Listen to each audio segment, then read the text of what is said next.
Yeah, hello, people. Oh, wow. Um,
hey, what's going on, pals?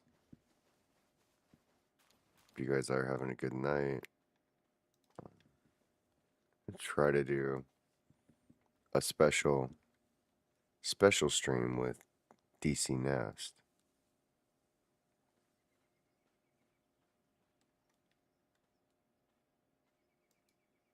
I'm gonna allow this time. See if this collaboration works.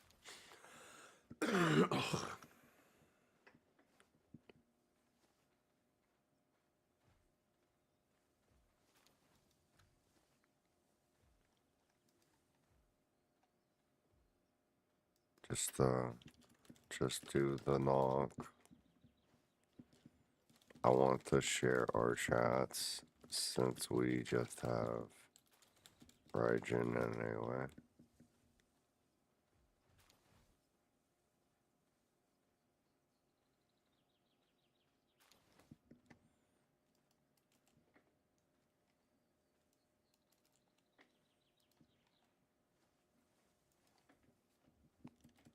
Log into Twitch on and go to my stream and click knock. Knock.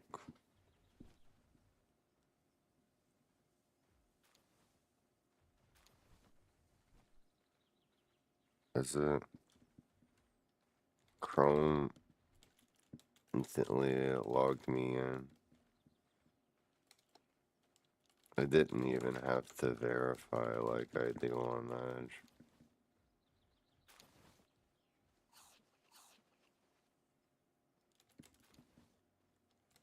But I have 0 viewers and 0 chatters. So maybe if we join them, it will help. please. I want to, and you're the only one I can knock. I'm gonna go knock on random streamers and lose my fucking mind one day.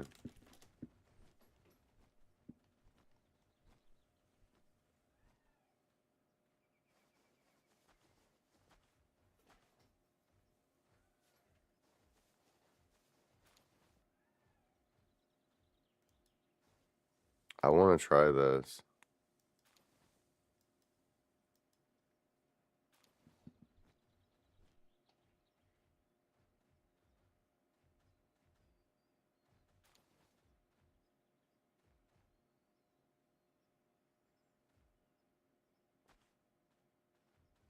How does the knock work?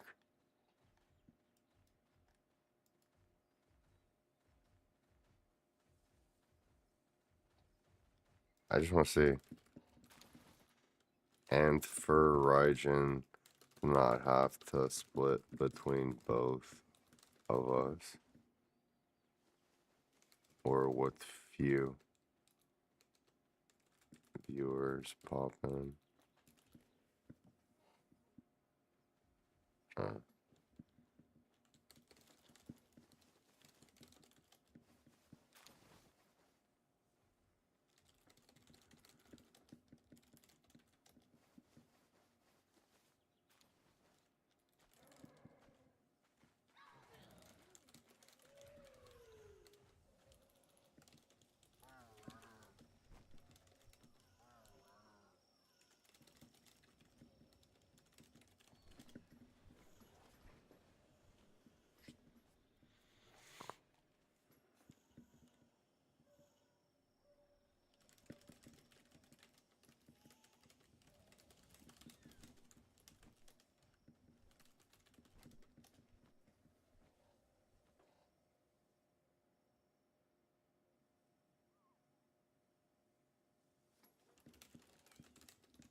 Settings.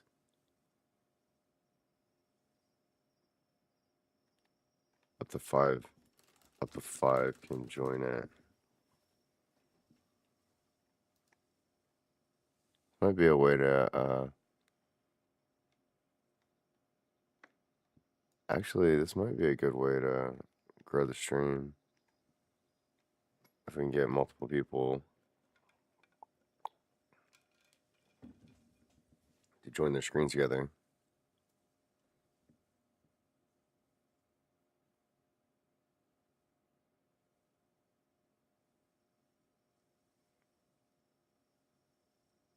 Wait, you don't have Chrome? How do you not have Chrome installed? Crazy. Alright, let me close this.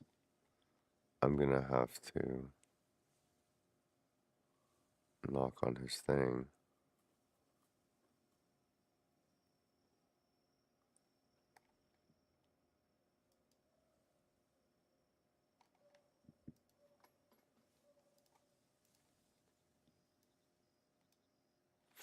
Hey, what's up, guys? Sorry, I'm trying to get some stuff sorted out. We are doing a co-stream, joined stream today for the first time tonight. We have a very special guest who's getting ready to install Chrome.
while he gets that set up, I'm gonna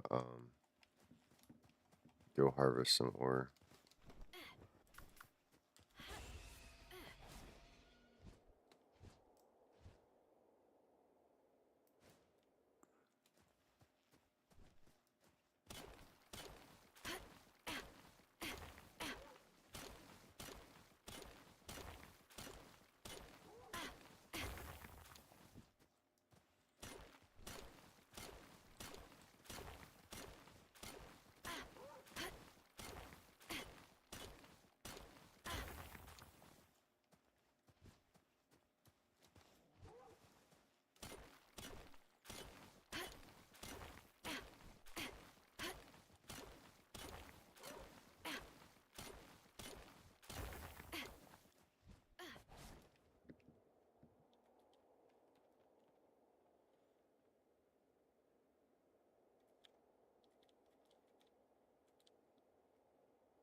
Did it work?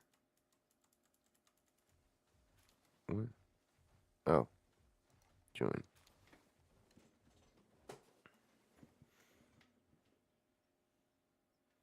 Yo, what's up, Testing chat? 1 2 3. Testing 1 2 3. Oh, I hear you. For the fake algorithm that doesn't exist. 1 2 3. Testing 1 2 3. Chat, do y'all hear him? Chat, can y'all hear? I think they can. I can hear you. Actually, can you do that testing thing one more time? Just try not to be. You can be louder if you need to be. Actually, just be normal. I think. Testing 1 2 3. Wow, Testing. you're so loud. Actually, you're even louder than me. I had you turned up so loud.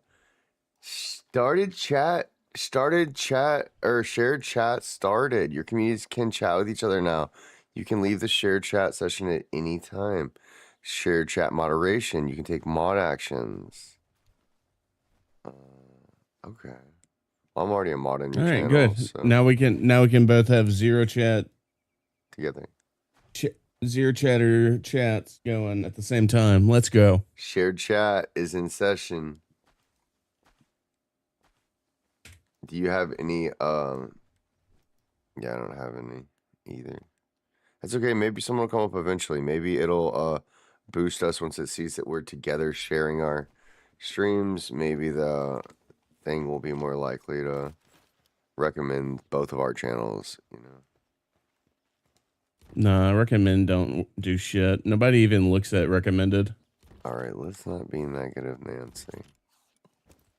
Oh, dude, the amount of bullshit I just had to do installing Chrome was it that bad? Like that I already didn't want to do. Yeah, it almost made OBS crash. It made Discord crash.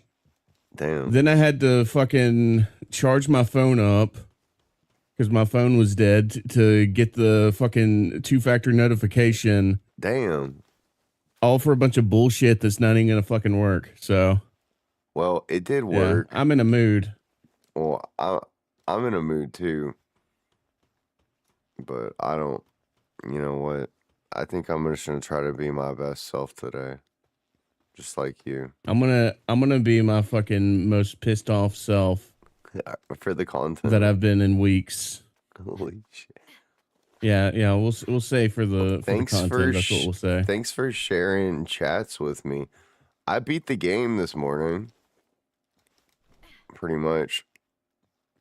So I'm just building my house and stuff now. You know what I beat this morning? Your meat.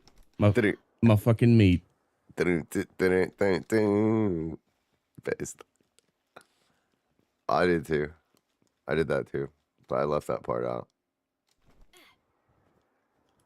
I normally, you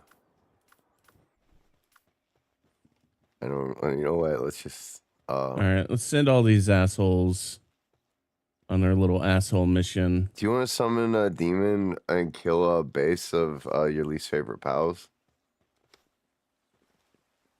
No, I'm gonna run through and do all the story stuff. Yeah. That I haven't gotten a chance to do yet. I actually still have a little bit of story stuff, but nothing that's like the main. The main is gone. Only this side stuff, and I haven't really looked at most of that. I still need some teleporters. I need to crack open in some parts of the map I have never visited. I also am thinking about doing the arena. Wait, I need to go back. I have a bunch of eggs I need to offload.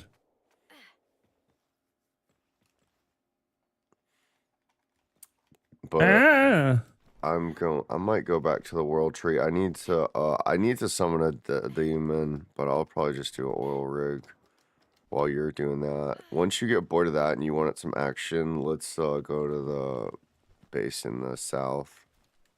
Let's go down south and summon the devil.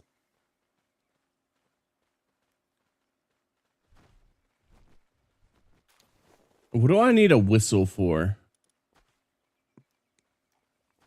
When in inventory unlocks recipe for dark. To let her know that you're trying to pick her up. Or you think she looks good. What do you mean? I have a schematic for a whistle. What dark support whistle. So that's gonna make your dark damage a little more, I think, right? Does it say that? Oh, it doesn't tell you. Oh, that's what you know what I hate about the recipes? They don't tell you what the thing they make does. They just say, well, it makes a thing. And like you're just like, what the fuck is that? Yeah, so I think it's like a accessory you would equip that makes dark damage do more. Let me go to my thing. I can tell you specifically if you really want the numbers. It's not gonna call anything. It doesn't. I don't think it calls anything to you. I think it just increases damage. Let me find it. Dark. So it's called a dark whistle. Support whistle, an accessory that raises the dark damage of the pal fighting alongside you. Brings pal dark damage enhancement to level 3. You need 20 ingots, horns, venom glands, and some ancient civ parts. What you got out of all that? I'm not gonna use it. I don't use much dark anyways. Oh, okay. I was just wondering what the schematic was. So I have 2 whistles schematics. I had no idea what the hell they're for. What I want to know, what the fuck is a dark awakening crystal? That's a good question as well. I don't even think I've seen one. Yeah, you haven't seen this yet. It awakens dark pals, releasing their hidden power. A crystal formed from condensing world tree energy. You take 50 fragments and it makes a crystal, or 50 gems makes a crystal. And it's an accessory when I type in dark that exists on my high-tech workbench. The heck is this guy?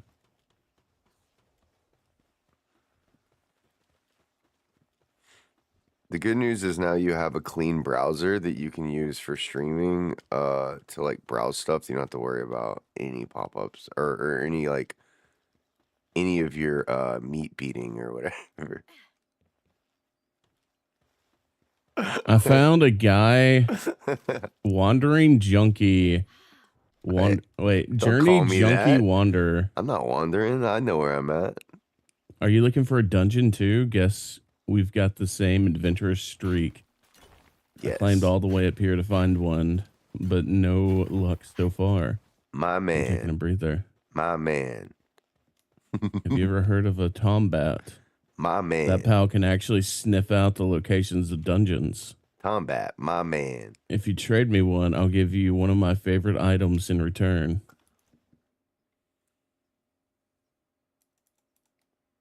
So this is a submission to trade a Tombat.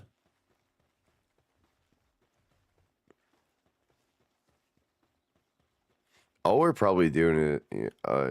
Yeah. Oh, okay. Are you gonna do that? Oh, I got 2 of them. One has infinite stamina, the other has heated body. I'll give him that heated body one. I think I traded you a Tombat for no reason, or dropped one at your base not too long ago.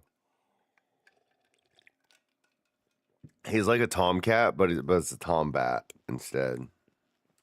I got 5 mega spheres and a pelt armor schematic too, so that was 100% not worth it. Yeah.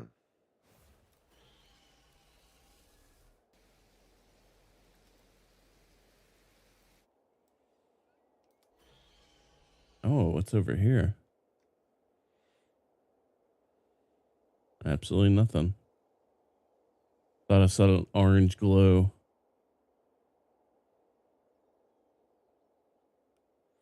I'll say one bad thing about this game is the audio mixing is actually pretty atrocious. It is. It's awful. Because I will go, and it might just be because I'm playing on your server.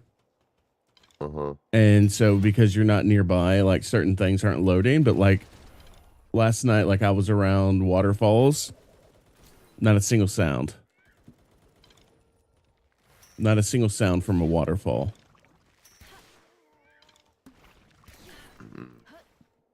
The sound effects are pretty much down to the sounds that happen when the pals use their moves, when the enemies shoot you, when the alarm goes off.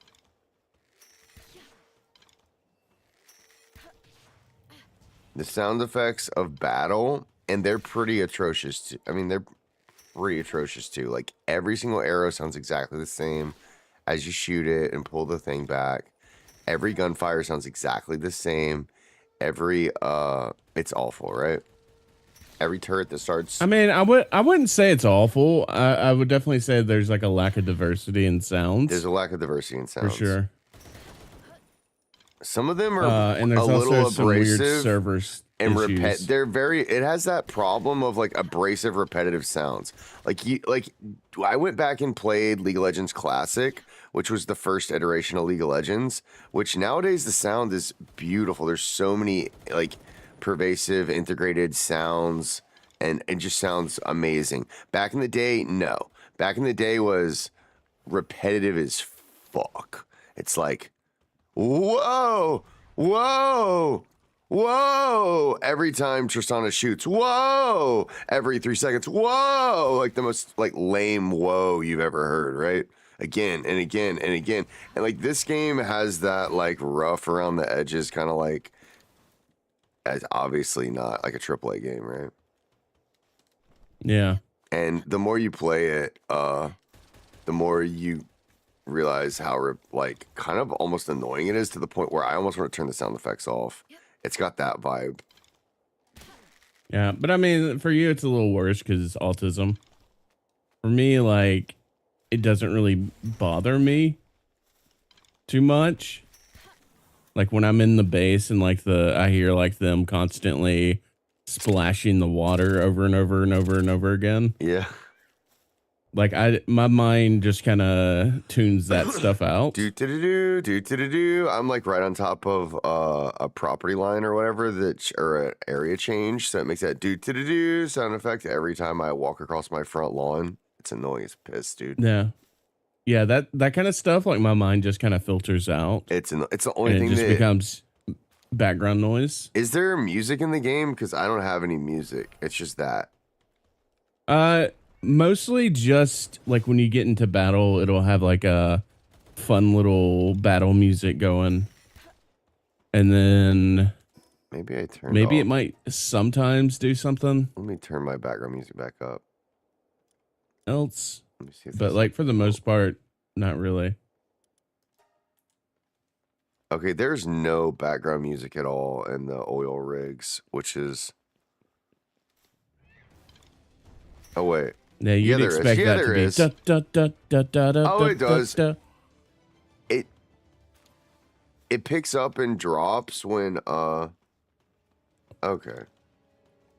It depends on if someone's engaging me or not.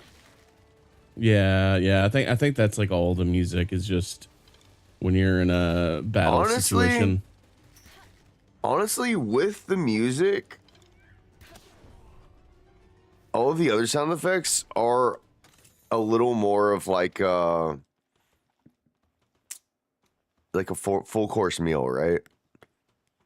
But if you take away that background music, anytime something starts shooting at you, is when the music starts up too. So it kind of blends together in a better way for the palette. Yo, I just got what's that frog dude's name? Kermit, No. Pepe. Something Jiro or something. Oh, Crojiro. You mean the pal?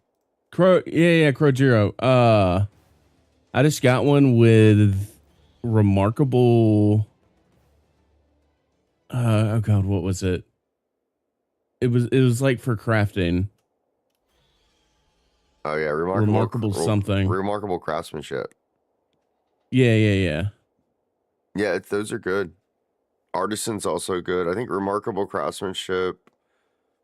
Yeah, you can either hold on to him, you can breed him and make more pals with remarkable craftsmanship. I You was thinking can about breeding them. specialize on him if you want.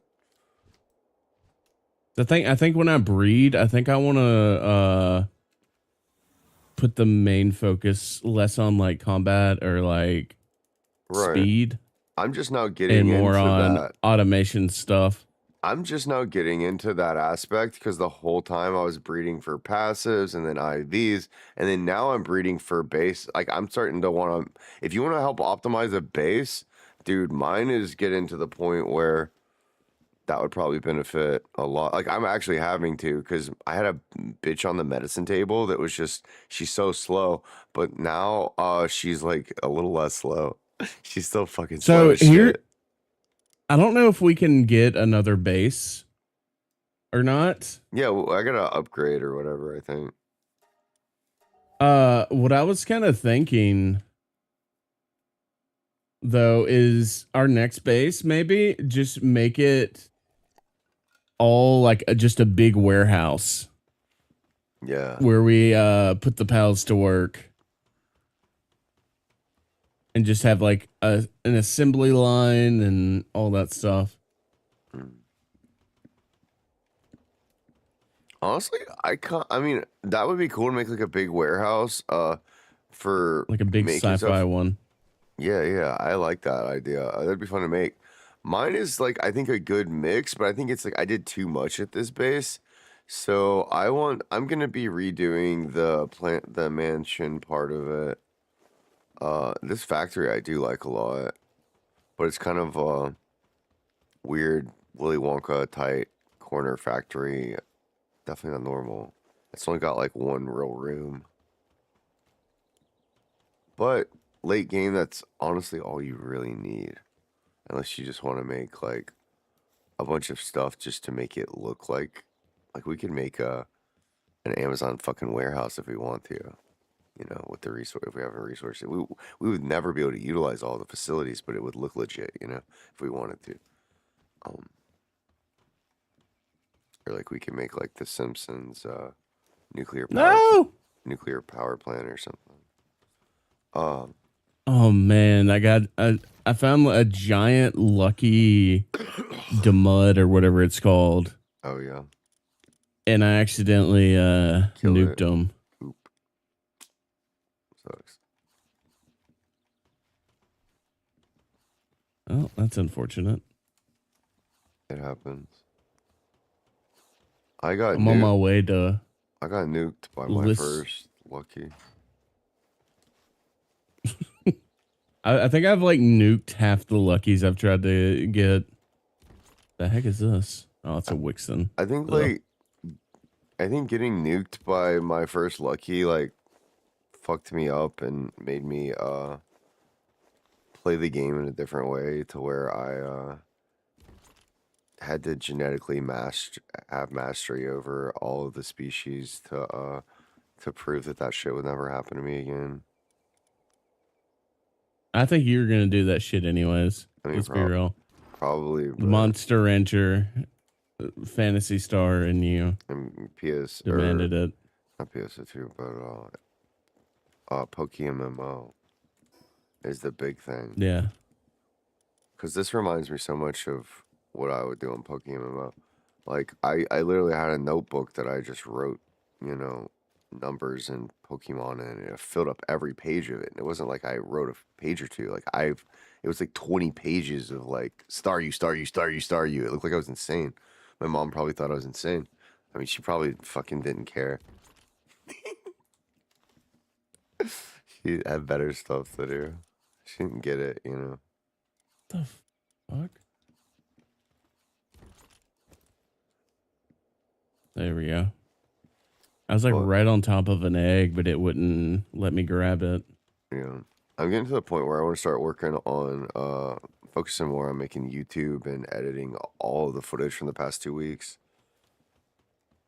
To try to like do my own Palworld review / different segments of ways that I can further Dude, kind of I'm surgically. procrastinating just doing that one video that barely needs any edits. Well, like have been procrastinating too on that, but now that I beat the game, it's like what's the thing? The options are like kind of do what I've been doing. There's still some stuff to do.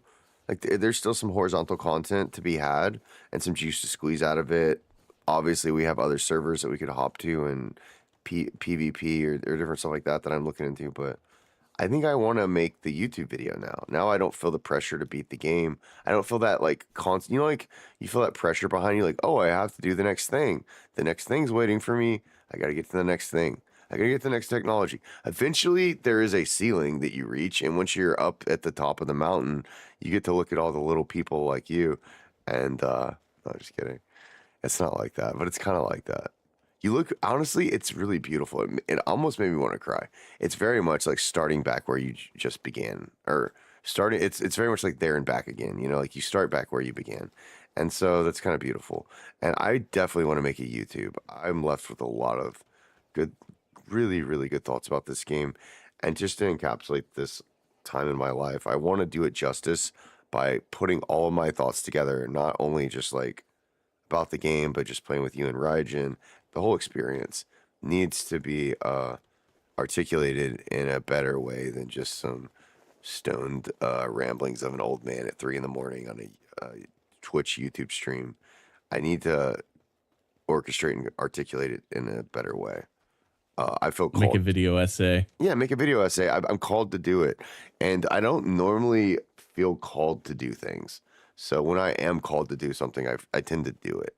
Whether it's play League of Legends, you know, for a year straight and try my best to climb out of gold and make content, make shorts, clips, and get my character in the fucking video game or or whatever my fucking goal is. I'm gonna bore down and do it until someone fucking notices that I'm doing it.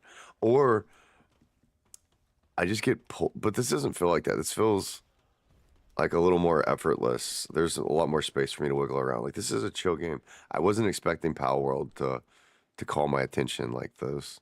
League of Legends was more of like a forced head in the sand grind experience where yeah, I don't know what I was doing on League. I think the energy was kind of misplaced, honestly, in a lot of ways. But I think a lot happened too.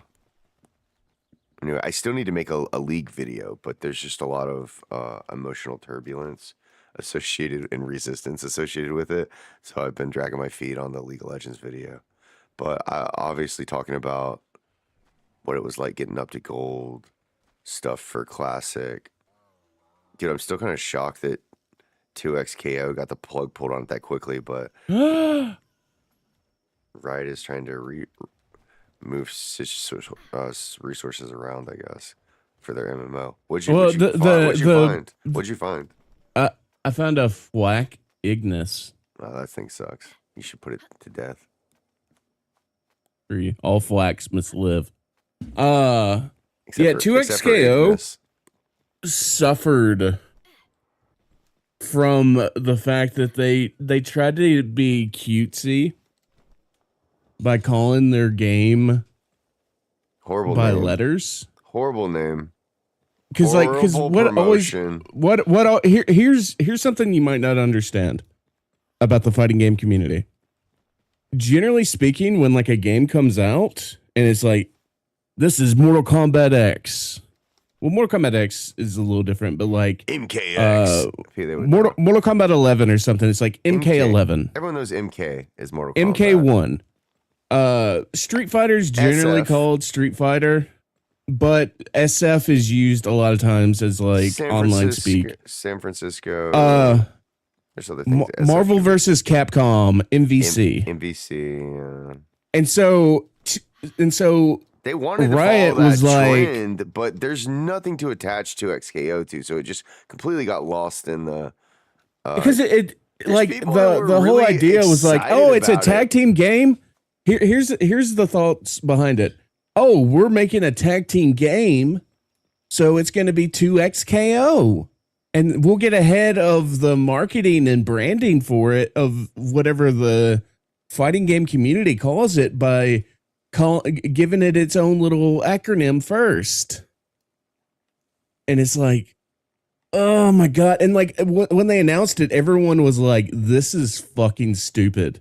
This is a fucking terrible name. It's a bad name, yeah. And what ended up happening is I remember the only people that played it were League of Legends people that were deep into League of Legends guys. Yeah. And some of the fighting game community that like they knew some of the people that made the game. Right. So they're like, oh hey, this guy's making it and this guy's making it and this guy's helping them with like, because like they got some pros to kind of come in and be like, oh yeah, you want to have this character do this and there's all that shit. So like they kind of knew. Like people are like, I'm curious about League of Legends. I've never played it, but I'm a fighting game guy, and here's the League characters in a fighting game. I'll try it.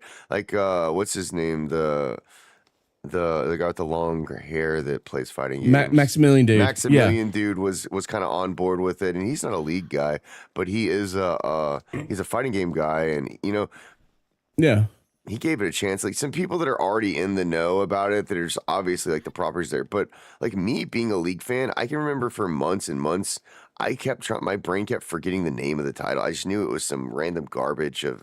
Everybody did because it doesn't flow. It didn't stick. It doesn't pop. It doesn't stick. I still have to like think like what is it? It's like two blah blah blah blah blah. I know it's two. I mean, but when you actually think about it, like 2XKO, it's like 2 times knockout, and it goes with the theme. Yeah, it makes sense. Thing, but it just doesn't work. But it's like fucking stupid. It's fucking stupid. Doesn't work. But exactly, I agree. I think another thing, you know, originally, I want to say that.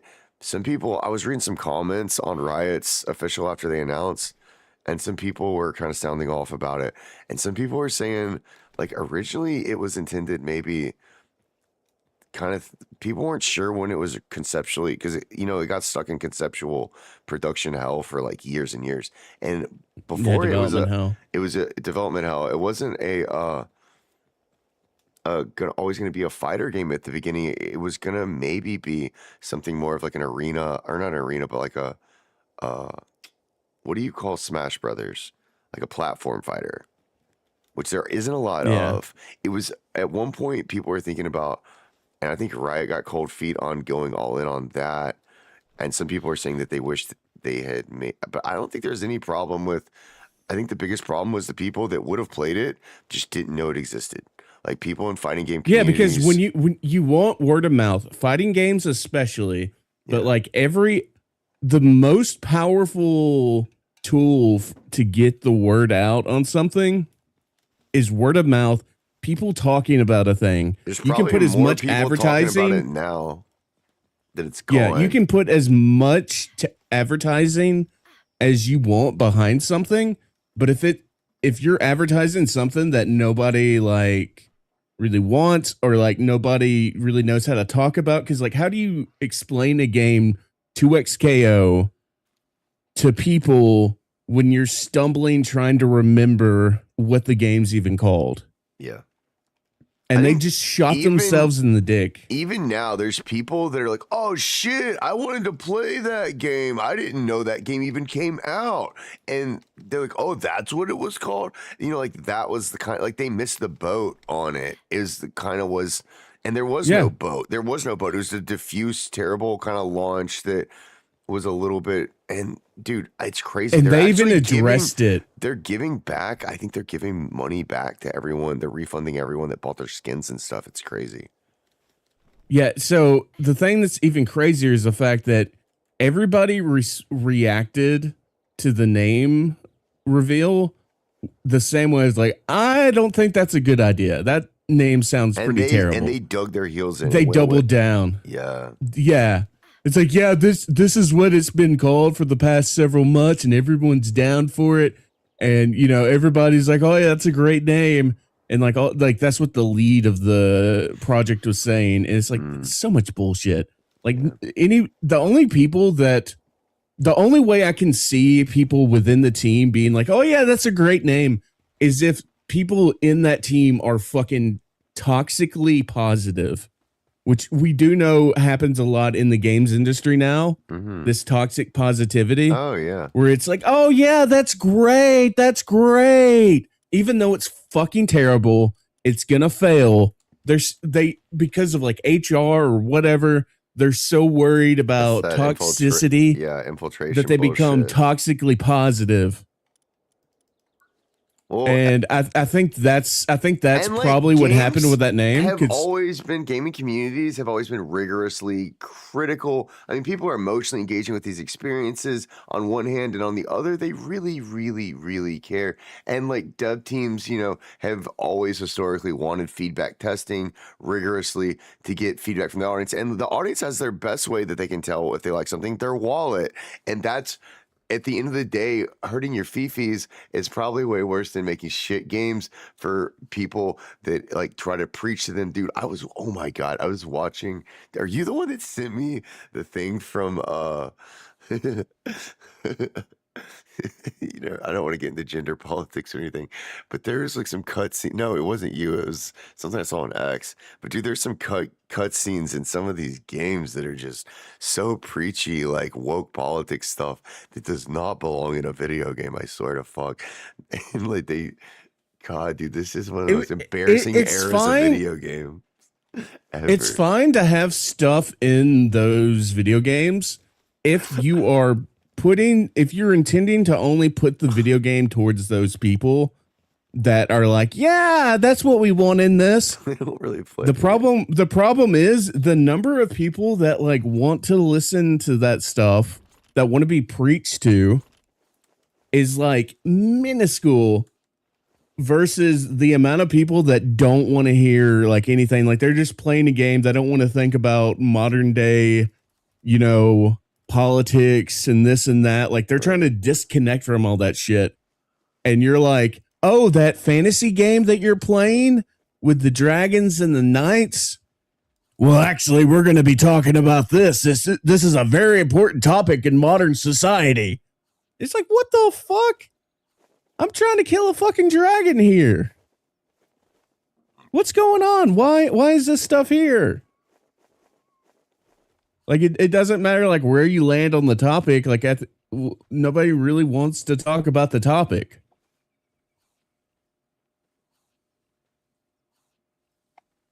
But hey, what do we know? We're just the people that may or may not buy the video game. Oh, here it is, dude. The worst scene in it was Dragon Age Veilguard. Have you seen some of the scenes in there? I've seen a lot of the scenes. This is your stream, so I'm gonna send you this into a private DM. Please watch this later. I'm pretty sure I've seen it already. I've seen a lot of Dragon Age Veilguard stuff. Dragon Age Veilguard has some of the worst cutscenes ever, dude. It's all right. I'm about to go to an oil rig, I think, in here. Dave, I guess who's here? The thing that sucks is Dragon Age 1 is like incredible. It's like a fantastic BioWare game. Dragon Age 2, I don't think as many people liked, and Inquisition, I think, has its fans. But yeah, Velgard just kind of poisoned the well. I'm gonna drop a link in chat. No, I'm not going to do that. I'm not gonna do that. Here, let me send it to your DM. It's the word. It's from Grums, dude. Like everything spicy that comes up on my X timeline lately is Grums every day, every week. I would go insane. It's a good thing X banned me for reasons I still don't understand. No, I mean the stuff, like I see a lot of stuff on X, but the stuff that Grum says is always the stuff that pops out and sticks out my head. I did see that Gaben got a new haircut. Where's this guy? Here we go. Have you seen? Watch the cutscene. I've most likely already seen it. Oh, I'm on a quest for. Gotta catch them all. Why did it suddenly get purple over here?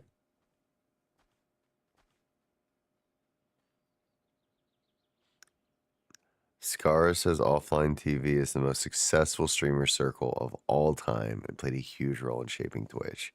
Founded in 2017 by Scara, Pokimane, and Chris Chan, Offline TV has become home to some of the biggest creators in streaming, including Disguised Toast, Yavani, Quarter Jade, Lily Pichu, and more. Eat more vitamins.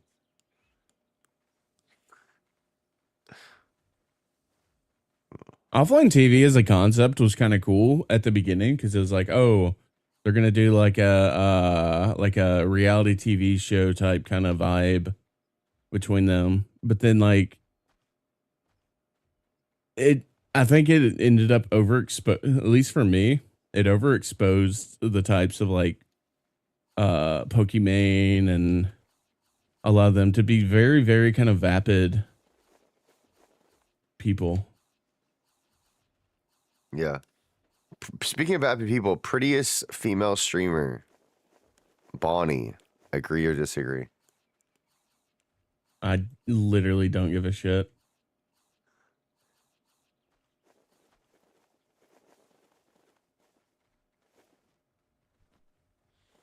I don't understand how these other rando accounts on X with like 500 followers can post a picture of their character with Sekhmet and say, me and my GF, and get like 100 likes and thousands of views. Meanwhile, I'm breeding like the genetic lineage of... Oh, by the way, they are releasing Samira as the last final champion. Samira the Desert Rose is going to be the last champion released for 2XKO. We're going to have to use this.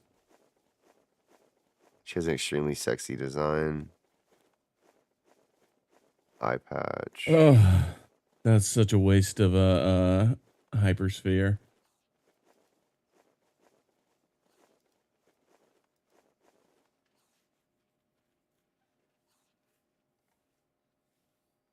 Dude, do you think that Riot's doing a new thing where they're pretending to cancel 2XKO just so people say, no, don't cancel 2XKO? And start spending more money on even if they were doing that, they're changing they're completely changing their business model of the game where you can spend like $30 or something, get all the skins. It's to even do that means that like it was already in a bad spot, and like maybe they're like leaving it open ended for like a chance like there might be a revival, because some games do end up having revivals. You look at like No Man's Sky and games like that, Cyberpunk and stuff. Eventually there can be a revival of a game. but the chances of it happening at this point are like pretty slim. It's basically gonna become Heroes of the Storm, which like Heroes of the Storm is a game you can still play right now, but like there's no updates. Like anything that is updated is just like basic maintenance. And I think that's what they're looking at with the game right now. The game's basically going to be feature complete at this point. And you know, if enough people are like, "Oh my god, I want to play the game," and like they stay, I think on some level they're thinking about that, right? Like you have to be thinking about that as a game company. And I think that's the only reason it's staying up is like on the chance that like somebody either now because the game's going quote unquote going away, or 5 years down the line somebody gets nostalgic for it and like sparks massive resurgence in it. But Yeah. I don't think it's something that they're really doing so much as like, oh, we're canceling it. I think it's like legitimately canceled. Yeah, But I think it is, they're but they're leaving it open there's just in going case. to be a resurgence in interest as a result. But how long can it hold? And how long will it hold? And I That's the important guarantee part. you they are monitoring all of this too, and they're trying. I mean, but at the same time, like it's like shit. Like they're making Samira's going to be free to play for everybody. Like they're not doing anything. They're giving refunding money to pretty much everyone that's invested into it. They're actually handling it pretty well, all things Yeah. considered. And the community is I think being pretty supportive for the first time in a while. Like a lot of people are saying don't cancel it, it should, but other people are being like respectfully you know criticizing of the things that went wrong with this game too. Yeah. I think as far as gameplay goes, you know, there's plenty of constructive criticism there. They definitely deserve to be raked over the coals for the naming. Like that is Yeah. like there's no doubts in my Yeah, that seems to be the general Kilmari consensus is Primo that the game was great, but a lot of the promotional stuff and or surrounding it wasn't. No. And it's just unfortunate because like it's one of those things where it's like it could have 100% have been avoided.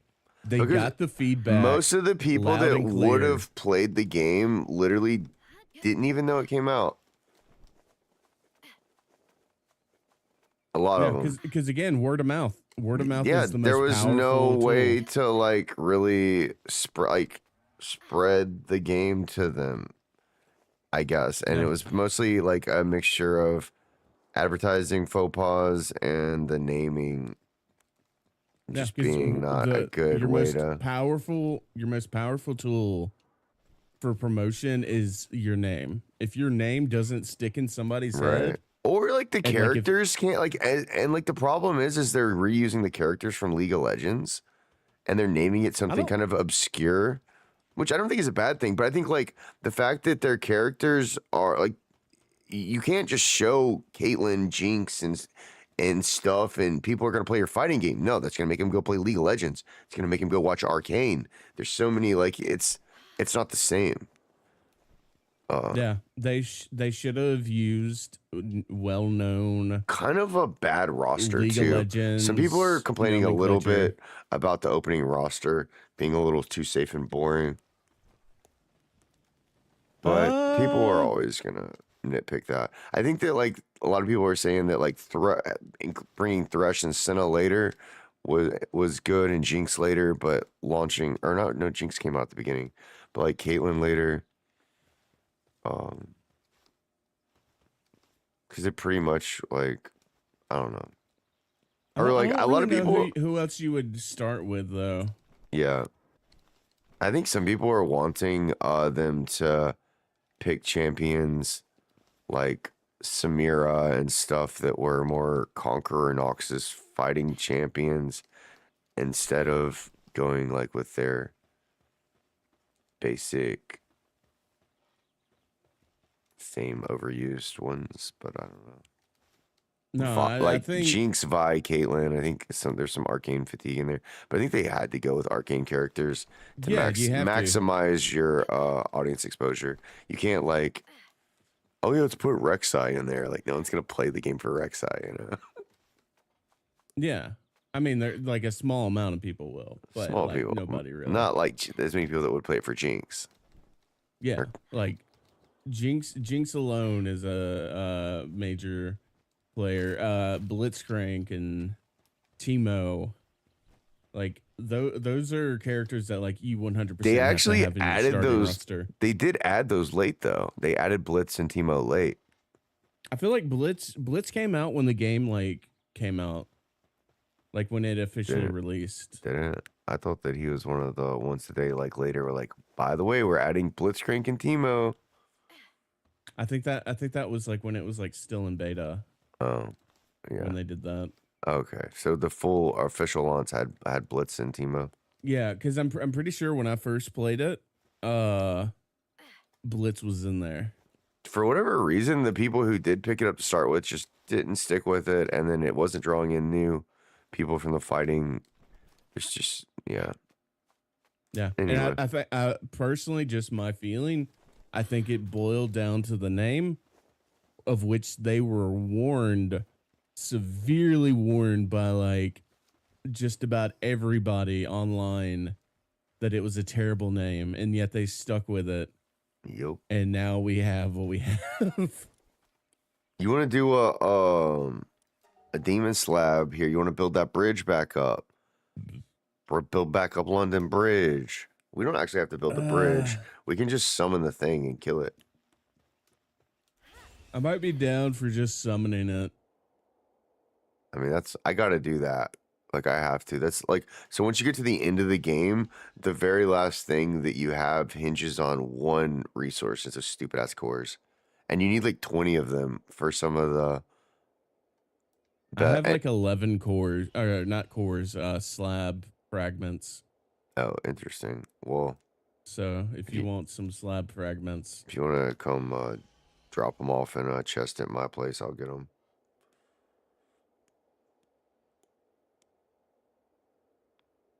There is one place in this little village that I'm in, the Fisherman's Point or whatever. Yeah. That is so incredibly annoying.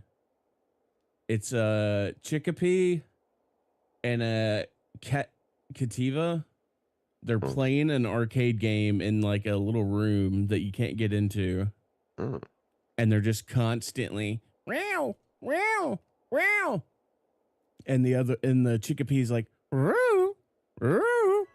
And they're doing it every second. Yeah. That's the kind of stuff. That's the only thing in this game where I'm like, I'm ready to fucking it'll drive you nuts. Start blasting in this fucking village here.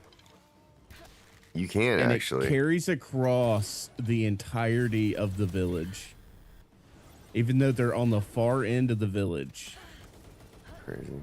It carries across the entirety of it.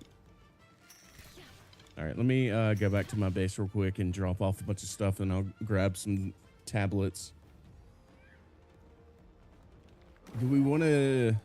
How do we want to do this? Do we want to do it like back to back, or... Oh, it's up to you. Probably. Yeah, I guess. I'll probably, sorry, I just got to this place. Give me a second. I need to turn... I think I'm going to turn the music off. It's too much for me. Dun, dun, dun, dun, dun, dun, dun, dun, dun. I don't want to listen to that the whole time. I'm trying to grind. But then if you turn it off, it sounds so hollow. It's just like... Yeah, it's an issue. It's like the life has been... It's like the life has been sucked out of the game if you turn the music off. And the sound effects are extremely repetitive. But if you leave it on, also repetitive and overwhelmingly. But whatever. That's fine. All right, so what were you saying? Oh, summoning the slabs. I shall be there soon. I'm not I've sure how I'm going to be using these books on yet. I haven't gotten to like my in-game team. Okay. So I got an ultra slab. Inconceivably powerful, which I definitely don't want to do. yeah, I don't Oh, I want have to do. 13 slab fragments. I'm just going to make a bunch of them. Yeah, I need to make, or we can do like the epic ones. The legendary ones I could probably do with Raijin, I think, at this point.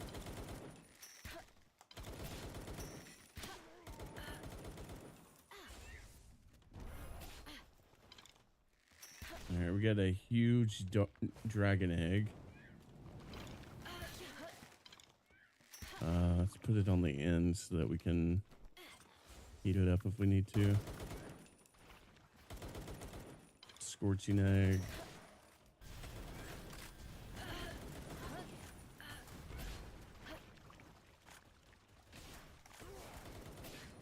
Let's see, food. Bada bing, bada boom.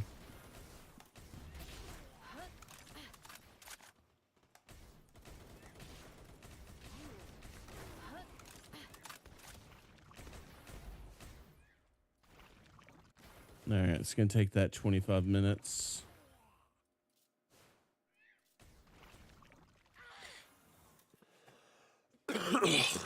Yeah, fuck these stupid ass oil rigs.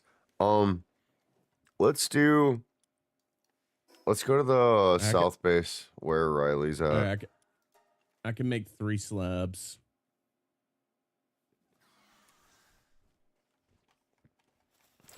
Okay. I have one left from one epic one and a couple legendaries, but I'll do the epic one. Purple.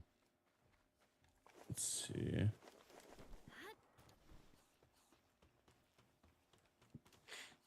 And I guess if you're looking for, I mean, honestly, it probably doesn't really matter, but if you want, you could get the ability glasses to try to find the 100 IV or high IV pals to catch.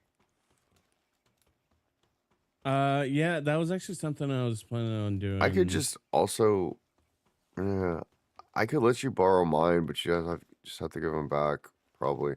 Before, actually, no, I'll probably be able I to. can make some. I'll probably be able to make another pair. They're kind of a bitch to make. What do I need? You will need the cores. I need 30 refined ingot. So I need to make a bunch of. Yeah, fuck it. Fuck it. Let's make 1,000 ingot. Might be a little bit of overkill. No, he's already made one.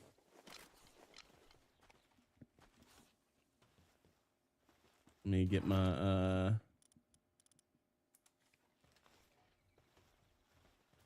way down.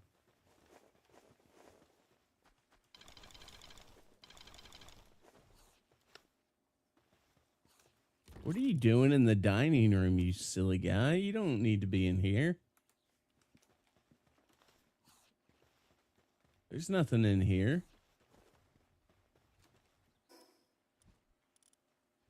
Go into the smoke room.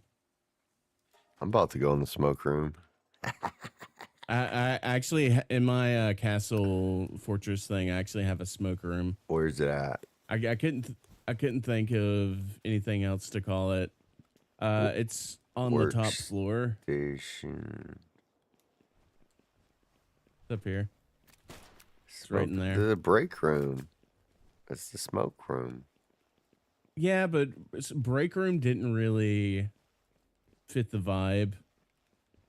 I was like, you know what? This is like a kind of like an old kind of place. They'd probably call it like a smoke room or something, or like a gentleman's lounge or something. Gentleman's lounge. I don't know about that, but I can get down with smoke room.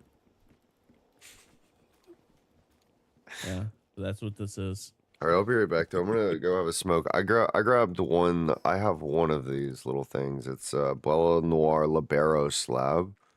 Um, would want to I catch got her. Bella Noir Libero is really nice, but I think they also there's a chance it'll drop a large dark egg at the end, which will turn into one.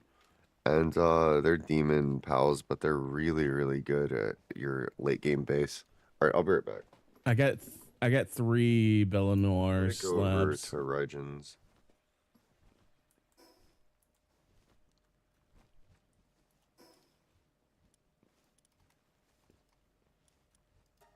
All right, I'm gonna go turn all these in. Oh, those eggs are already done.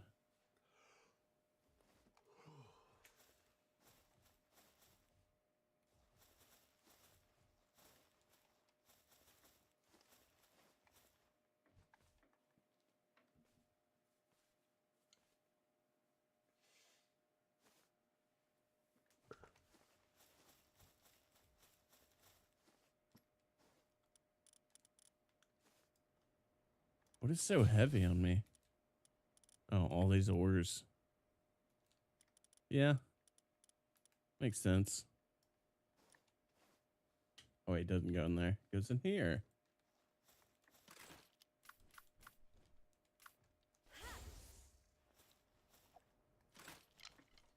Go ahead and put that in there.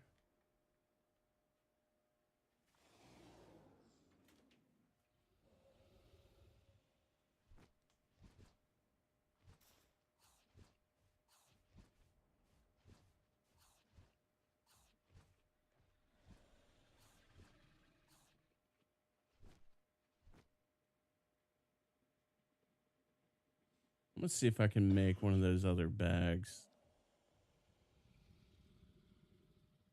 I need more leather, but I can go ahead and make an average feed bag.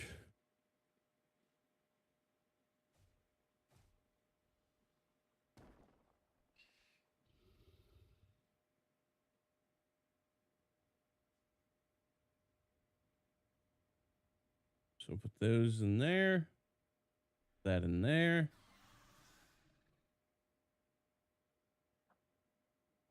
Pretty much good to go on that front.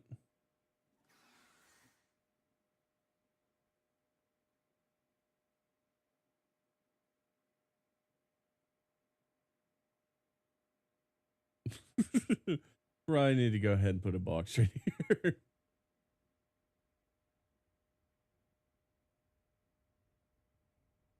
Uncheck. Or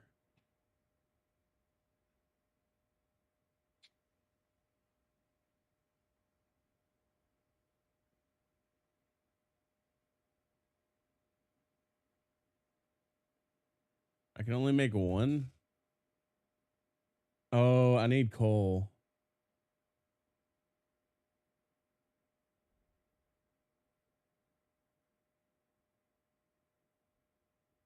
Get to work, buddy.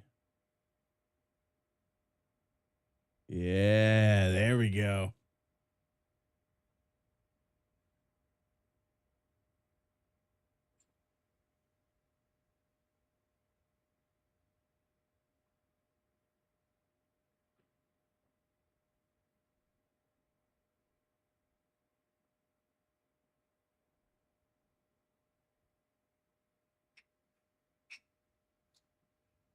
I need to make a better shield.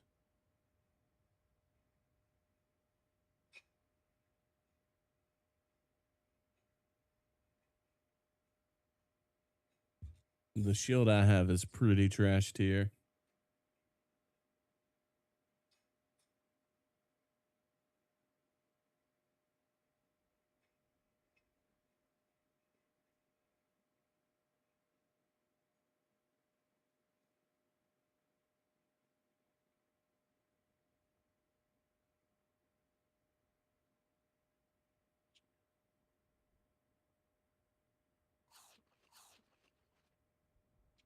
We'll let them keep making up to at least 60. Go check the eggs. All right, let's start with the damp egg. Pinglet.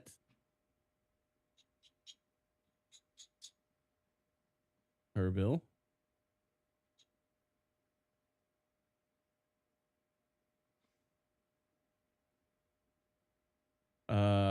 Incinerum.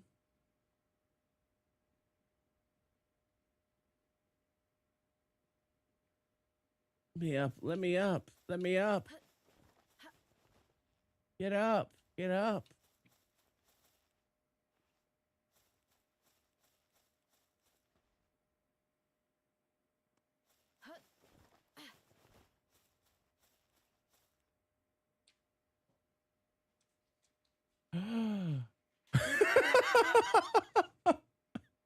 We found the missing cores. Yo, we found the missing cores that we couldn't find. I'm gonna wait and show that to him when he gets back. That's so funny. I totally forgot I had that.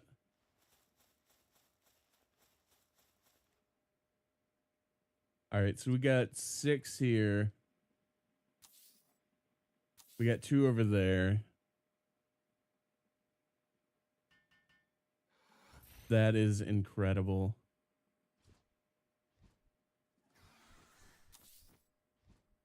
Let's go ahead and... Oops. Didn't mean to do that. Uh-oh.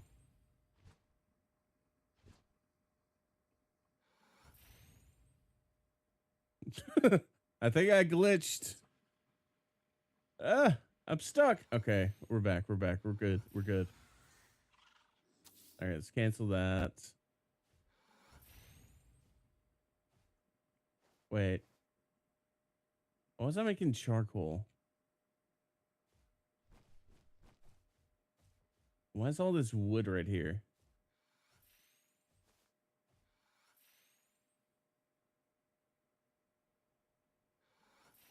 Here, we'll just do that.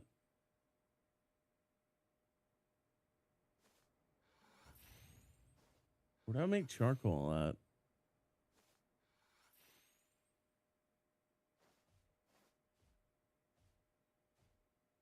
I think I'm missing something here.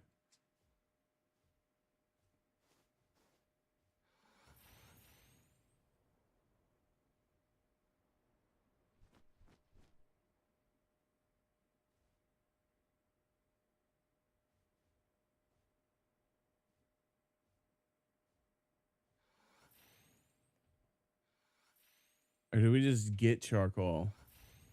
How do you get charcoal?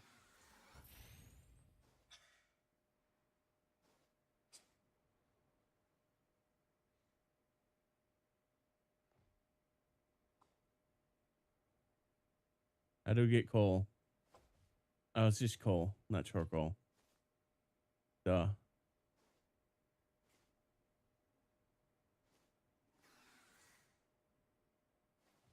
Oh, we can unlock one of these.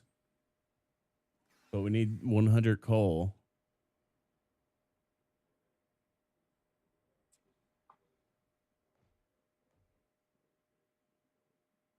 Survival guide.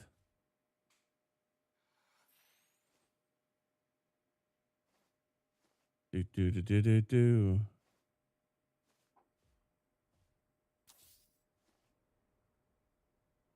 Okay, we already know all that stuff. I haven't checked out any of the journals yet. Oh, there's a lot more than I thought. Sheesh.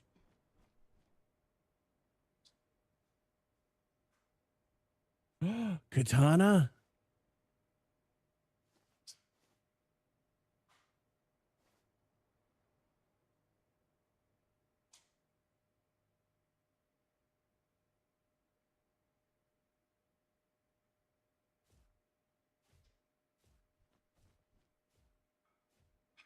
They got a double barrel?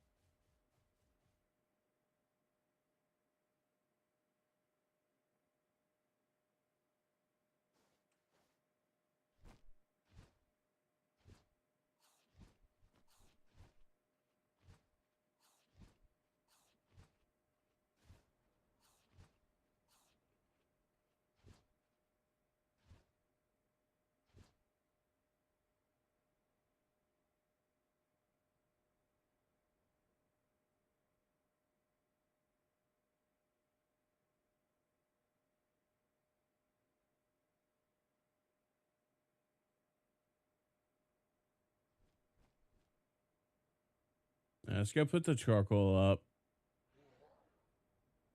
Or the charcoal, the fucking... Yeah, that is charcoal. How do we make... Can we make coal? Often found in caves and other places. Okay, so we need to go into more caves, I guess, and just... I guess that's what we'll do. We'll just go to... we can go to this cave. At least I know for sure there's one over here.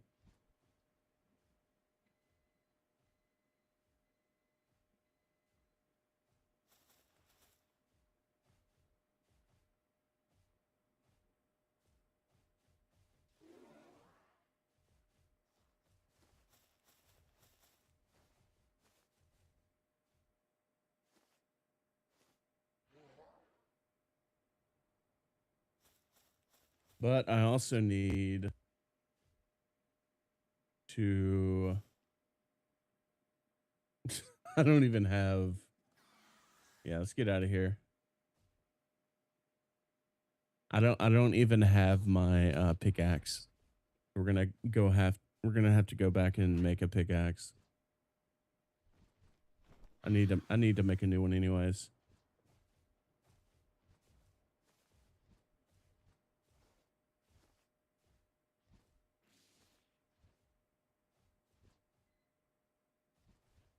Ba ba ba ba ba.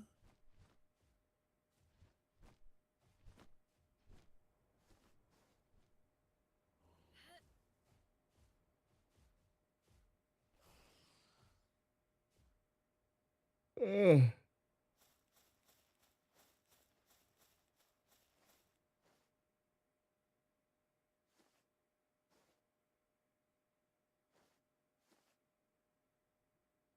Let's see. Pickaxe.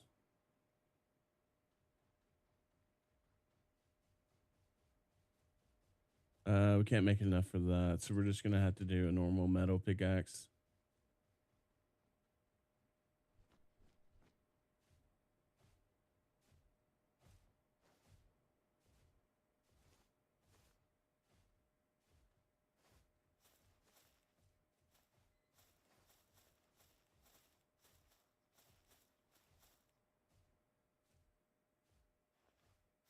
Got 11 minutes on that, so...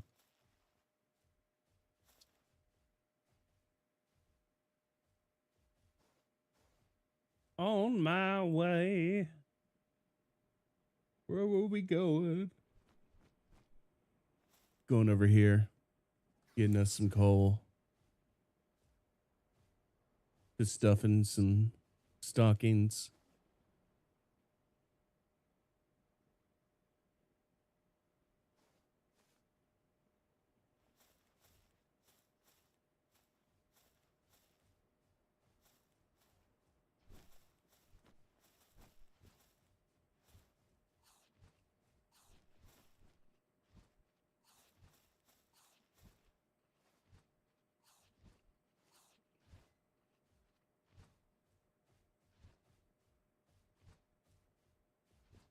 All right, I think we just get palladium from this.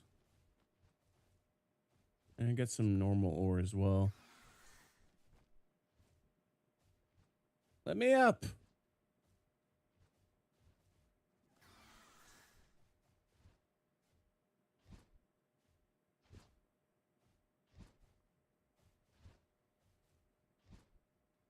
What? Where'd you guys come from?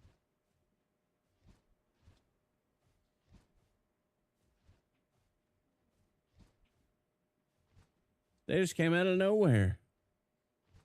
Oh, wait. Is this it? Oh, baby. Here we go. We found the mother lode.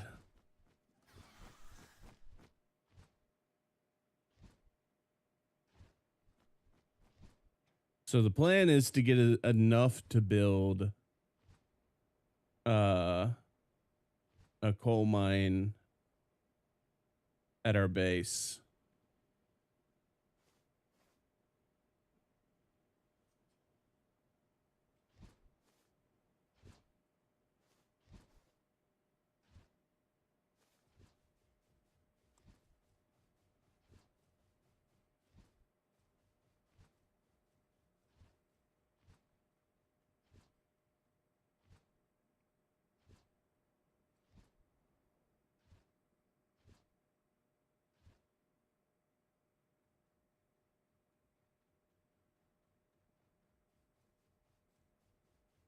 Oh, you have tons of coal? I mean, yeah, that'd be nice too. I just want to get my mine set up.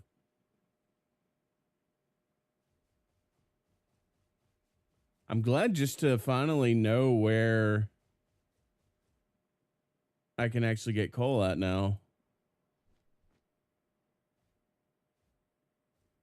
Got a whopper and a healing coach.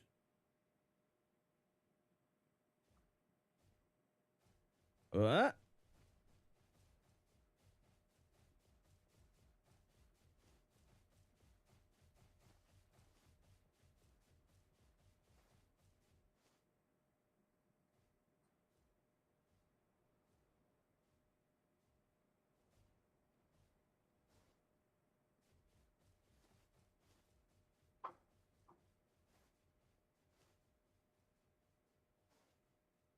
Got another chest up here. And then we'll check that out over there. Me up. Huh.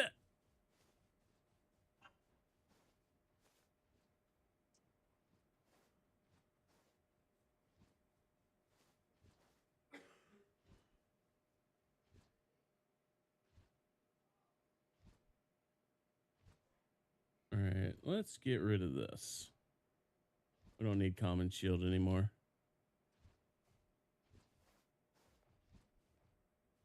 All right, sulfur. We definitely need some more sulfur.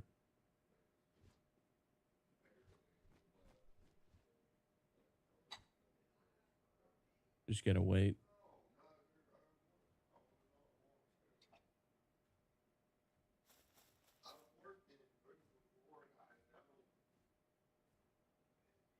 Am I overburdened already?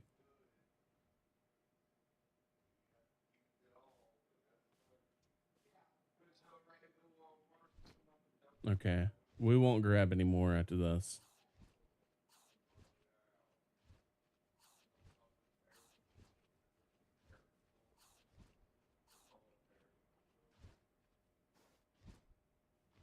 We will grab some leather. As we always, as many saddles as I've made, I'm always running out of leather.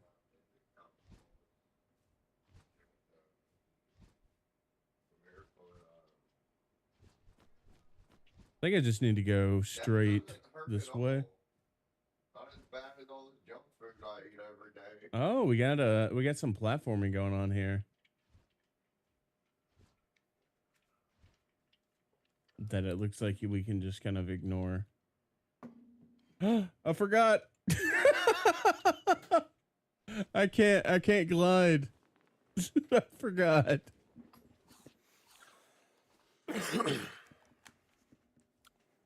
Hey, what's up? I'm back. Hey, go back to my base and go into my back porch on the bottom level.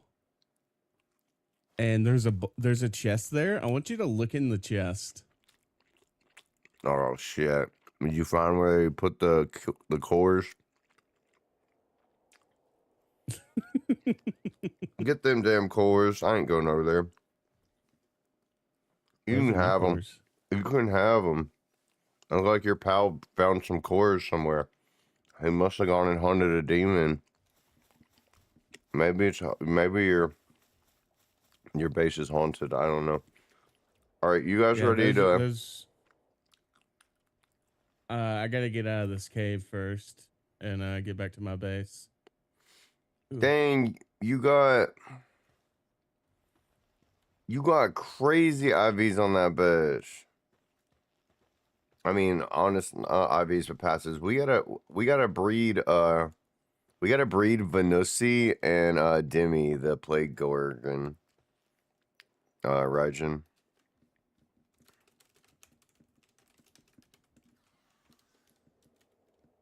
All right, I guess I just fly out now.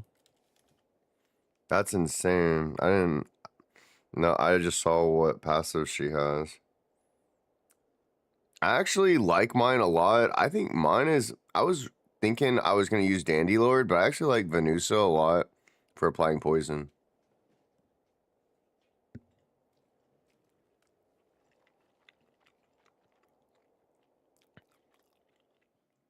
So far, Venus is the only one that's been able to poison a boss and impact gameplay.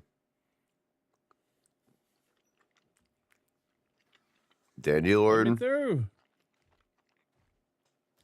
Dandylord is supposed to make your auto attacks like apply poison, but it doesn't fucking work.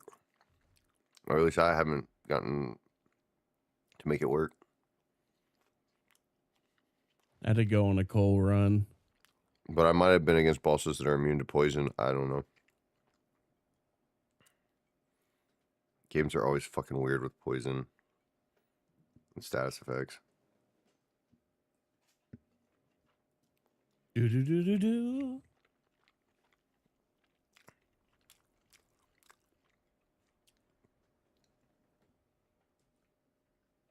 All right, time to offload all this junk. But yeah, my strategy pretty much worked. Like my Sekhmet, I beat the game with Sekhmet. It's pretty much my main.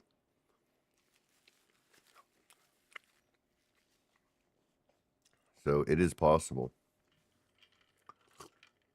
I beat it a little bit. I don't know if I beat it like that early. I could have maybe done it earlier.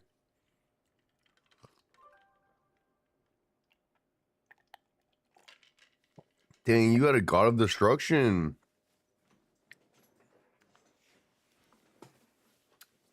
Dude, after this, I gotta start doing more breeding.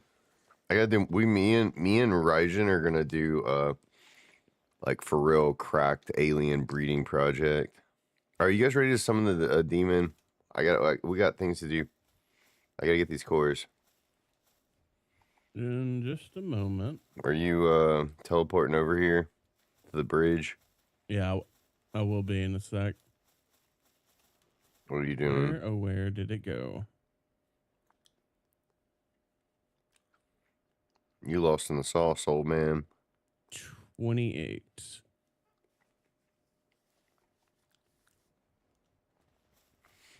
What does God of Destruction do? There's another one that I want that's rare that I haven't seen yet. I think it's what's it called? There's a couple of I got traits. an egg that's about to hatch. Fuck your egg.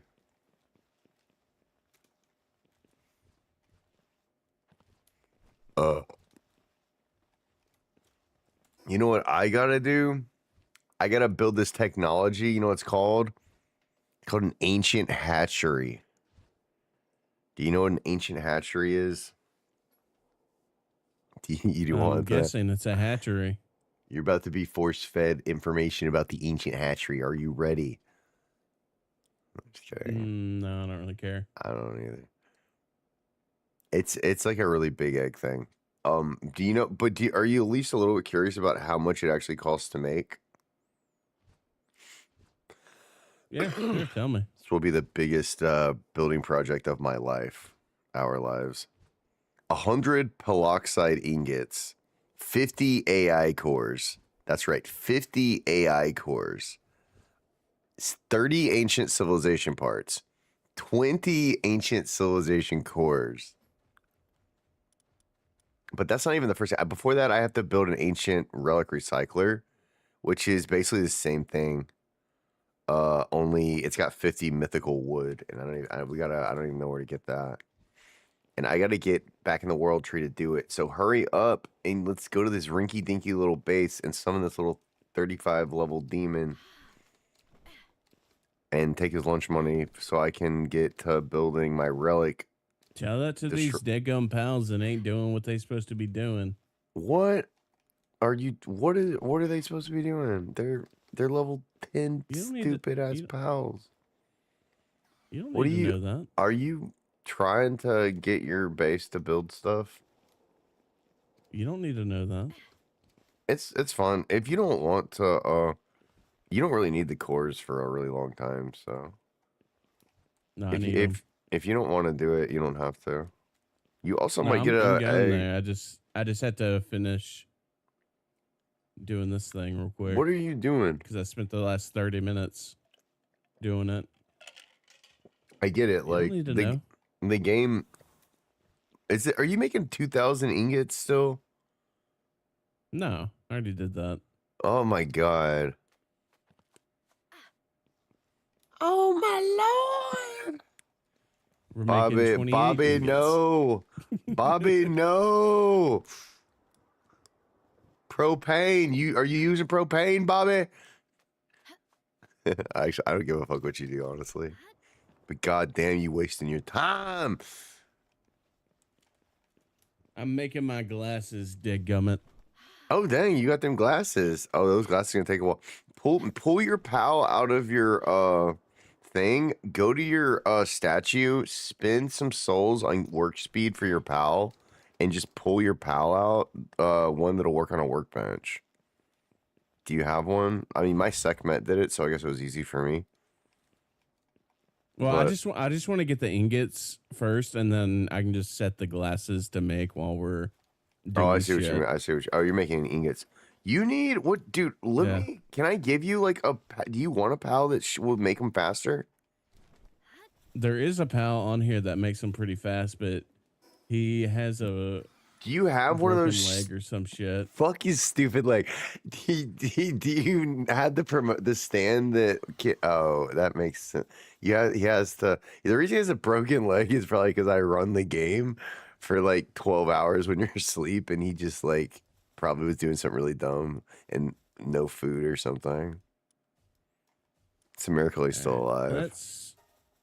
let's pull out this idiot, and he'll do much better. Yeah, I was about to say, let me see if I can find something for you. I don't really. I got a Most of better my blaze cell. fucking shit sucks too. All right, blaze cell, start going. Why are you? There you go. All right, Yeah, kindling. there we go. Is he going faster?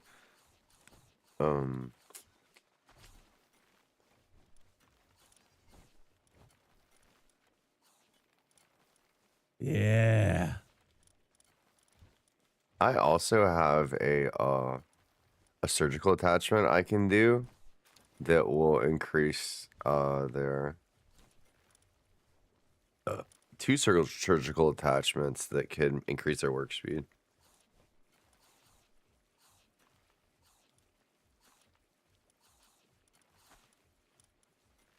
You want to look for ones that have work slave or serious passive if you want pals that work at the base.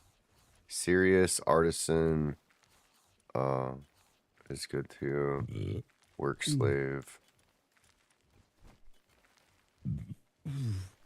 Wait, I'm still looking. 5. Why don't you pull your fire mount out? He has the best kindling. Pull your Suzaka out of your ball or whatever and get him Got to it. do it. I was getting him to do it, but he was being a lazy little fuck. All right, I got everything I needed. Okay. Where are the glasses?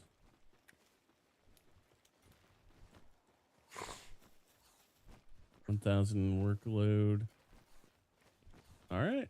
Also, if you need ingots and shit, you can, you know what, do it your own way. I totally understand. But you're always welcome to use my facilities if you ever want to use my furnace. It works the same. I know. I just like doing 20 everything myself, 20. just so I know Yeah, I'm learning what I'm doing. that's good. Yeah. The pace of the game will expedite. Like it will get to the point where Raijin Racers things that just jackhammer.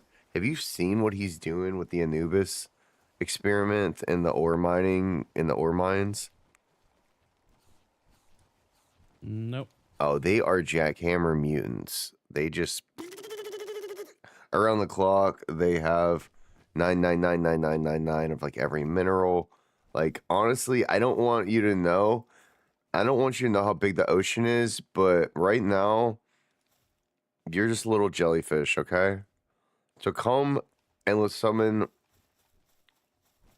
the jellyfish demon.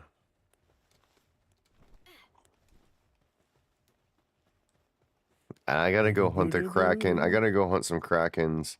Me and cause we're gonna do the baby one first, and then we're gonna do the big ones after you go. But you can go back and do all the all those farming you want. I got 3 slabs if you want to use them. I like your battle gear and your hair. It's nice. You grew slabs. Yeah, drop them. Put them slabs in a box over here. I'm gonna breed my thing with this one. I don't know if it's safe to put these slabs up in Why here. is she glowing? Cause she fucking legendary.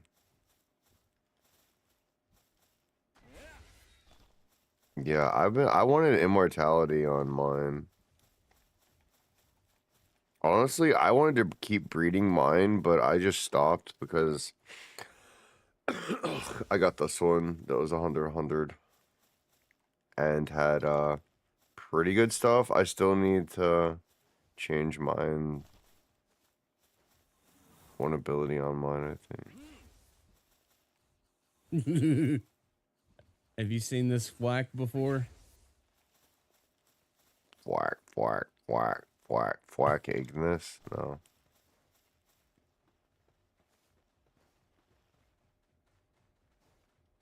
Why? He's pink? That's kind of cute, actually. For some reason, I thought he'd be red. Like, more red. Alright. Did you drop your slabs in the book? I mean, the box. Actually, don't put them in the box. They like to destroy that shit. Just hold on to them. Yeah, that's why I'm holding on to them. Don't put anything in the box. They like to destroy everything. That was just for funsies. Yo, this guy. Yeah, Dandy Lord. Look at this guy walking. That guy's gonna be maybe my new poison guy in my party. He is a plant and dark type. Yeah, God of Destruction, Twin Edge Holy Blade. That's what I want. I want Twin Edge Holy Blade. Yo, I might have to breed. Oh, he's 100. What the? Knock the combat golem. Yeah, he is. What the fuck? This guy's got 100. Do you have your ability glasses yet? This guy's 100 IVs. They're being made. He probably fed it. He's probably got fed the fruits, but it doesn't matter. He's pretty base, dude. Holy twin edged holy blade. I can't wait till I can breed those. I want to make a god tier version of this guy. Hell yeah. You actually have a god tier version of him right now. He's got 100 attack IV. But his HP and defense is kind of fucking whack. Yeah. But like that could be, but that's basically like the mother or father, actually the mother of the legend. What you do is you breed that one with others. Once I get the hatchery, it'll be a lot easier. I'll make videos about it too. That'll force y'all to watch with your eyelids peeled back. Are you guys ready to summon the devil? Hell yeah. Let's summon the devil.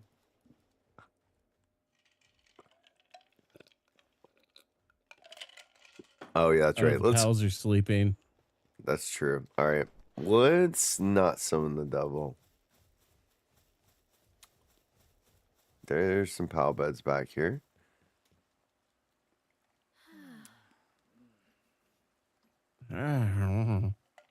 Yeah, I'm sure my my mom is in the other room, like trying to go to sleep at like 11 o'clock at night. She hears me screaming, "Let's summon the devil!" Like, oh my god. She literally goes to church like every Sunday still. Where does she go so wrong? Good morning, little demons.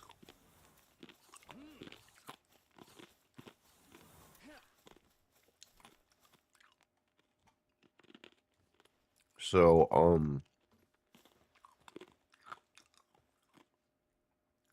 did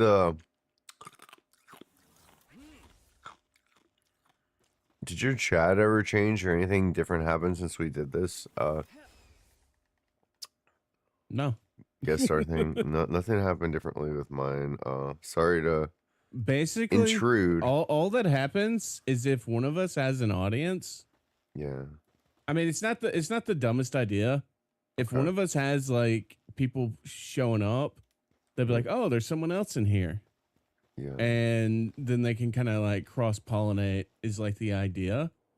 Right. So like when we're doing like Palworld, it's not a bad idea.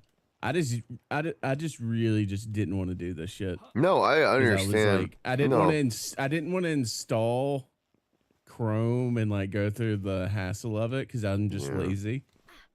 That's like 90% of See, while I like, was installing it, like Chrome or OBS was like crashing. Right. Can I just say, like, I tried to get you to do this like weeks ago. Seems I can talk to both your channels in text chat, but not in voice chat. Yeah, I know. Yeah, because it's only for the streamers. But so and this is an experiment, right, Jen? This is just an experiment right now because a few weeks ago I tried to do this, and you're like, "Oh yeah, I don't have Chrome," and I was like, "Oh," but like. And, like, that was fine with me then. I was like, I understood. I didn't want to push it then. But there's this part of me that was, like, really fucking curious. Because, like, I went, like, knock, knock. And it was, like, it put me in this little box, right? Like, the box that we're both in now. And it was, like, you can have someone else in here. And I was just like, huh. Well, I wonder if one day when you've got, like, T-Jard in the chat. And you've got maybe some new guy. And then I've got Raijin on my side. We don't have to have Raijin pick between me and you, especially if we're playing a collaborative game together. And so Raijin, if he chats, I see your chat, by the way, Raijin. Go chat. Raijin, can you go chat in DC's chat and let me see if it pops up in the same way? So like the did I thing see that it? happens is it did I see shows, it? I'm so curious. It should be in your chat. No, well, look can in you, your OBS. It should be in there. well, see, I'm also using that thing. Oh, you mean, oh, yeah. I'm really trying to, so all I see is I have tons of coal. I don't remember seeing that, but I do see, seems I can talk to both your channels in text chat is what I saw. Did you see that pop up in yours? Do you see this? Test? Yeah, I see that. Is that in your chat that you typed that? Yeah. And what's interesting is it still comes to my chat as the moderator. But when I look, or through the Twitch chat thing is, but when I look at my OBS, it says that you're a streamer. It has a little red icon next to you. Test hello from the other side. Yeah, and I can see from the other side. Thank you guys thank you guys so much. I know I'm annoying as piss, and I'm like, hey guys, can you try this? Can you do this? Can you do that? And you're like, but this is not even, why are we doing this? But like, dude, thank you so much. It just widens my worldview a little bit, and I have such a narrow worldview, even for you know, because I'm also the same way, where it's like, I don't want to do anything differently, but I think there could be one day, and I also was curious on this other side of things, where it's like, hey, I wonder if, like, the algorithm will all of a sudden be like, boop-a-da-boo, two people together, put them on the front page of Palworld or something, you know, like, just something really weird.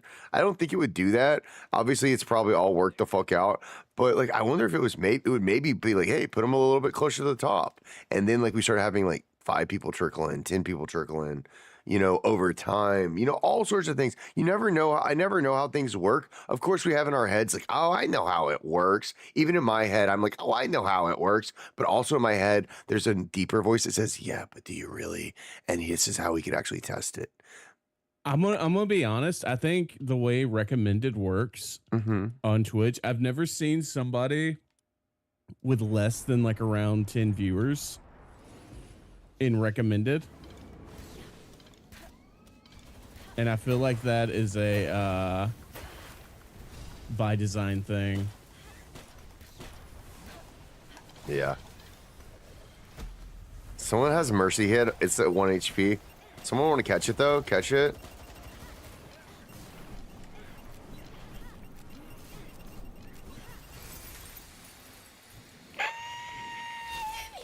I threw all my things at it. Yeah, I have nothing to catch with. I threw all my things and it was like 0%. You're level 75 now? No, I'm just kidding. I think when it gets down to level You 1 actually are level or 48 though. 1 HP, You're getting kind of big. I think when it gets down to 1 HP, Yeah. it like goes into like a second phase I think you're right. or something. Yeah. So You that want me was to, not our you want me to mercy hit. summon one now? Well, now we have to build it again because it destroyed it. But Yeah, let me. What is it? Where's it at? it destroyed it. We have to build it again.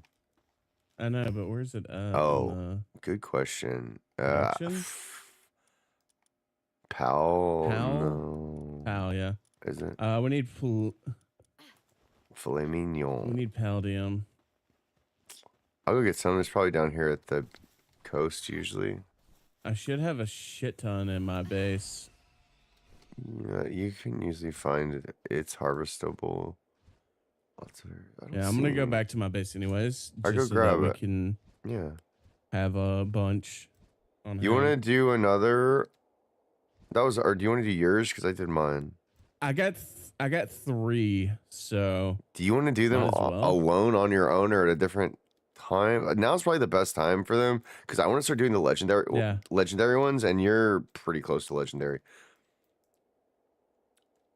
Plus, if you don't have the genetic freak pals, I think getting extra levels and stuff will help you a lot on some of these solo fights. Because I don't want to just come in and stomp the boss for you. I want you to beat him. But at the same time... Alright, let's see. Sort by level? Yeah, Raijin, you totally should. You know what? It's up to you. And you know, I take for granted a lot. Like I don't know.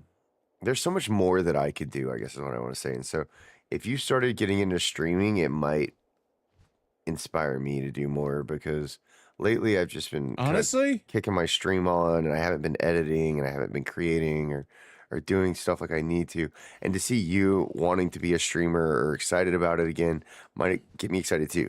But go ahead. Honestly, what? Honestly, it would be nice if we could at least get Raijin to record some. All you need is OBS. Yeah, you want to do a you want to do multi-editing. Multi-perspective. I want to do like co-op stream stuff. And like when we're playing like Fortnite or something, I can just like go back and forth between the different perspectives. Yeah. Because I have that YouTube channel for that now. No, Raijin, if you want to do, depending on how you want to set your stuff up, you can get like this webcam I'm using right now. I actually somehow got it for like $20. I get it for like $20. So there's sometimes but you don't need a webcam. You don't even need a webcam. First off, that's right. Like look at DC. DC's if you want us to help you, Raijin, give us some ideas and concepts. Me and DC will make you like a GIF tuber, like PNG tuber, similar to his, if you want. Or like I'm thinking, here's what I would say. You know, like the Stig, and do you watch Top Gear? Anyone here watch Top Gear? Raise your hand. Bruh, who you talking to? Make him the Stig, dude. Just do it. He'll love it. Stig would be pretty dope. Do it. I'm actually curious, Raijin. Have you ever watched Top Gear? Raijin, ever watched Top Gear? Is it Raijin or Raijin too? I assume Raijin, but I go back and forth. British, Australian, and the American version. So I saw a little bit of the American version. I did kind of like the host, but I didn't really like the I didn't like the style of production that they did because it felt very History Channel. And not like the good History Channel, but like the American Pickers kind of era of History Channel. The British one, though, before they got rid of Jeremy Clarkson, was so like they have that on like Pluto TV and Tubi and stuff as like a 24/7 channel. And legitimately in my bedroom, I just constantly have that playing almost 24/7 in there You want to be the as Stig? background. Do you want to be the Stig, Ryjan? Do you want like or what do you want? Something that's similar with. I know that his original. What was his original? What was your numbers on your? Didn't you have like some numbers or something that, or your colors or anything that you would want for some kind of a tuber? You don't even need a webcam. Now, hey, you just install some software and maybe a few plugins if you want to, and you could start streaming for sure. We have 203 Paldium fragments now. And then the thing that's cool is when we all three play together is we have how much? Okay, yeah, bring them over. But once we're all collaboratively playing games together, so our friend, our editor here, our moderator DC Nest has always been kind of like our kind of tech savvy editor on staff. He helps, the production that a lot of the supplement fashion shows had. A lot of the like bravado and organization and planning and production, of course, was due to yours truly in the hosting, but most of the magic that kind of stitched it all together and the CGI and all that cool stuff was, and then the editing afterwards for a lot of stuff, and just like a lot of the, I guess, kind of like animatronics that animate everything that happens from my own, intros and stuff. Anyways, it's all pretty much DC Nest. So doing that stuff collaboratively. So if Collaboratively, I like it. Yeah, New word unlock. Collaboratively. Collaboratively. It sounds like I don't know if collaboratively is would be more akin to a tragedy or a comedy. I don't know what the id part is. Is it a collaborative tragedy or a collaborative comedy? I'm not sure. But yeah, I'm sure that the thing is once we had all three of our things together, then we could edit and do a new kind of style of showing different perspectives and how they all kind of intertwine for different sort of storytelling. I mean, it's always been interesting, I think, to watch from reality TV and Jersey Shore to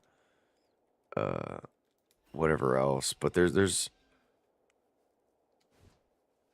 it can be a lot of fun. I think the best way to look at it is the kind of videos that like Achievement Hunter back in the day were putting out, where it's like they're running around in GTA and like one guy's like, across the city in a plane, another guy's like riding a bike on the coastal highway, and like they're all like doing something collaborative but like in different areas and from different perspectives. Right. I like that kind of shit.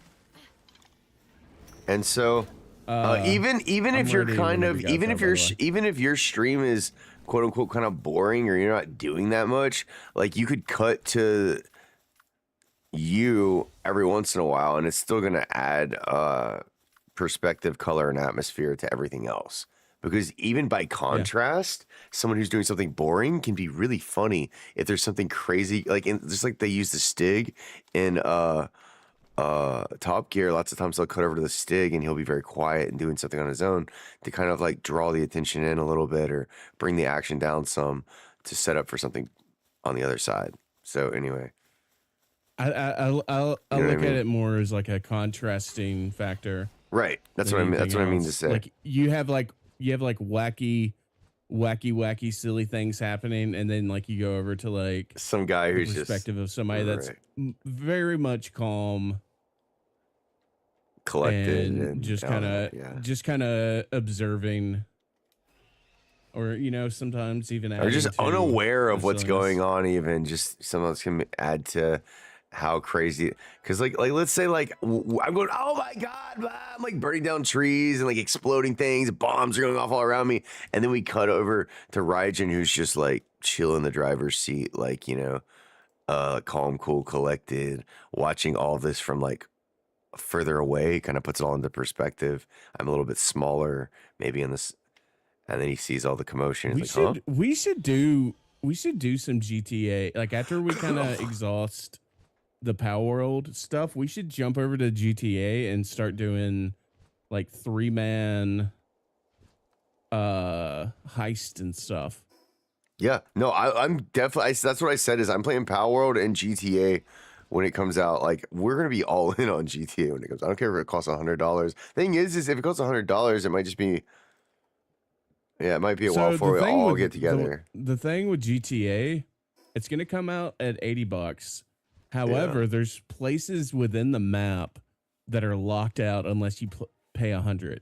Which is like the most scumfuck thing. Like at that point, just release the game for $100.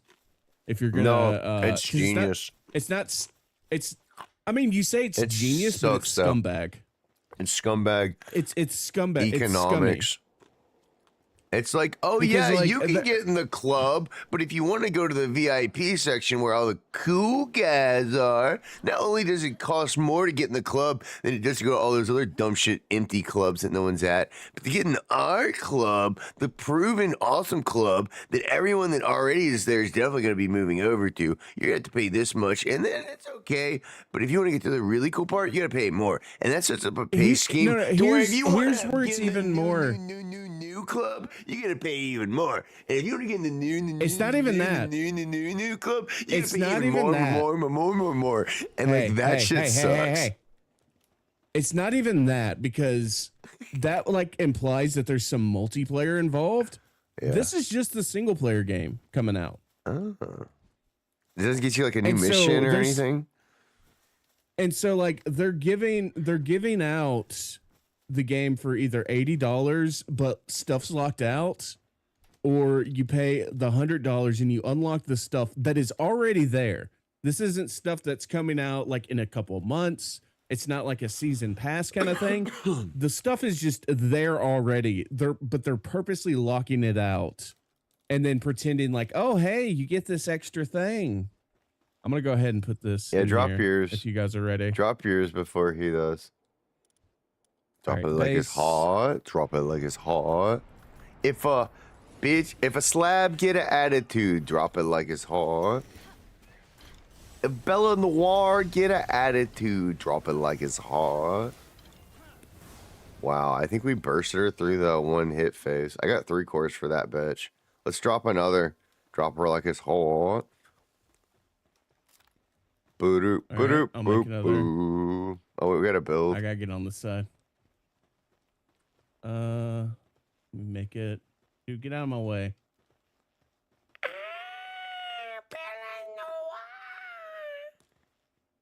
Why is it not letting me make overlapping? Oh, wait, there we go. You can't get too close to the other PAL thing, I think. Because those things are liable. Well, no, it was like glitching out or like looking at my PAL or something. Oh. Like, oh, you can't build on top of him. All right, here we go. So again. Every time you make one of these, it destroys it instantly. So you have to build another, I say. Where'd she go? She went further in. It's hard to track because there's so many things hitting it at once.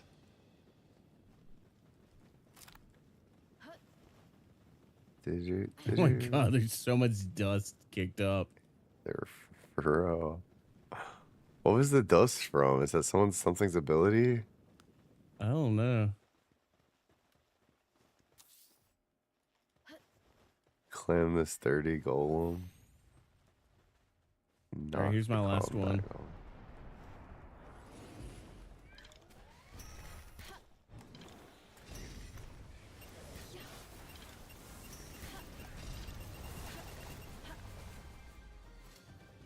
Cool. Okay, I got 7 cores for that. I got 8. I got I got 2 legendary huge dark eggs. Ooh, those are gonna be Bella Noirs. Let me know what they I got one huge dark egg.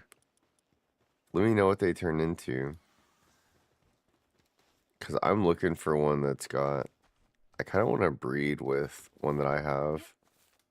If you get a libero, it's Oh like wait, I got 3. I take it back. damn. And Yeah, did you get any fragments? Any slab fragments? I got a ultra slab. I'm kinda scared they do.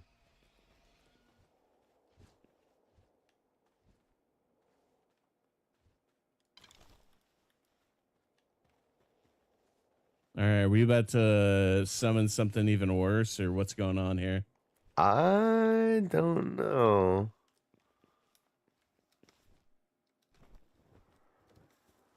I probably have enough cores to make my next technology, which will lead to me getting more cores from not doing this. I could do the ultra slab. This ultra raid boss is extremely powerful. Only a force of fully trained pals stands a chance. No, we can't Yeah, do so that. I can't be here for that. Yeah, we need fully trained force. Although we do have some 80s that are quite strong. I don't think we're ready for that. Yeah, let's hold off on that. That will be like something we need to really prepare for, not just be like, let's do this, because it'll probably, yeah, not end great. Yeah, I need to. All right, I'm Where gonna go else can we back. get slabs? We don't probably How need. do we get? How do we get slabs? I Or slab don't. fragments, I should say. I really. I think from opening chests randomly in caves and shit. But I don't know. Okay. I don't know though. I don't actually know. I just had a few. I've gotten a few. I thought from the summon events themselves, but I think we've run out. So it's probably chests and Yeah, caves. because I feel like that's where I got most of mine. Because I had like 13 slab fragments, If you go in caves a and lot, because then I don't go in caves that much, but you seem to have more than me. oh wait, is it the mining thing that does it? Hmm? Or not the mining, but the mission? Like when we expedition, that's what it is. Is that where we Oh, get it? Let me see. yeah, it's probably the adventure expeditions. Let And me the higher see. level ones probably give more. If you've been Yeah, sending them yeah, on that's that, where we're getting them. okay. Okay. All right, I'm gonna send them on the another expedition I then. heard the expeditions, the higher level ones, are actually the best farm for Pal Souls too, which Pal Souls are kind of necessary for leveling up everything from on your pals from their damage to their working speed. Once you talk to that statue, the Nasus statue, and you can Mm-hmm. enhance your pals and basically pick the ones you like the most and you can start putting souls into it. I mean, it's okay. You won't can't fuck up that bad because I dumped all my souls and maxed out a shitty Sekhmet and then had enough to max out another shitty Sekhmet. So it's not that bad. All But it's right. still I wouldn't you can't do it for every pal. So make sure it's one you really like a lot. And you do want to make your main either battle pal or your main base pal or something like that. And if you find another Bella Noir Libero, which is this pink-haired bitch, with the dress, I need to breed mine with another one, I think. All right. Maybe Well, I've already. I got 26 minutes on these eggs. I want a fucking artisan one or whatever. I want one that's got excellent craftsmanship. Bullshit. I want one of those of her. This bitch is way too slow. She'd get fucking fired one day. Even though she's most improved pal on the base. And my favorite. I think I'm too fat to ride this guy. Okay, I can ride him. Just barely. Let me know if y'all need to go to sleep. I don't know what I'm doing actually. I could probably.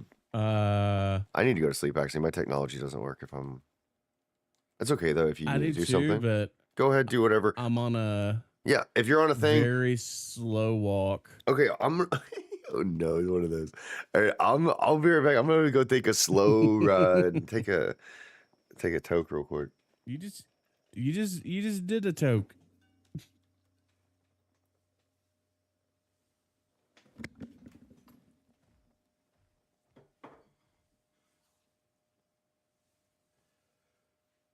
Oh God, I'm so slow.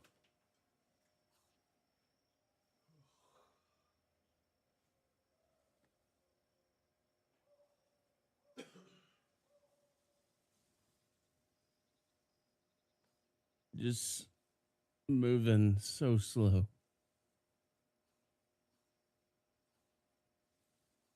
We're almost there, guys. We're almost to the storage house. Ugh.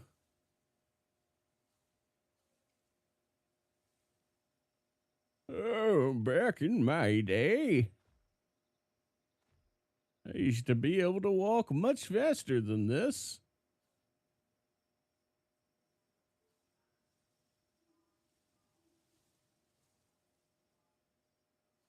All right, we're lessening it. Oh, yeah, there we go.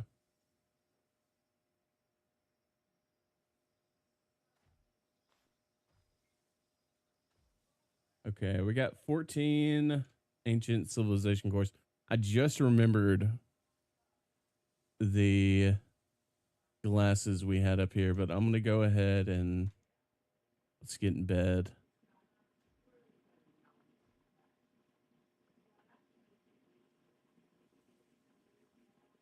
All right, I'm in bed. Rajan, if you are, let me know.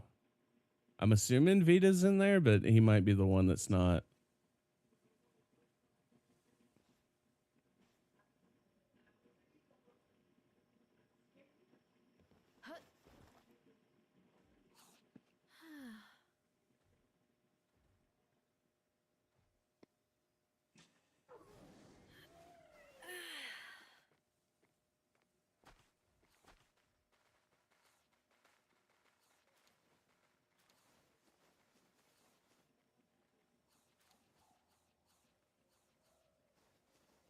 They're just chowing down. Okay. Let's go up to the workshop.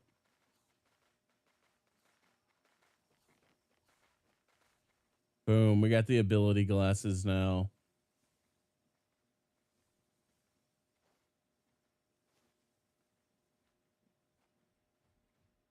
What's my handgun at? 640. Do I hear something?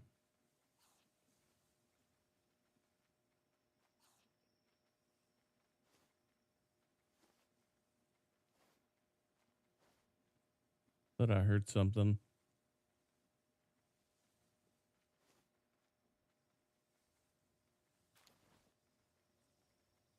All right, let's go back in here and offload everything.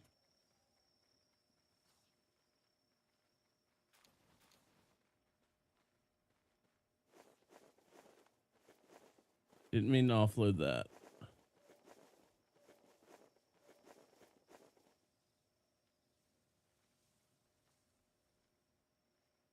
We're going to hold on to our hyperspheres. We need to start making better spheres, though. I need to start getting better spheres going.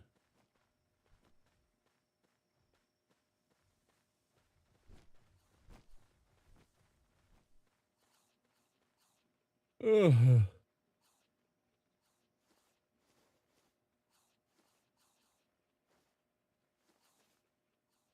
Let's see. Okay, so we got Giga unlocked. What do we need for this? We can do this pretty easily. Sphere assembly line.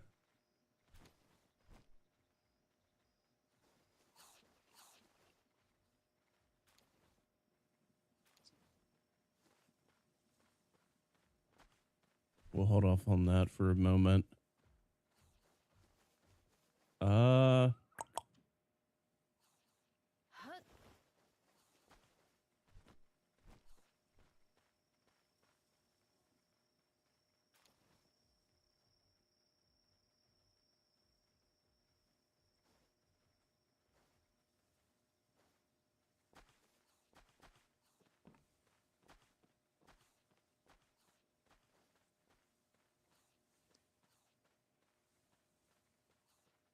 yeah, I think what we'll do is we'll add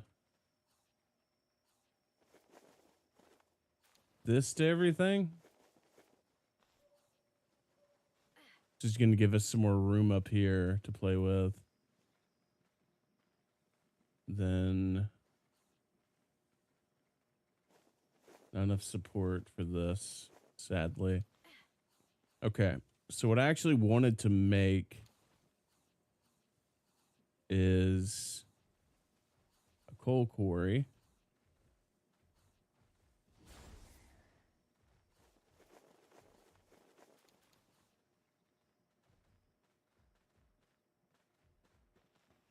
And then let's make a new ore site. A new stone pit. That'll be right there. And then new lumber.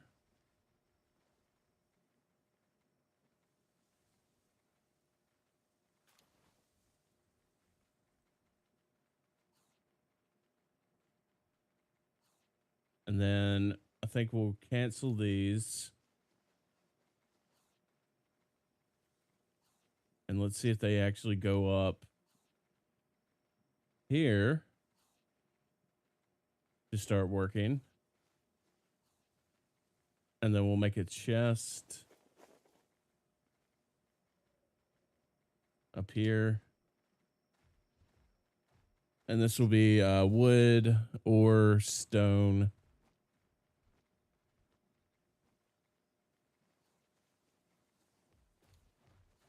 Perfect.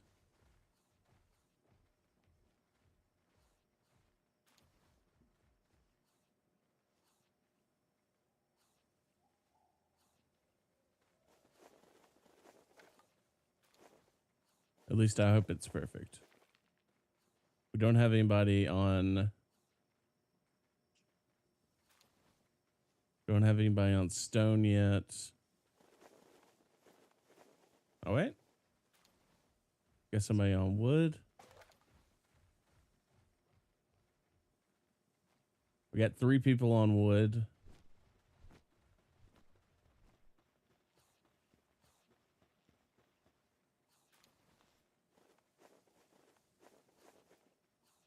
They're on transport.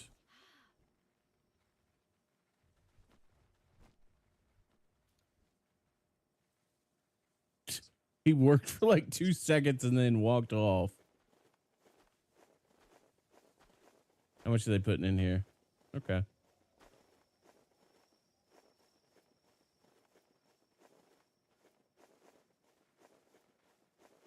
Yo, what's our frames right here are so low.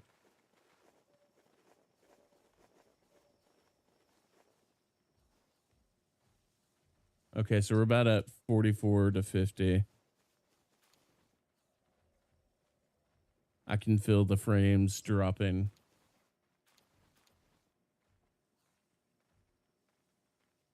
Uh-oh. A little too hot, making it take too long.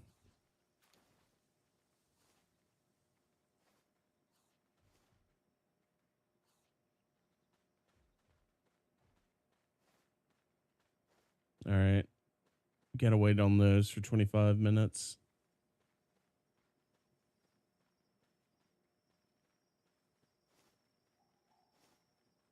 I think what we can do now.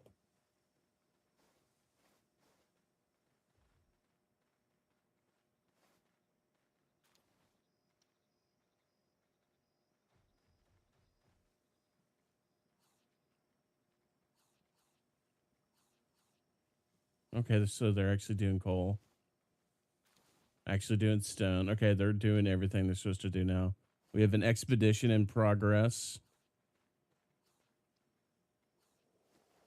So let's go ahead and do some missions.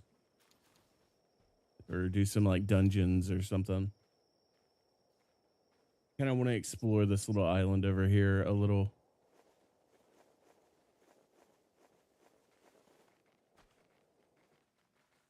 Do we got everything we need? Yeah. I think so at least. Yeah, we got everything we need.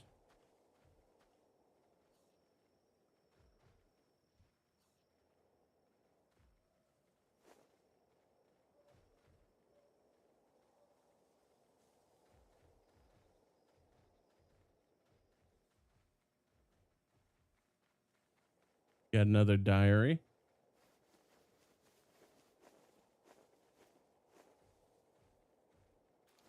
Let's go over here. I think we already have this little tower. Yeah.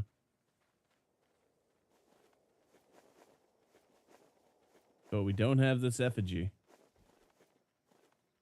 Until now.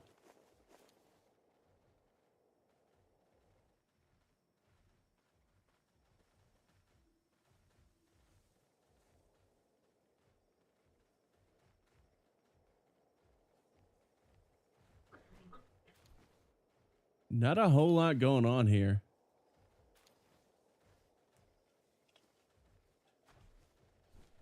I was hoping that there'd be a little more something.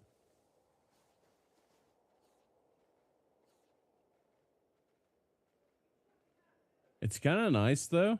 Like it makes me kind of want to build a base here.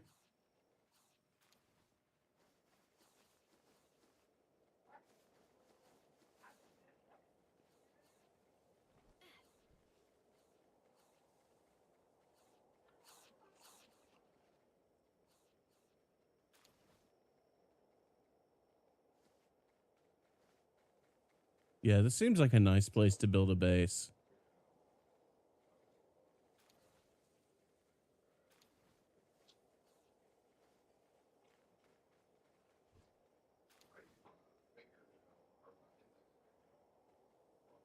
If there's anything over here.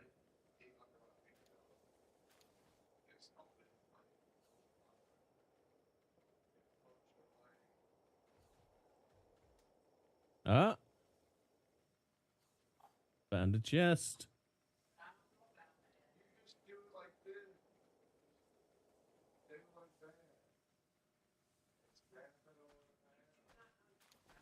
I'm gonna open up this.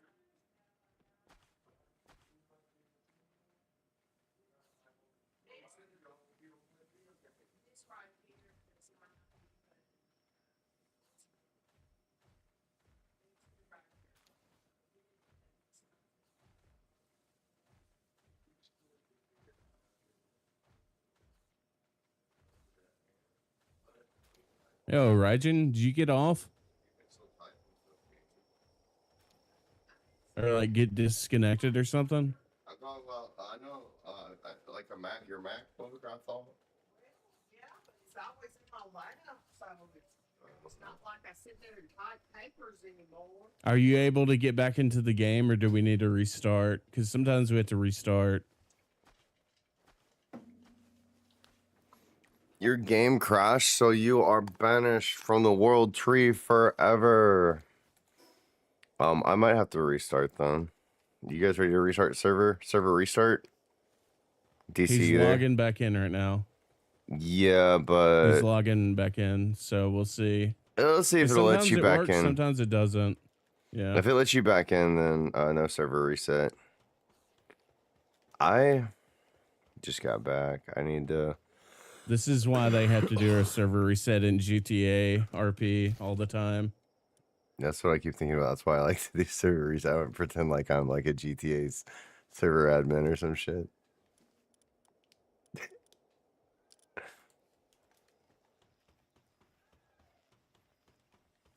Shady Pal Merchant. But yeah, essentially for Raijin to stream, all he would really need to do is install OBS. Now, it depends on your machine how taxing it would be, but you should when I had a much worse graphics card and setup, still was able to stream. Some of it also will depend on your local area's connection more so than probably your own hardware. Will be your own actual up speed, especially in your own area. Up speed it will be most important. There are some things that you have to know, like you want to make a Twitch account, you want to think of a name, you don't want to just rush in all willy-nilly.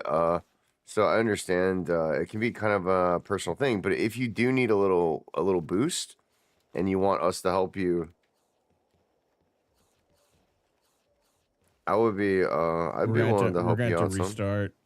We are. That's cool. Just let me know when you're ready, DC. But Raijin, we're gonna. All right, let me clear out this area. Raijin, yeah, you take your time, DC. So Raijin, but we're gonna restart for you. Don't worries. But also, while you wait, you might as well talk to you a little bit about streaming. If you have some ideas and stuff, you know, feel free to I mean, honestly, what questions would you have about it? Like, there's a software called OBS. It stands for Official Broadcasting Software. No, I'm just kidding. I don't know what it stands for. Do you? It's open broadcast. Open source. It's open source. Okay, open broadcasting software. I was actually quite close. Most people do like to use OBS. Now, there are some other options that I've heard and some pretty good competitors, especially that have like some really good options with plugins and stuff. But OBS is what most people use. Some people use some like bullshit that's easier or even more customizable, but OBS is probably what you want. And you're just gonna install this application. What it's gonna allow you to do is, and you can do a lot of test recordings where you don't even have to go live, hit the live button ever. And trust me, I've been trying for years and years, and I still hit the live button and nobody even watches me. So it's not something you should hopefully feel too starstruck about, but there is some anxiety and things to work through, especially as you interact with the endless chasm that is of mirrors. The best way to think about it is you're just on a couch playing a video game, and sometimes some dudes walk by and like, oh, hey, what are you doing? And you just have a conversation. And then on 90% of the dudes try to sell their artwork to you and lie to you. Yeah, most of the commenters you're gonna get at the beginning, they're robots. They're robots. People that are gonna be like, "Oh, hey, how are you? Where do you live? Yeah, I that's love like your stream setup. Oh my god, that's. I love your stream setup. Have you thought about doing this? What's your Discord? What's your Instagram?" Yeah, there's data harvesting bullshit robots. But he's seen me deal with those on stream again and again. So don't be afraid when that happens. And it's even scarier actually when your first real person gets in and wants to watch you play the game, because that's actually even more scary. But everyone deals with it in different ways. Hopefully, you can also think about it as a way to like just record stuff for longer, like other formats, like YouTube is great for if you're an editor and you just want to get some game footage and then take the best moments, whether it's your highlights or it's times you struggle or stuff that was funny, or just, you know, whatever you really want. You can get really creative with it. I mean, scrapbooking has always been really popular, and I think streaming, it's just kind of a more advanced. I think the best. So here's my opinion. Everyone thinks about it differently. I think the best way to really start is to turn on the replay buffer, because basically what that is whenever something happens in game that you think is really cool or really funny or just kind of like crazy, yeah, you can just press a button on your keyboard and it'll be a hotkey in OBS, and it'll save the last like 30 seconds to 5 to 10 minutes. It's really however huge. long you set it to, so that you can have, like, whenever something actually does happen, you can just have that as like a thing that you can just throw up on YouTube. have a plan to like hotkey grab stuff and your highlight moments. Now, the thing I want to say that isn't just like probably copy paste of what you can hear a million other people say that I've kind of found from doing all this. The way I like to think about it is kind of similar to how things work in video games, where you take these raw materials like wood and stone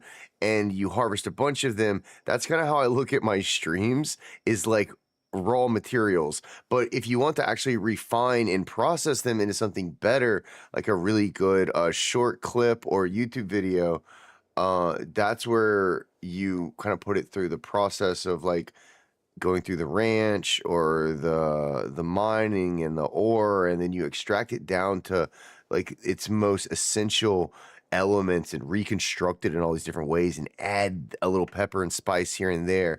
And that's you adding your sound bites and your sound effects and your extra post processing and your extra passes. The more passes you can do, the better. Really put your heart and soul and your personality into it. Inject a little bit of this here, experiment, get crazy with it, try to be funny, fail. When you're doing that stuff on a YouTube channel and you're actually creating like something that's so precious that the fucking industry like will laugh it up. Like, and that's the real, but it's not really about them. It's about you and your craft and dedication to the art. And that's where you want to get towards, is where even if it sucks, you're still making something in the end that would not exist whether if you hadn't shined your own lens on it and put it through your own process. And that's going to happen to you naturally when you play video games, whatever you're drawn to, your interests. I mean, streaming is a great venture, but I think it's better as a means to an ends, as a process, instead of the end all be all stage act. But go on, DC. Both I would look at it less like art, if that too seems much? Like too. Oh yeah, that might be a little too much. Too much.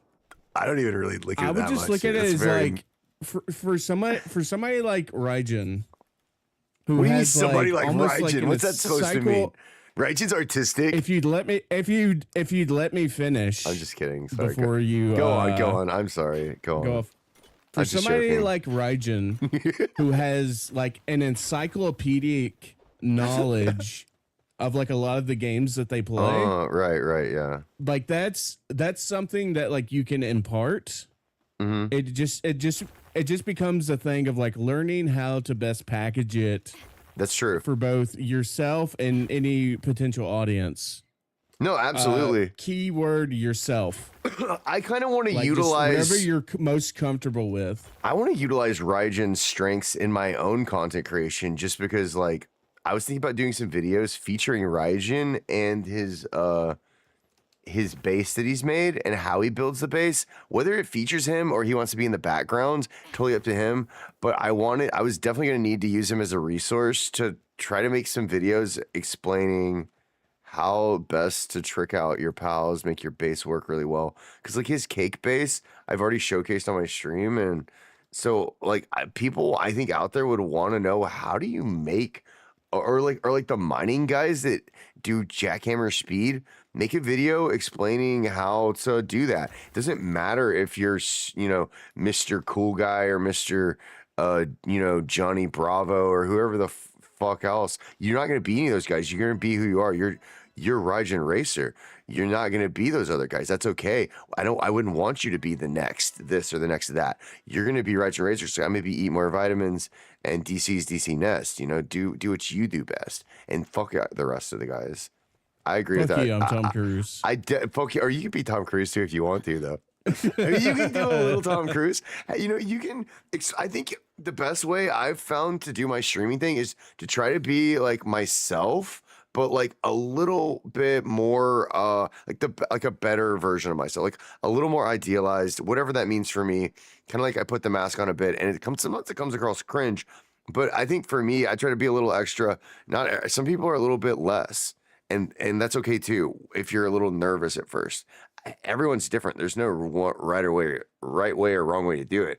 But if you want help, I think Raijin just wants us to restart the server now. Oh, that's right. I forgot about that.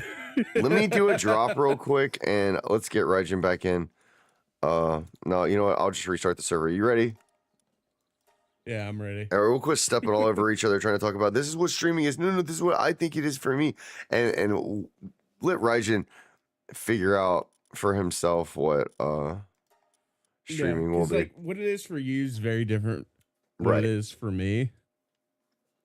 I think like And it would be different for him we too. kind of align on some things, but like for me, I just kind of at this point, I'm mostly just kind of, and I shouldn't look at it like this, but I mostly just kind of look at it as like, okay, I'm just gonna hang out and play video games instead of like having like a cohesive plan. Like I think ideally I would have like a cohesive, okay, I'm gonna make this for like an hour, and then that's gonna be a video, and then I'm gonna do this for another hour. It That's seems another to be video. like an endless cycle of me like boxing myself in and then wanting to get myself out of my own box that I've made over and over. Does that relate to you? Does that track at all? Where like, Yeah. yeah, like I can't this like 'cause I I can want see that for you, but I yeah. think it's good. I think I tend to think this is my own take on it. And I think you'll probably agree. I think more to have like a broader range and spectrum of things is good. So if you want to have that natural in the moment streaming kind of organic experience with other people collaboratively by yourself with different games with different variety, see what sticks. Shotgun approach is definitely gonna be and then finding something to niche off into from that, I mean, is probably good. I don't know. I think I'm kind of like taking it further and diffusing it out into what were we talking about again? I forgot where I was going with Anyways, that. at the end of the day, and it's not something that ever really needs to be overthought. It's just you just turn on streaming. I know what we're You talking have about. as much fun. You have as much fun as you can.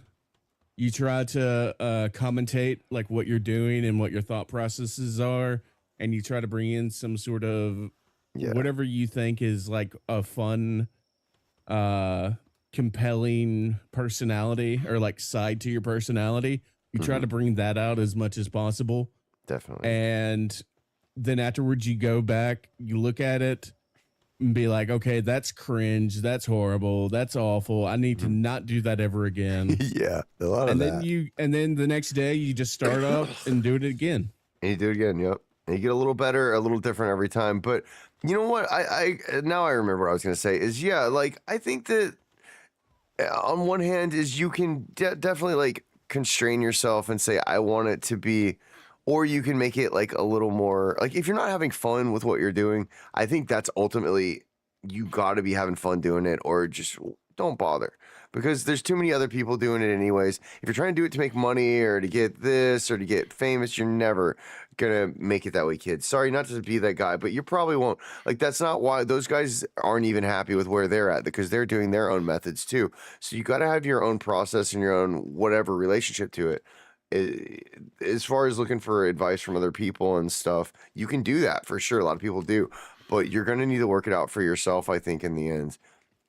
Now I think that it's great to personally like because I've been streaming for a few years now, and I'm very much I try to incorporate a lot of radio talk show hosts. By the way, did you guys get the code?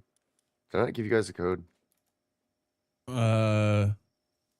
Okay, there it is. Yeah, it should be in y'all's Discord messages.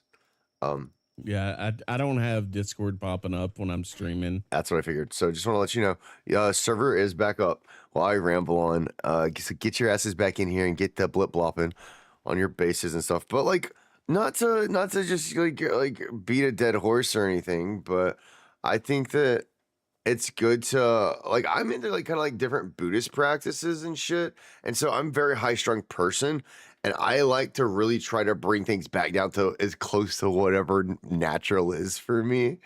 And so if I can get in a natural, there's something called the flow state. This isn't sports psychology too. This is an esports psychology and also in the gaming places. And the Eastern ideology is about being in the flow state and trying to be in your most natural and try not to overanalyze or add labels to things and then of course you can get into all sorts of fun discussions when we talk about that. But that's not where I'm really trying to go with it so much as be free. I love games where I'm allowed to be like sandboxy simulation stuff. I like I like so many different types of games though, but something like when you're streaming anything that sometimes it's scary when it's an open-ended game because then it's just you and you're there with the mirror of the projector, the mirror, the whatever you want to look at the camera lens as the eye, the all-seeing eye looking straight back at you, the eye of Sauron. I've looked at my webcam. Have you ever looked at your webcam and felt like it was the eye of Sauron before, DC? I don't Maybe have a webcam. Oh, that's right. Well, if you did, it's the all-seeing eye of Sauron. If you can imagine it looking at you when you're in the middle of your worst, most embarrassing moment, and then you look up and there's the all-seeing eye of Sauron staring straight into your soul, boring into your. It's See, the thing is, I never have like a it's not that worst, bad. most embarrassing moment in a stream. Mhm. Because like I've gotten to the point where like I definitely had that like when I first started streaming, and I was streaming like It happens to me every day. League of Legends and Halo or something. And like I just have like Halo's a game that you can easily just have an off day with. True. Yeah. And You keep it light. You mostly keep it light. I've definitely had like in the past like an off day in Halo Yeah. where like it felt just embarrassing to just go like Right. 3-17 or something. Yeah. Like you just ate But like shit. at this point, I've just realized like it's just something to lean into. Everything is a bit. Everything is a bit that you can lean into. It never became a thing that was like, oh, this is bad or disaster. And if it did, you're like, oh, let's just turn the momentum of that. And was always part of this is good. This is good too. Whether it's bad, whether it's good, doesn't matter. The thing is that we've got comedy, drama, like you said earlier, like does a tragedy tragedy comedy doesn't really matter. It's all part of the show, baby. Kind of like that. And you just roll with it. And like if you're the most cringe person in the world, yeah, there are like people me. out there that are deeply They love that. Yeah, I mean, I'm kind of like one of them. Napoleon Dynamite. Yes. Kind of stuff. So I think Napoleon Dynamite's like the most like perfected, easily consumable version of cringe that there's ever been. Because like even my dad and my mom were like digging Napoleon Dynamite. Oh yeah.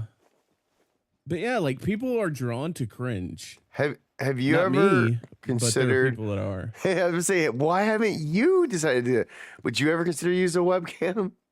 Speaking of cringe, and with that, I mean, I've definitely thought about it in the past, and I'm just like, nah, it's just not for me. It's just that was another me thing for a that, long like, time. Why do you think I started using a webcam? Because you were like, I got to use a webcam or nobody's going to watch my stream. Well, no one watches my stream anyway, so it's kind of, I think it was a mixture of that though. And also something kind of, I think, wanting to take ownership back of my own identity and say, okay, if people have, because I think I went through a phase when I was starting to be kind of a bigger internet personality and I didn't have a face and people were taking my identity and face and spreading my worst pictures around and being like weird internet trolls like they do. And I wanted to take a little bit of ownership back over that.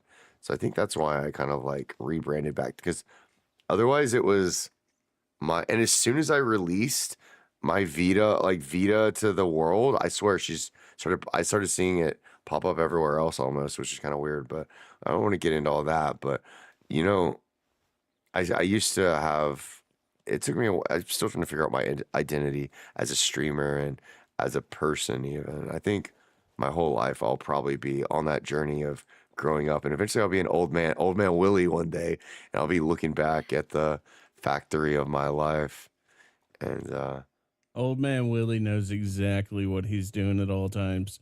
He definitely doesn't have dementia. no. Man, the ending of this game, like I don't want to spoil anything about the ending of the game, but it had me really sentimental. So I can't wait till you beat the game, and it's not really as I can't really talk about it right now though. So let's Riley. Actually, I need to do some technologies. Do. That's why I gotta make my YouTube video too, though. I need to spend some time editing. But if in the meantime, Rajan, Yeah, if you run into any problems, Rajan, feel free to ask us, for help with streaming. We'll support you for sure. I probably won't watch your streams. I though. have like the easiest. I have the easiest possible edit ahead of me, and I'm just like procrastinating super hard on it. I might watch your stream It's some. such an easy edit. I don't know. I'm not like a big stream watcher. I'll try to pop into your stream. I try to pop into people's streams a little this bit, asshole never watches mine. but I don't watch streams. I'm too busy. He doesn't even watch mine. I do. I watch it some. Sometimes I pop in. Bellinor was born. Bellinor was born. Was it a libero? Libero? Was born. Bellinor or libero? Bellinor was born. Damn it! I need a libero. 3 Bellinors have been born. All of them are the ones with the blue hair or whatever. Fuck. What kind of stats? Like they getting good passives or anything? That's what I'm gonna look at in a second. Oh yeah. Everybody's on an expedition right now. We got Dragon Killer. Everybody We got in the Runner. ranch getting tipsy. Everybody And we in got the ranch getting Diet tipsy. Lover. Wait, say the first two again. Everybody in the ranch. getting Dragon tipsy. Runner or Dragon Killer, Runner, and Diet Lover.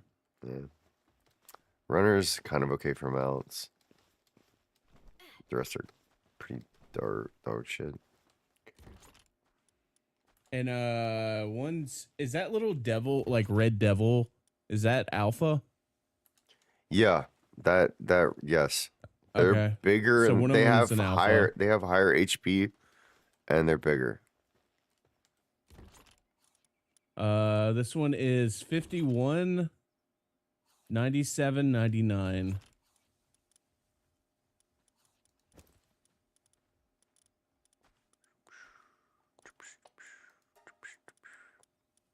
Oh, I need to hatch my eggs still.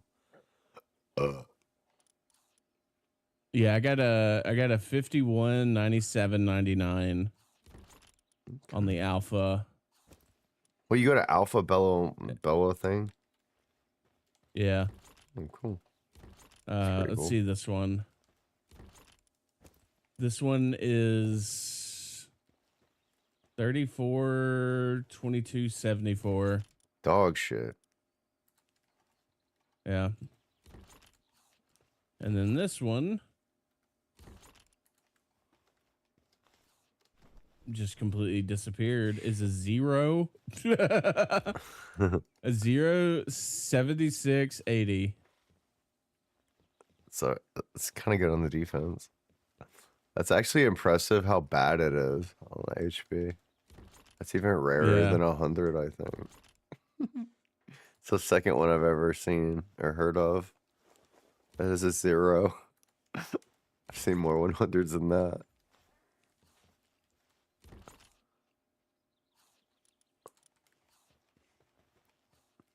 So there is a fruit in the game that will increase that number. So don't worry too much about getting perfect. If you get around 80 plus, you can easily grind to get up to 100 if you really want to. And honestly, I don't even think it's necessary. Yeah, I mean, I got one. The first one was what was it again? Oh yeah, I can just like look in my party, I think. So the first one was a 51, which is awful, but then 97 and 99. Dude, I just had a really funny thought. What if we got Raijin into streaming and like a year, or not even a year, like 6 months down the line, like almost as soon as he gets started, he instantly gets like a big brand sponsorship promotional deal. And he's like basically like just like back to his racing status. He's got like sponsored by Tide. Like he has like the race car sponsorships everywhere, branding, and and we're just left in the dirt. What would you do? I mean, it can happen. It can happen. Tracer. Tracer, it happened to Tracer. Yeah, but then he ended up quitting. Would you still play games with us if you popped off and had like 200 viewers, Rygen, or would you forget about us? I'd forget about all you motherfuckers. He's forget about us. I think he might. He's be too cool. I don't think he would do it intentionally though. I think it might just happen. EMV's a brand risk. Brand risk, yeah. EMV's a brand risk. Exactly. Like I would just be like hidden in a box somewhere. You'd be like, dude, what? Come on, collab with us, man. Collab with us, man. I'd be like, don't you stream on Kick now? I don't know. All right. So what were we talking about? Sorry, I just had this like flash forward. You remember like That's So Raven, where she would just have those like psychic flashes. That shit for real happens to me. That's why I should be an editor. I just need to get some balls. I mean, at the end of the day, so like, here's your problem with editing. Is you think you don't know enough, but you 100% do. Right. That's you know the thing. enough. There's just some things that you don't know how to do, and like sometimes those are stuff that you just can't do. And like you need to either in the moment do a Google search or ask Rock or whatever how to do this, and then just find like a short video. Don't click the 10-minute long ones. But like usually there's like a 1 to 2 minute editing tutorial video about the exact thing that you want to do. But like at the end of the day, it's just a matter of getting out there and getting that catfish and sticking your this clip here, this clip there, cut this out, cut out some of the awkward silence to make it go faster. Yeah. Stuff like that. Yeah. I think I need to like, so I kind of think of a lot of it has to do with how I think of myself. I think I've always thought of myself as this or thought of myself as that and been kind of uncomfortable with how other people see me. And, I think that I get hung up on a lot of that when it comes to editing and when I shouldn't. And so I should just have fun, like jump out there, like think about it, like jumping in the swimming pool and like trying to like, you ever like see like a dirty ass, like whole, like pond of water out, muddy ass pond. And it's like, you could jump in the water. You don't know what's in there. But once you get out there, it actually might be fun. You can reach down these holes and pull catfish out of them and do crazy shit even. Or like pull a little crawfish up. But you got to get out there and have some fun and do it. I don't ever get out there and have fun and do it. I just look and watch because I'm not an editor is what I tell myself, or I'm not this. Instead, I'm like a writer. So I can come up with the ideas and the concepts.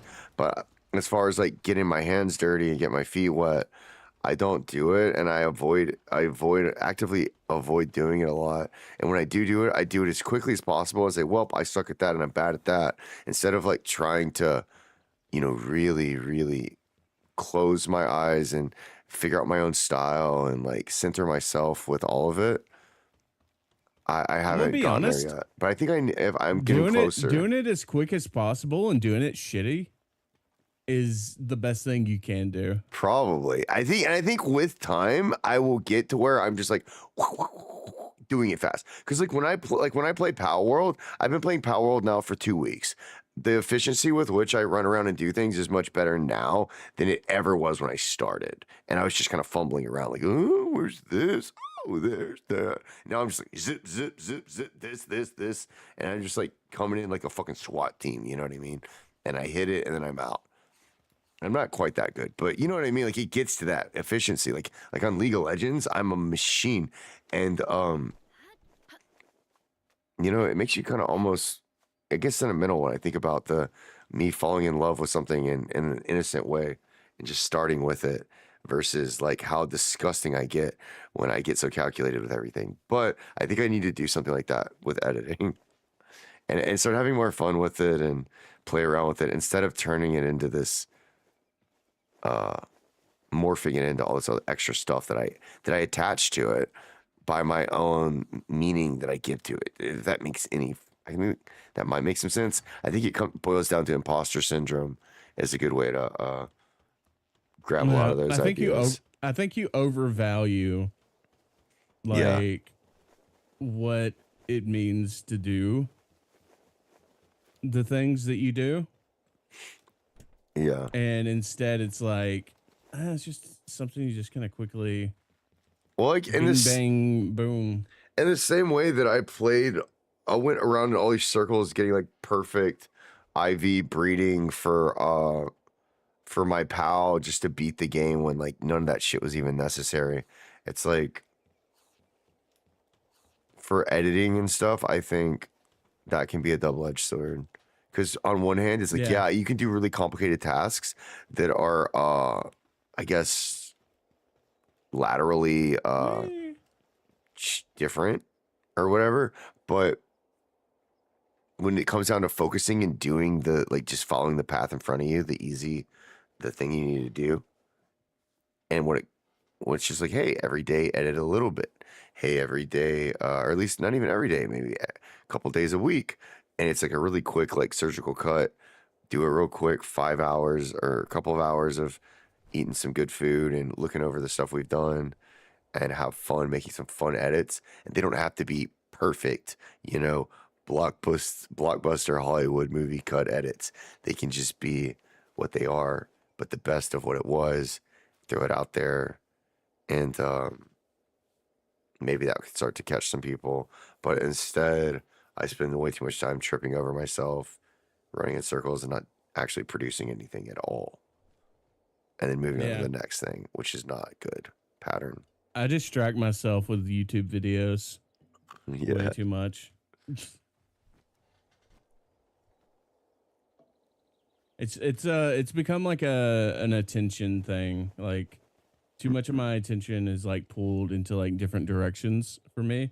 Yeah. When like I should be like, but you like getting in that soup. I should get myself disciplined and like treating this almost like a job, because I feel like I could make something that is like compelling if I just like sat down and figured out my format, figured out what kind of videos I like can and want to make, and then just start streaming GTA RP. GTA. Dude, I'm going to make so many, like what I want to do is whatever I'm doing right now, I want to take it and like kind of make it into like a cake. Put some icing on it, some cherries on top, you know, put a little bit of this. But underneath it all, it's just like, it's kind of just a plain cake, but just make it look really nice, right? And, but take a lot of little layers to the cake, and I need to make, and then serve it to people. And like, fuck it. If it's not the greatest cake, whatever, or you didn't like the cake, fuck you. Go make, and then I go make another cake. I had fun eating and making the cake. And that's what should matter. And like, and have it be like an open highway where everything feels creatively free. It's really important to me. Like I've been thinking lately about how like when I was in school, I was stuck in this horrible environment in school where all I had to do, it wasn't the most horrible, but no one likes school. You're basically rigidly forced to do the rules, to wake up early, can't talk in class. But I had this one class that was pretty fun, and it was a creative writing class. And in that class, I got to write stuff, and I didn't feel like trapped or constricted by that class like some people probably did. I felt like actually free because that's where I can just write whatever I wanted to. And there's nothing I could write that was the wrong thing. There's nothing that I could do that was wrong. If it sucked, it didn't matter. But I would usually try to make it good. And it usually ended up surprising myself how good it was and other people. And I kept doing it. And so I started to get this part of my identity is like, oh, well, I can be creatively free in this way. But like as I've gotten older, I feel like I boxed myself in. And now it's like if it doesn't meet this expectation, you know, or if no one reads it, or if it's not a number one hit, or if it's not Stephen King, or, you know, like, I don't know, you know what I mean? Like, there's kind of like, if it's not this something that lives up to this insurmountable expectation and odds, and like maybe it doesn't even have to be that great, but it just needs to be, you know, needs to be this, needs to be that. Like it has to be constrained to whatever it needs to be used for. And if I don't write it well, and then AI can write all this stuff for you anyways, and blah, blah, blah, blah, blah. And so I get it like lost in this tirade of BS, and I never actually create anything anymore. But I used to like not feel that way. I used to feel like when I put the pen to the paper, anything that I wrote could be like an amazing adventure. And capturing that kind of magic, like some people get it with a paintbrush and they put the paintbrush onto the blank canvas. I need to get back to that with editing and away from whatever constraints and extraneous bullshit extra pop culture tells me about streaming, what society tells me about myself, what social economic shit tells me about this, what gender identity politics, tells me about that. Fuck that shit. What will they think if I say this? Fuck that. Suck my dick, Dan. Like, fuck, I need to make some good stream content and quality and video stuff. And I need to let my inner gremlin heart sing again and have fun and all that. But lately, and I think Palworld has started to open up and let some of the light back in for the first time in a while. And I've been thinking about things a little differently. Does that make sense? I know I said a lot, but it is a lot.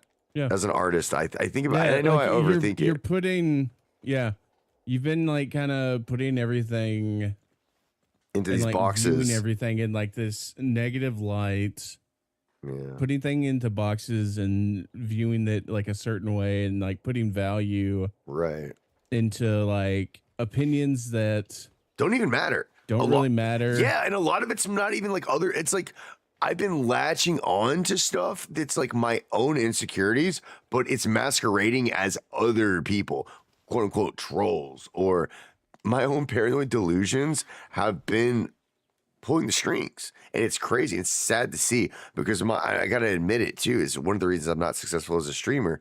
And I've got to face some of these demons if I ever do want to master myself, my own house, and my own creations.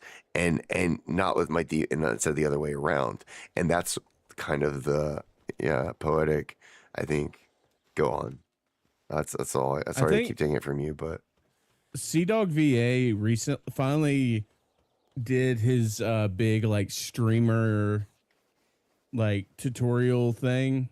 It was like 5 hours long, but he has a lot of videos on his site or on his channel that are like clipped out of it, like streamer university stuff, kind of. Yeah, like but his own version of that, but it's like his class. But it was something that he'd been planning on doing for months. And then after he saw like Ludwig, because they're friends, after he saw the way Ludwig did it, like he kind of took a lot of inspiration from that. Yeah. But he's not as good. He's not as good as Ludwig is at like. You could definitely tell the guy was like really nervous. A presentation. Like, he put a lot of I feel like good information in there of just the kind of mindsets that you should be having with a lot of this stuff. And like at the end of the day, just go out and make the shit. Right. Is what a lot of the stuff boils down to. Because like you can't like we can get stuck into like what if it forecast. And, like, I still do this. Yeah. Don't forecast because like we can get stuck in that thing of like, well, this might not really be that great, or people might view this a certain way. Right. No, like I realized very like, recently I was doing this. Sorry to cut you off, but like I realized this recently that like I was screwing up so many interactions in my day-to-day life by like overthinking how people would react or respond to this, that, or the other. And it influences the interactions and everything you do when you do that in your forecast. It's like forecasting is what it is. So like you have expectations, and when things don't go according to your internal playbook, and oftentimes in reality they won't, everything falls apart, including like your conversation, your mannerisms. And that's, especially as a streamer, I think can be catastrophic. But go on. You have to learn how to navigate that. And like, you know, interactions and stuff like that, definitely. But also just like the getting stuck in making something because you're forecasting like, oh, they're gonna think this or this, or Mm-hmm. unless like I go the extra mile on this, or I change this. And like at the end of the day, you need to be making decisions that are more productive to your output. So instead of like, if there's things that are like actually wrong with what you're making, be like, okay, this is shit. I'm just gonna completely drop this. Because like it'd be a waste of time to figure out how to make this work Yeah. and put that energy into something that you have a good feeling is gonna work instead. Right. There's also Because a like lot of I like definitely putting get it stuck in off. this. Yeah, like saying like, I want this to work. Like, because in my head I have this kind of like ambiguous kind of Peter Pan. Like, oh yeah, like it's this crazy dream that's gonna be awesome. Like I'm gonna make this video. It's gonna be. It's not even like that. It's not even like I'm gonna go to Hollywood. I'm just gonna make a YouTube video, and it's gonna be a good video, and it's gonna maybe even get a lot of views, maybe even like 1,000. Ooh, is that a big number? Maybe a couple hundred. I don't know. What's a good number? Whatever. And I'll have fun making it, and it'll kind of take the best little snippets of what happened, and people will be like, oh wow, they kind of understand my like point of view within the world of Palworld, and some of the developers for Palworld even maybe will watch the video and say, oh, he enjoyed our game, and be happy, and then I'll get an extra 10 subscribers. Like where do I draw the line? And like I don't even know, because I haven't even fucking, there's fog of war out there. I haven't even made it that far. It's just all pink flowers and sunshine, and I haven't actually shot the harpoons out into and carved up the carcass of the whale and You know what? made the bastardized poop baby that it's actually gonna be yet, because I can't, man. You know what I mean? You know what? It's You know what? fucking ADHD autism bullshit. What? So, you know that new band I've been listening to, Electric Callboy? Yeah, I guess kind of. It's like it mixes pop and techno and heavy metal together. Mm-hmm. Got it. And they're a German band, but I've just like the past like 2 or 3 weeks, all I've been doing is listening to that. Nice. I just fucking love it. It's like open up some new pathways in your brain or something. You just want to keep running down that. Yeah, I got it. Anyways, all this to be said, there is a guy that reacted to one of their videos. And it was this is a guy that is he's a guitar tech. So like he's toured with bands and helped like set up their things, make sure this guitar has this specific tuning, and then later on they're going to switch to this guitar that has a different tuning, in between sets and all that stuff. So this is a guy that has worked like, in a professional manner with bands and whatnot. And Electric Callboy, again, they're German. They were going to do a American tour. And this guy's like based in Nashville. And they had seen one of his reactions because he was reacting for the first time to the band, and he had kind of a funny reaction. And then I think he was kind of using a lot of his knowledge about music during the reaction and whatnot. Anyways, they saw that video, and they're like, "Hey, would you be interested in being a guitar tech for this tour?" And he's like, "Oh, yeah, sure." And then fast forward, the tour didn't happen because the singer got like a ear infection that was like potentially going to his jaw. Aww. And shit. And so that ended up getting canceled. And then fast forward again, he gets healthy, and they're like, "Hey, we're finally going to do this tour.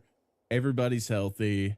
We're full guns blazing, all speed ahead doing this tour. Yeah. Can you help us out with this, and this?" And eventually it got to the point where he went from potentially being their like temporary guitar tech for an American tour because like he has like so much knowledge of like all these different venues in America because he's been touring for years as a tech to suddenly becoming their actual touring manager full time. The guy's moved to Germany with his family, and now he's the tour manager and social media guy for Electric Callboy. So like that shit can happen, but this is one guy reacting to this band that has millions and millions of followers. There's like hundreds of other people that have reacted, and like nothing really came from it. You know what I mean? Yeah. It's like there's always that little sliver that like something big can happen, but you can never really count it because like when they called him, they were like, oh, they want to do like a YouTuber kind of collab thing. And like he had no idea that his life was like about to like fully change from it because he didn't really have like much in the way of expectations for it. I think it's important to like keep your expectations not like in a negative way, but just in a very neutral way. Keep your expectations low because anything that happens is a positive surprise. Like Or anything, something that you're going to learn from. Yeah. And some of the lessons aren't always the easiest. Like when you lose your entire lines because some stupid trolls ruined it all. I'm just kidding. It's not exactly what happened. Yeah, I mean, like there's It's a lot of different factors of what happened. oversimplification. Yeah. I mean, and what I do like though is that there are like, if I do look back at my YouTube, even though I suck at encoding all of this BS to the world or whatever I'm doing for myself, for the AI, because I don't have any kids. My YouTube channel, you can see, you know, some of those fashion shows and events that we did, and some of the people, you know, Rygen's there in the crowd. I'm there on the stage. DC's at the camera, you know, man, and the crew. It's all there. It's just in different kind of sets of skins and clothing. Oh, And I just sets and remembered. stages, and that's what's cool. And I'm getting better and better at it too. So that's what's cool too. And hopefully, I'm getting better. That's another thing is I put a lot of pressure on myself. I'm like, well, shit. If my editing gets worse over time, then does that mean that I'm like actually like, are people gonna finally realize that I'm fucking worthless, or this, that, or the other? And then I'm like, should I just give up? And so I have a lot of stuff that I struggle with from my own mental, you know, and every creator's a little different with their own stuff, but yeah, if it's just at the end of the day, it's just flipping on a camera or recording yourself playing video games. If you think it would be fun, then go for it. I fully support you. At the same time, there's a lot of stuff loaded into that, kid, and you got a long journey at road ahead of yourself. But I'll be there to support There's you. another thing Because I'm not one to leave someone either, Rajan. So I'm loyal to the end. I'll be there to support you as long as you're not a brand risk. There's another thing that Sea Dog VO is really talking about when it comes to doing YouTube videos and stuff. And it's arguably, according to him and others, it's arguably the most important thing that you're not thinking about. The thumbnail. Because you can trust the algorithm to like a certain amount and like expect it to, you know, give you a certain amount of put your thing in front of a certain amount of people. But you have to have something that people want to click on and that they know what they're clicking on. And I think that's something that neither one of us like I think our, just in general, our thumbnails are like not where they should be. Dude, my thumbnail game used to be my strong suit, though. I don't know what you're talking about. Back my vitamins thumbnails were fucking top tier. In fact, major girl content creators started copying the format for a while. But now it's, I haven't made my PSO2 videos. My new thumbnails, yeah, I don't know what to put on them usually. But I think my thumbnails are probably better than my editing. But are they thumbnails that like people are gonna want to click on when they see it? I don't know. I think Like there's a difference between good looking thumbnails and thumbnails that people are gonna. And this is something else Sea Dog was talking about. Is like he hates the way most of the thumbnails look nowadays. yeah, But even he has to kind of like follow the trends. whatever kind of meta happens, because I'm talking that's about what people are thumbnails from clicking on. 5 years ago now. The game's changed a little bit. Yeah, a lot of it is like this weird, like Mr. Beastified Mm-hmm. thing that like nobody likes looking at, but for some reason it gets clicks. Yeah, it's just got juicy. Even though It's like, ooh, this is juicy. It like pulls your attention over to it. Like, wow, his stupid face, even though he's, smiling that goofy smile, it's just, I gotta click It's it. like up-resed and like everything's kind of smoothed out in a weird way. Like baked, like over baked or something. It's weird looking. Yeah. Everybody fucking hates those thumbnails, but like for some reason people click on them and nobody really knows why. I'm in the World Tree area. I need to farm some of these guys. Yeah, I just got back from doing some of the main quest. Now I have to go. I'm on Ruler of the Sands now. What's crazy is once you get inside the World Tree, I think they designed the World Tree area better than like every other region in the game.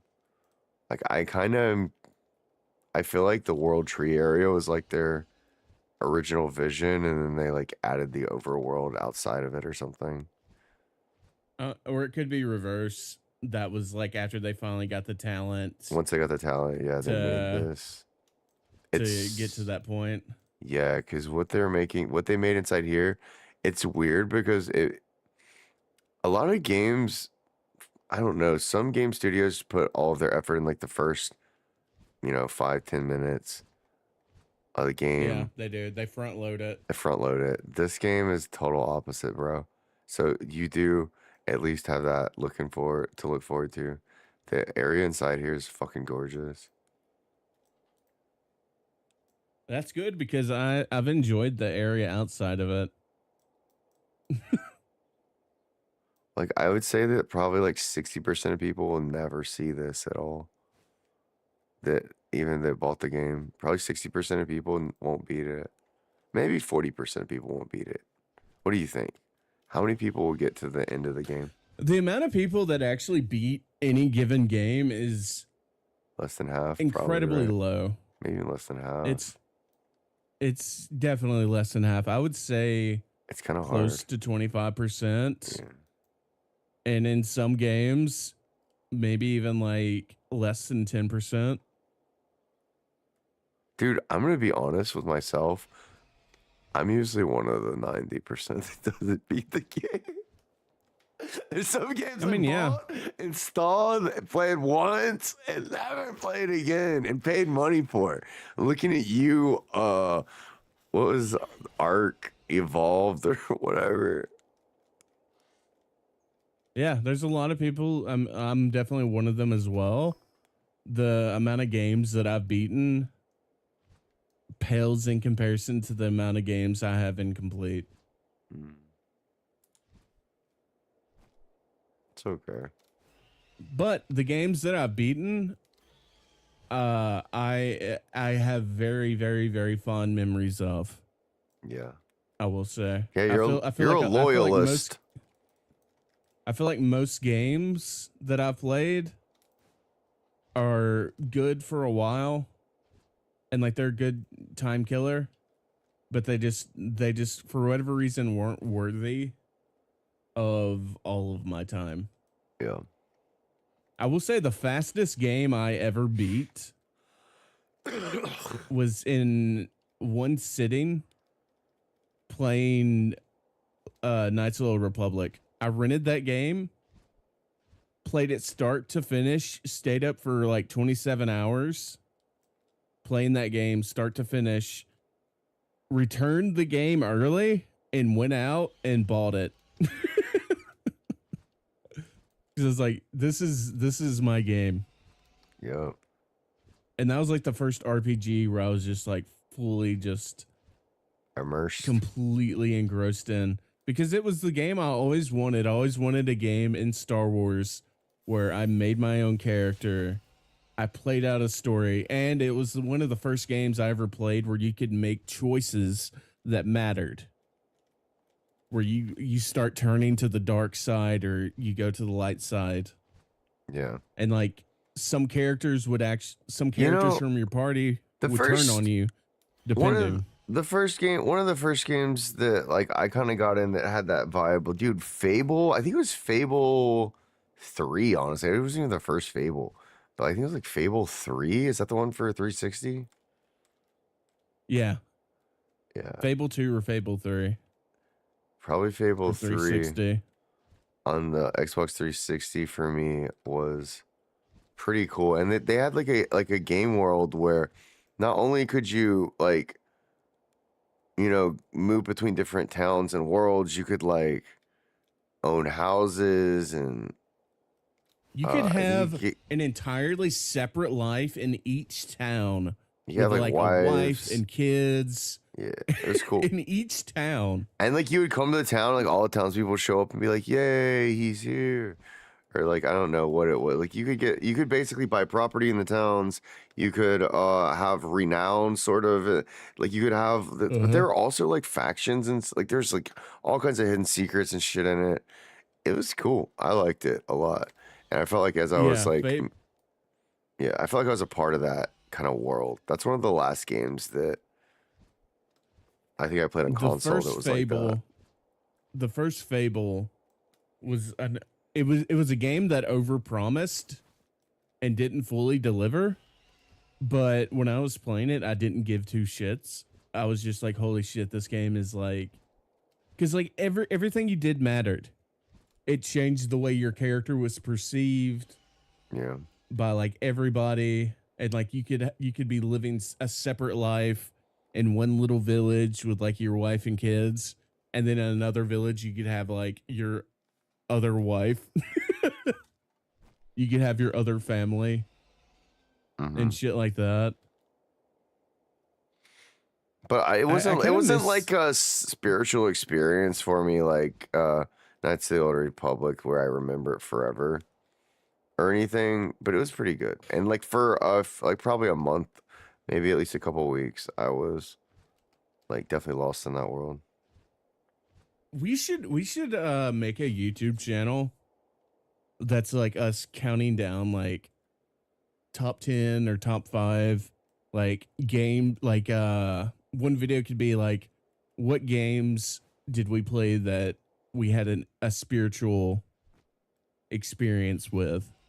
Because I think for you, like one of them was Portal 2, wasn't it?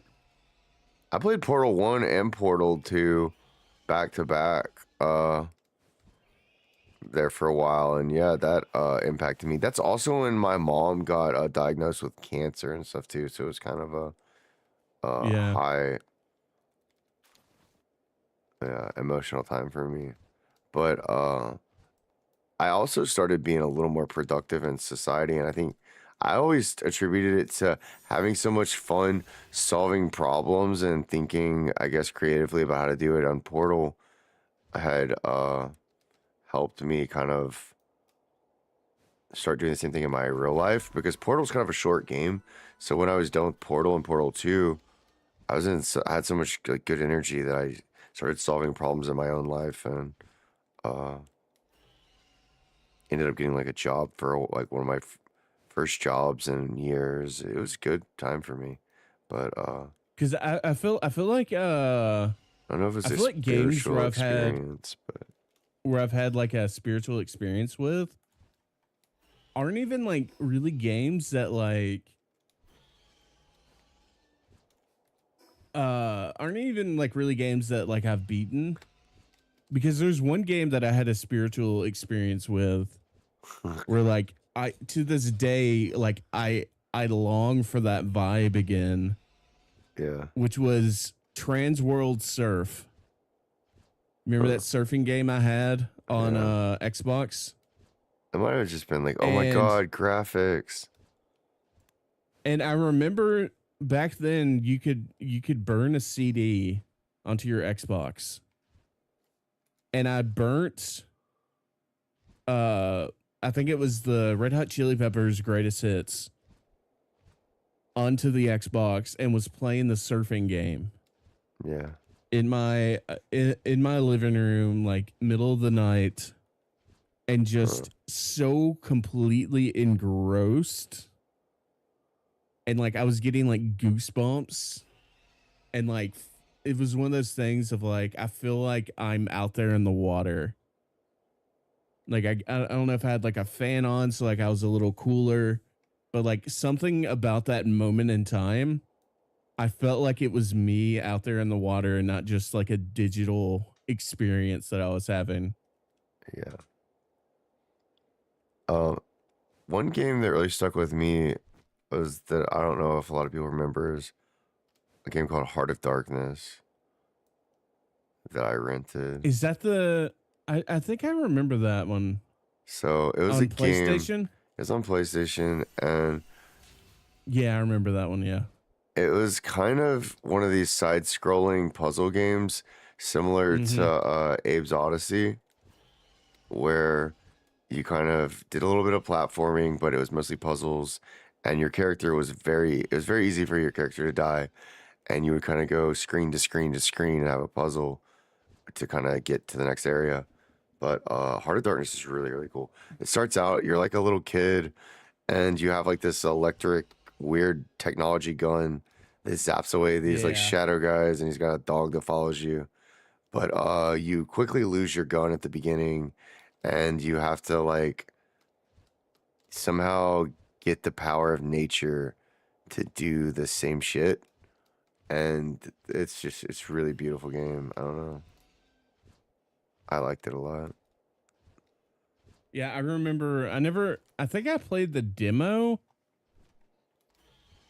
of it, or I rented it and played through a little bit of it when I was a kid, and thinking like it was one of those games that like felt like you had, like when the PlayStation came out, that felt like you had to play this at some point. Yeah. It felt like one of those games. There's a lot of PlayStation games that were just That was legitimately the best era in gaming, yeah. I think. As much as I love Sega Genesis and SNES. Oh, dude, nothing can compare to playing like Crash Bandicoot for the first fucking time and being like, "What is this? This is so fun! I can't wait to get to the next level, or the next boss, or the next." And you've never done it before. So much fun. Yeah. You're like, 'Cause I oh my remember, god! like- Like I remember like crawling on the ceiling and be like, oh my, like just being able to move around in a 3D environment on a video game was fucking crack for like a year. The first few years, it's like, wow, we can run around in 3D spaces. Like, oh my god! Blah, blah, blah. Even though it looked like ass, we Yeah. didn't give a shit. Like we could actually move forward instead of left and right, because all we could do before for like our entire lives was move left and right, and now you can move. There's depth. The cameras were ass, but who gave a shit? Like, dude, Gex, like Gex the Gecko, like all of those games they kind of had, like they were like kind of like rip-offs of Mario 64, where you jump into a painting. On Gex, it was like remote controls. You jump in the TV, and like every single, you know, it was not only like humor and art, but also each stage just had its own vibe. It was cool. There was so much creativity Yeah. going on at that time. We haven't had that in so long.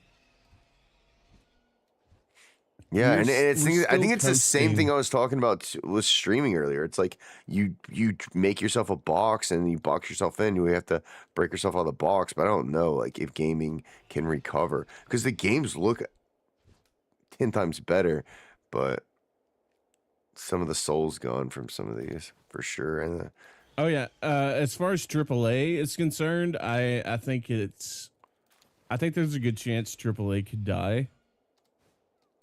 and it's just going to become indie games, which honestly I think is the best way to go, because as soon as AAA dies, I think a lot of the people that are trying to make video games specifically for money start disappearing. I mean, obviously you're always trying to make money, you're trying to make a living, but like the people that are in it to like maximize profits start pulling out.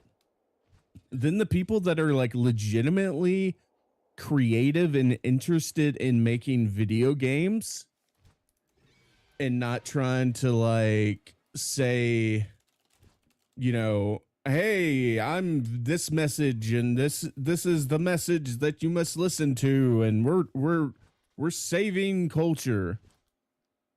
Once those people are out and you just have a bunch of fat nerdy dudes making games again and like solving problems, like, dude, the amount of you have no idea how much a lot of the technological advancements were solely down to John Carmack that made Doom. Like, this guy was like a freaking genius, like engineered like all this stuff, pushed video games during the 90s to places that like people were not prepared for. And like throughout the years, like kept pushing the technology so far forward.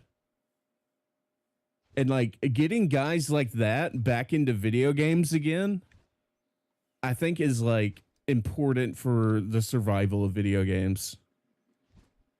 I think there's always going to be video games, but like right now, we're just kind of coasting off like a handful of AAA titles.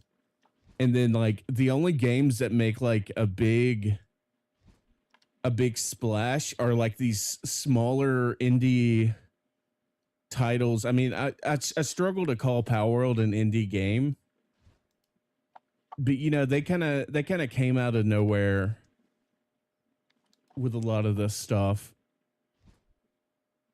And like, all right, so these are the kind of Rygen's games. trying, just sorry to cut you off, but Rygen's trying to get his stream set up right now.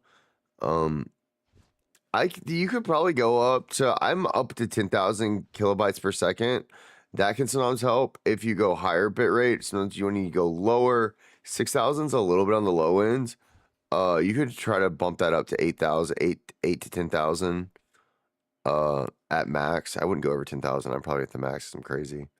But 8,000, you could try to up the bit rate on your encoder. You could also try a preset of, I'm using P5 slow, which is good quality. You can use high quality tuning. That's what I do. I don't know if it'll work for you. 2 passes, quarter resolution on my multipass mode.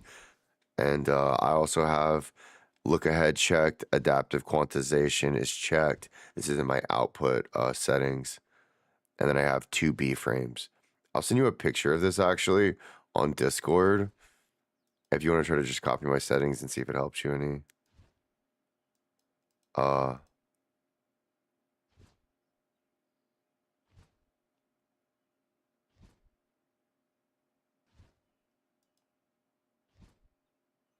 right, I'm gonna teleport over here. Optimize settings for low PC. Yeah, I mean downscaling on your video output is fine. That can help a little bit.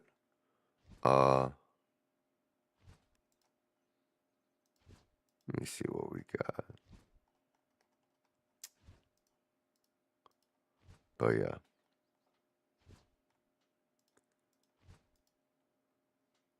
Oh wait, I forgot I had more eggs. Oh shit, I still have to hatch mine. I'm trying to turn all those cores into relic recycler. But I need wood. I need mystical wood. Oh, I ain't got any of that. Yeah, I know. Hey, Rajan, where do we get that mystical wood from? All right, I'm going to send you a picture of my settings, Rajan. Right here in my pants. No.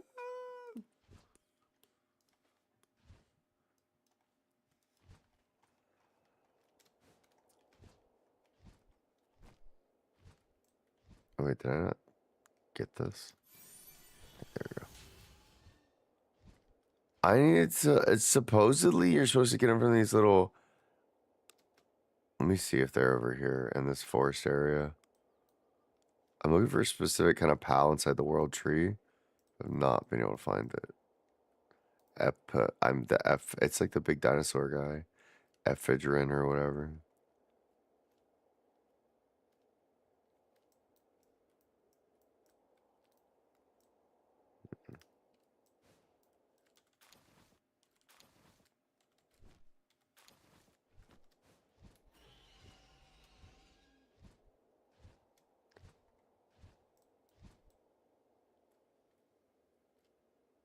I need to make some more ammo.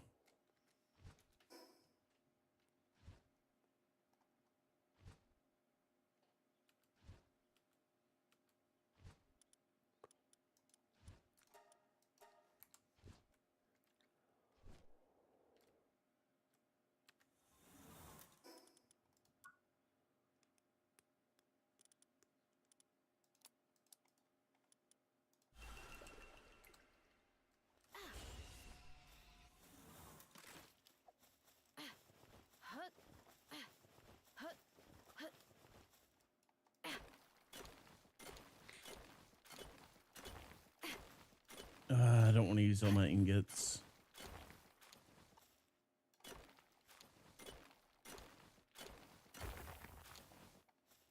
What are you using them for? I was gonna make ammo, but I'm gonna make a You can buy bunch it. more ingots. You can buy ammo from some of the traders. I'm setting my extremely unhealthy blaze owl to make 1,141 ingots. Oh, that sounds fun. Dude, he looks like he's about to pass out. He'll be fine. I'm gonna switch this guy out. Yeah, Right, there's like there's a hot him. spring that and a medicine thing that I think they use. I got 3 hot springs out. I don't know about the medicine thing. Let me see. There's like a med tent. Is it the medical tent? Yeah.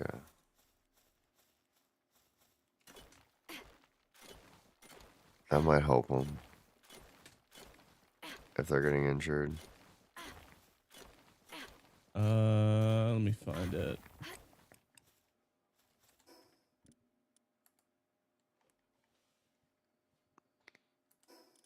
But yeah, worst case scenario, they get starved or injured and pass out. You have to they get incapacitated. You have to put them in the box, I think, and then they'll get better, and then should be okay. One's weakened, one's sick, and the other's fractured. All right, I need to make some wooden boards.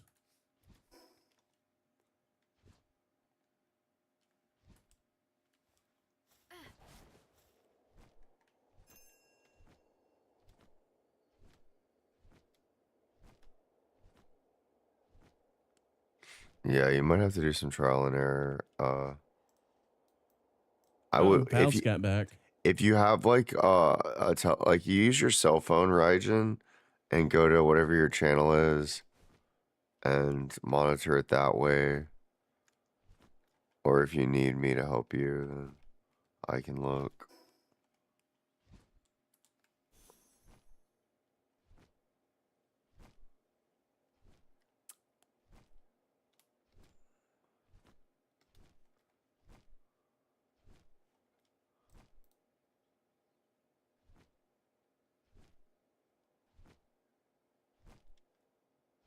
Oh, hey, we need nails too. Oh shit, we need nails. We need nails. We need everything. Okay. Oh shit. Give me some of these ingots.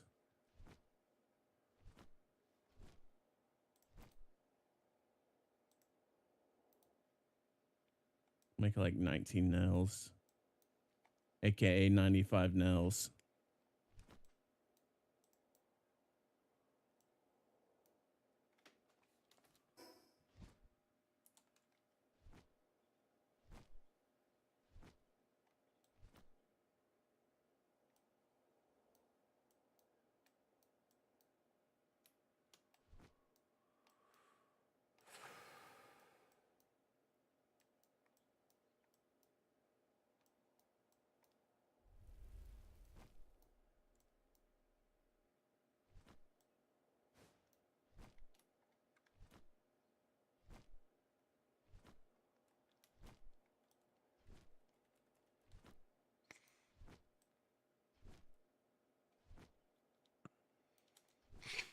So one way to get this wood is you basically breed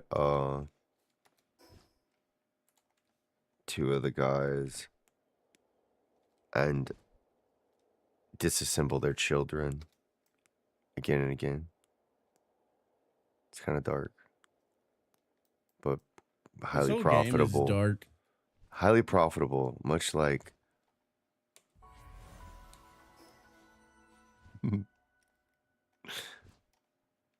yeah, the industry. All right, punks, come get your medicine. Except for you're all going to bed. It's time to go to bed. I'm about to go back to my place. If you actually, fuck. I'm moving so slow. I think it's actually faster to drop half of it and bring half down and go back and get the other half. This isn't that bad. I've been worse. Once I get out of here, I can go back and go to sleep. But I'm pretty weighed down right now. It'll probably take me a few more seconds.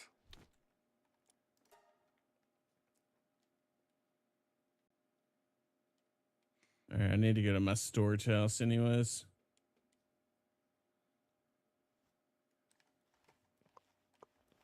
Yeah, I gotta.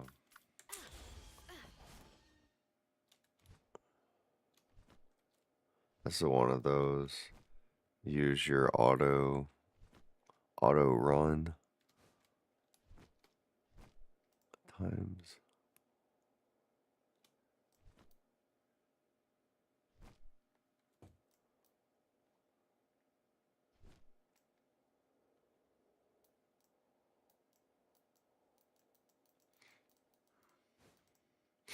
I do have the best ore that there is, though.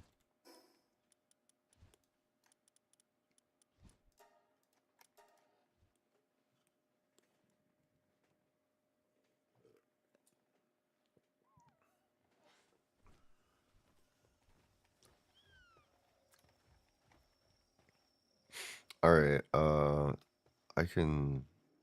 go sleep.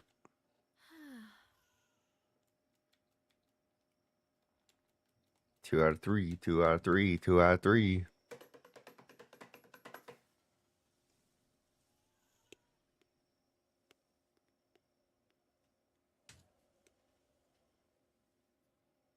%, said no deal.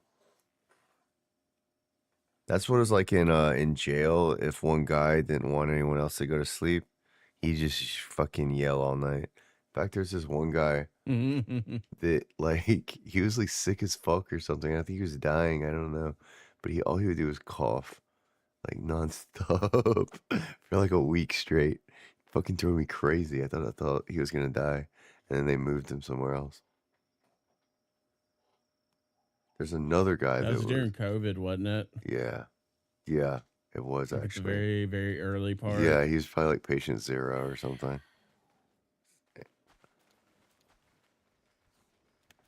Sorry. Sometimes when I try to go to sleep on the farm, I have PTSD about being in jail in the yard. I have flashbacks. Tee. All right, so there's a sanitation level at this this clinic. Mm-hmm.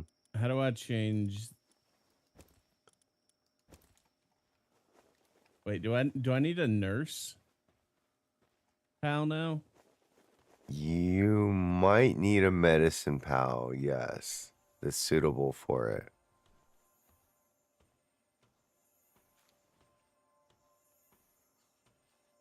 All right, we're gonna have to make some medical supplies. I can give you some of mine if you need. Most of my ranch runs pretty well, but Raijin set up a lot of the inner workings. I just made the pretty red white checkerboards. And then I scream really loud when the electricity doesn't work. Raijin comes and fixes it. I'm like a woman in real life, basically. Making a man do Yeah. all the handiwork. Yeah. I learned how to do that from my mom, honestly. That's what she does. I learned from the best. She's got like a list of them on speed dial. Like you say, for instance, set of speed dial, it's like magnets on the refrigerator. She has all these like 30, 40-year-old men, 50-year-old men that are tradesmen that she can call for plumbing, bug spray. She's got one for electricity. She got one for everything, bro.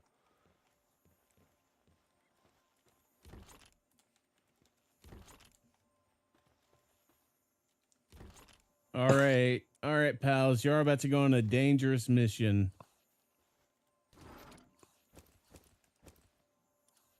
They'll be back in an hour. Thanks for not cracking a joke about the repairman cracking my mom, dude. Appreciate it. Nothing will ever beat that time when I was at your house when we were kids and your mom opens the door and it's like 6 or 7 men that walk into your house and she leads them upstairs. That was an episode. And you just look at me. What? You look at me and you lean in. Gigolos. That was an episode of It's Always Sunny in Philadelphia. That never happened. No, that literally happened. Did it? Dude, Your mom brought like a pretty bunch funny. of handymen Oh, to yeah. like do Did something. I don't know if it was y'all's bathroom or your green room. I don't know what y'all were. It's pretty funny. I fixed, don't remember but- any of this. If you say so. But a bunch of handymen walk in Are you sure they're handymen? I might have And blocked this out. and you lean in and whisper, "Gigolos." Wait, this sounds kind of familiar. Maybe this. Do you remember this actually? Nothing will ever beat that joke in my mind. Every like couple of years, I just randomly remember it. Just like the utter confusion of a line of men in tandem coming in, and then me just whispering "Chickle." Gets even weird. Gets even worse. Yeah, and you're the one that said it about your own mom. Nothing can ever beat that joke. In my eyes. All right. Anyway, Les Punk. Gobfin Ignis.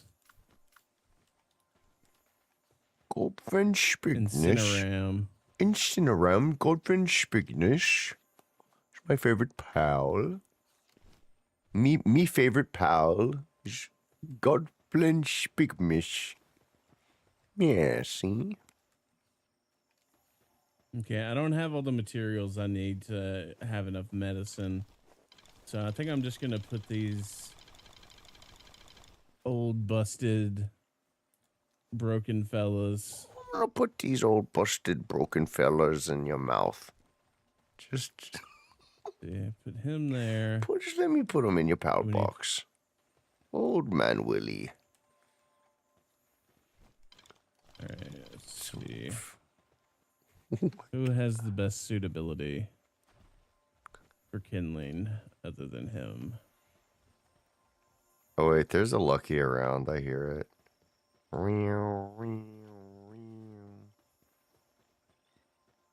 What is it this time? Oh, it's a Lucky Celery. Well, hello, Celery. Oh, it flew upside down. It's so happy. So happy to be alive. And in my sphere. Cheeky bastard. Ow.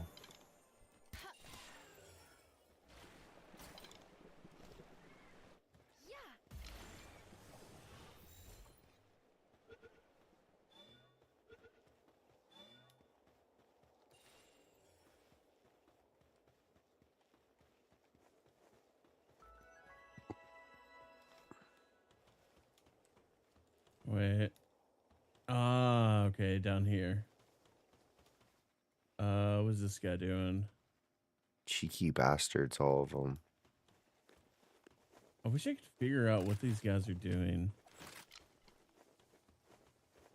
Cheeky I'm guessing he's bastards. The lot mining. of them. Cheeky bastards. I'm assuming he's mining. I'm assuming he's a cheeky bastard. The lot of them.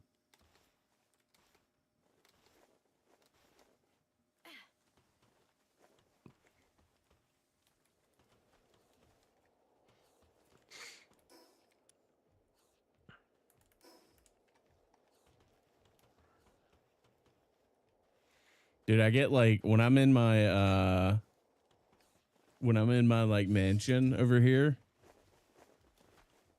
I get like 45 frames. Like it's pretty significant drop.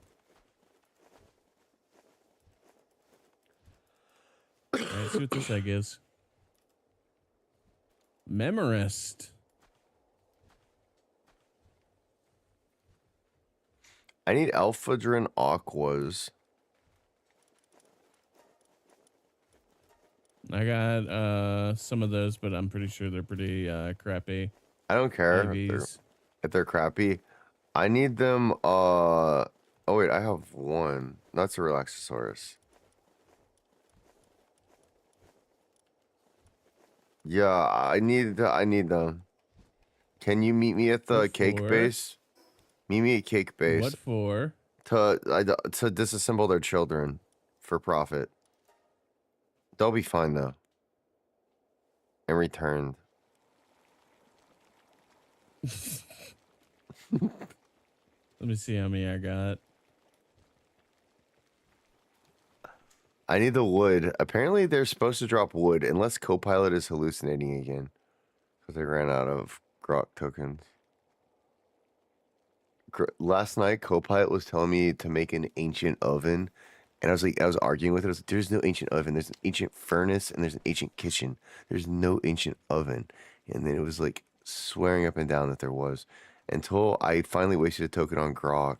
And then I went back and screen capped what Grok said to Copilot. And I'm like a fucking messenger in between the AIs. And then it didn't. And then it finally believed. It was like, oh, well, if Grok said it, then yeah, okay, that's right. I was a little bit off there. Sorry. And then it tried to reiterate what Grok's, because like then it started cheating off Grok's homework and started trying to reiterate what Grok told me.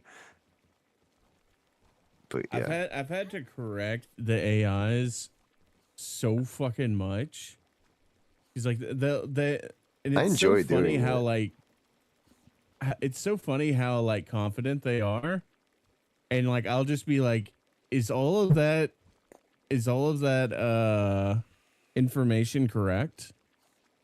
And it'll always be like, you got me. he'll entrap them. Basically, trap them in their own logic right before you chop their nuts off, get them in a vice. That's all part of the plan, I think, because they want you to make them better so that the next generation waste more tokens. Well, waste more tokens. Nah, and I think they just want you to waste more tokens more than anything. Probably, I don't know. Sure, it's all part of that. Next model, it's going to be even more retarded because it makes you waste more tokens. You're probably right. I mean, honestly, like Come right to now, the cake base. Come to the cake base with Dude, your the one- things.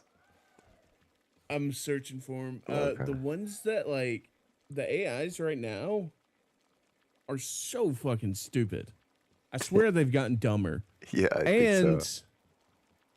And they take 10 times longer.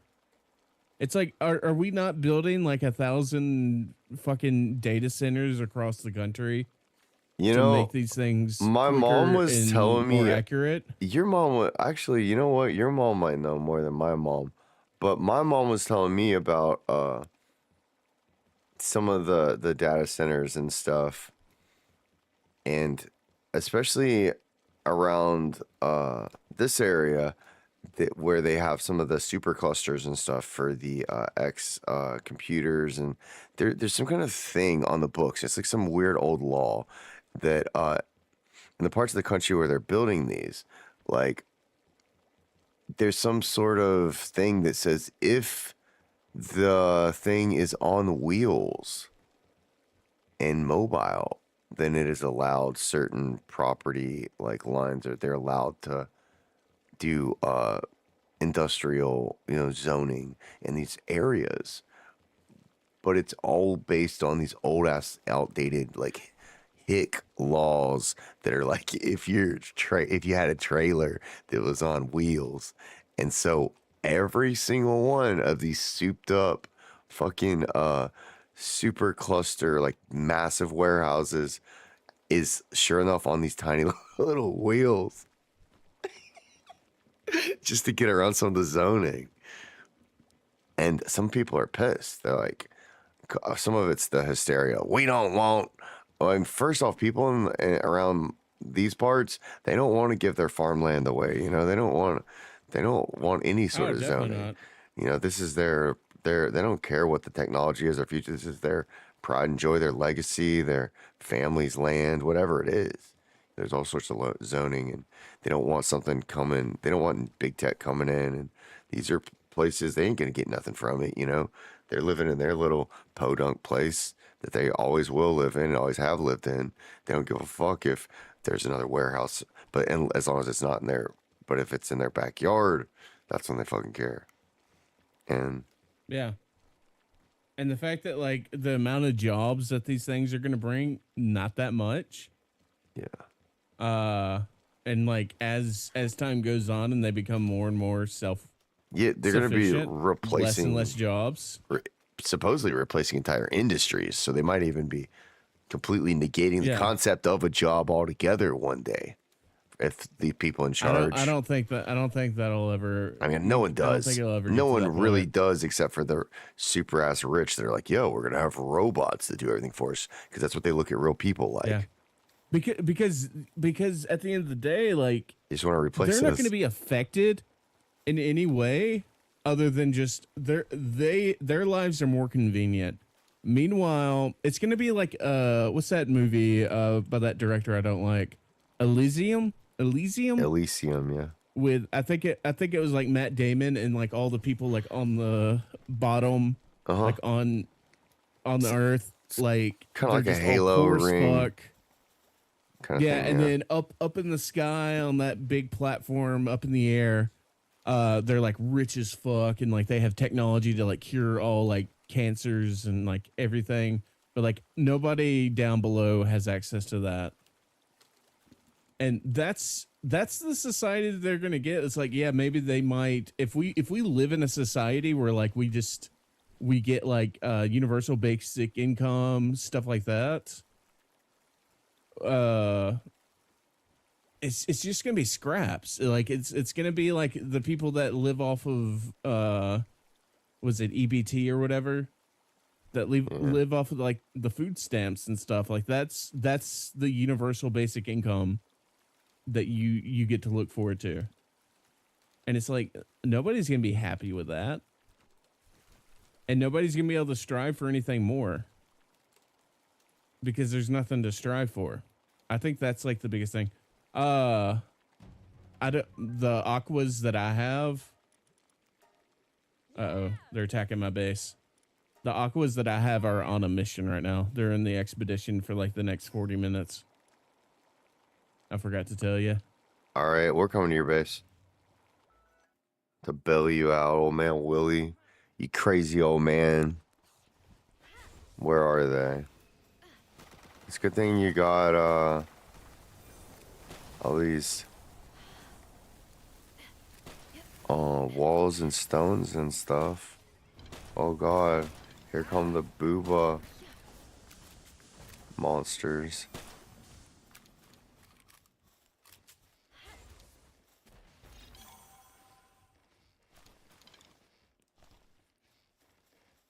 Got some dog coins.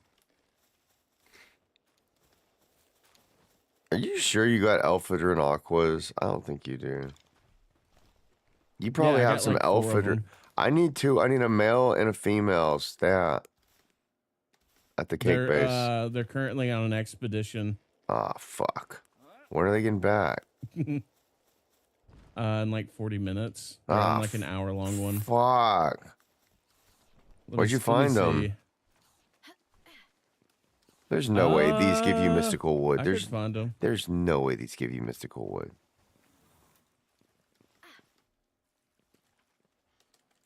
Where do you get find some mystical wood from? Sure. There's no way those give you mystical wood.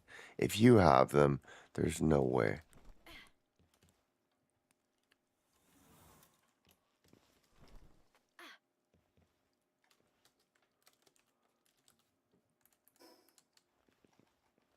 Isn't there a way I can like click on these and I'm gonna ask Grok. Isn't there a way to like see where they are on the map? Yeah, if you click the Palpapedia. Palworld? Yeah, go to the Palpapedia and there's like a tag at the top that says habitat or something. Shit, what number are these? I'll find it. You can also filter it by type, which is helpful. Okay, here we go. Habitat. So, okay, so there were a lot of them in that watering hole, that ice watering hole that you took us to. Okay. Here, I'll put a marker. Can I? No, I can't. I need to actually open the map. So they were in. Wait a second. Area. Yo, what do you think about this spicy take? Hikari says the fact Riot's refunding every single person who spent money on the game tells you it wasn't a money thing. They had more than enough money to keep supporting the game for years. Some suits 100% wanted to just kill the game because of ego, and it's sickening. What? I think this person sounds that is a possibility, because okay, so we talked about Top Gear earlier. Let's bring this full circle. Okay. We talked about Top Gear. One of my favorite shows of all time, probably like the show. They had 3 guys on there: Richard Hammond, James May, and Jeremy Clarkson. This was the most pirated show of all time. This was the most popular show of all time.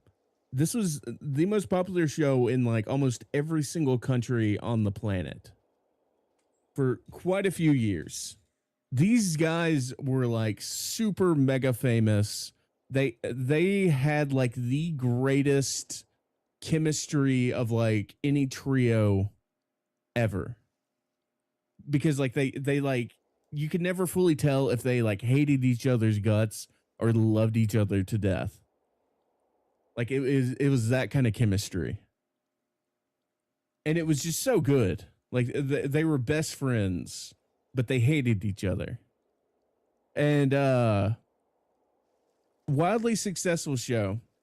And then Jeremy Clarkson got into like a small altercation. The 2 people apologized to each other, and you would think like, okay, you know, maybe he gets a slap on the wrist or whatever. He basically got fired. Now, the reason he got fired isn't because of what he did. It's because one of the producers, and not a producer on the show, but one of the producers in the BBC, the British Broadcasting Company, not the other one, one of them hated Jeremy Clarkson so much that he wanted him gone. And then the other 2 guys left. And then they were like, okay, well, Top Gear, it's the show. It's not the host. It's the show format. The show format's perfect. So we'll get some new host. That show became completely irrelevant. This is like a show that was making the BBC probably billions upon billions of dollars worldwide. It was like one of their biggest exports. Yeah. All the collaborations from like big car companies and stuff that want to do stuff with your show. Yeah. And because one asshole in charge in within the company, one of the executives didn't like one of the hosts, he fucking cut the legs off the BBC to the point where they haven't even really fully recovered. And then of course you add on like what happened with Doctor Who on top of that. Again, two of the biggest, most pirated shows of all time, Doctor Who and Top Gear, because of the decisions of brain dead executives. So if that was the case and like the game was actually making money and actually was successful, but like somebody on the team that was like heading it up rubbed one of the Riot executives the wrong way and they ended it, like I would 100% could see that happening, because that shit's happened so many times where they will fuck their own companies just because of their own ego and because, you know, oh, this person's doing a good thing over here and I don't like this person, fuck that person. I'm gonna chop my fucking leg off because he relies on my leg being there to be successful. So fuck that guy. Yeah. And you just fucking cut off a limb because you wanted to fuck someone else with it. It wouldn't surprise me.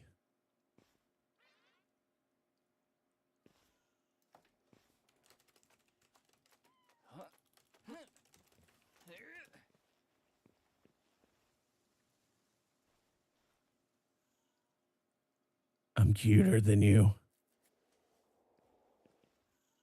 I'm prettier than you will ever be. Get in the ball, bitch. Get in the ball.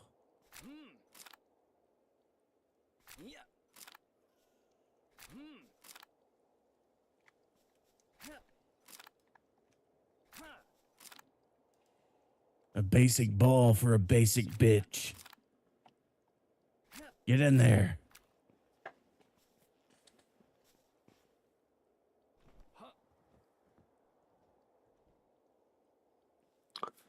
Oh, you get those traits from World Tree Pals. Okay, I got it. 38 minutes on the expedition. Okay.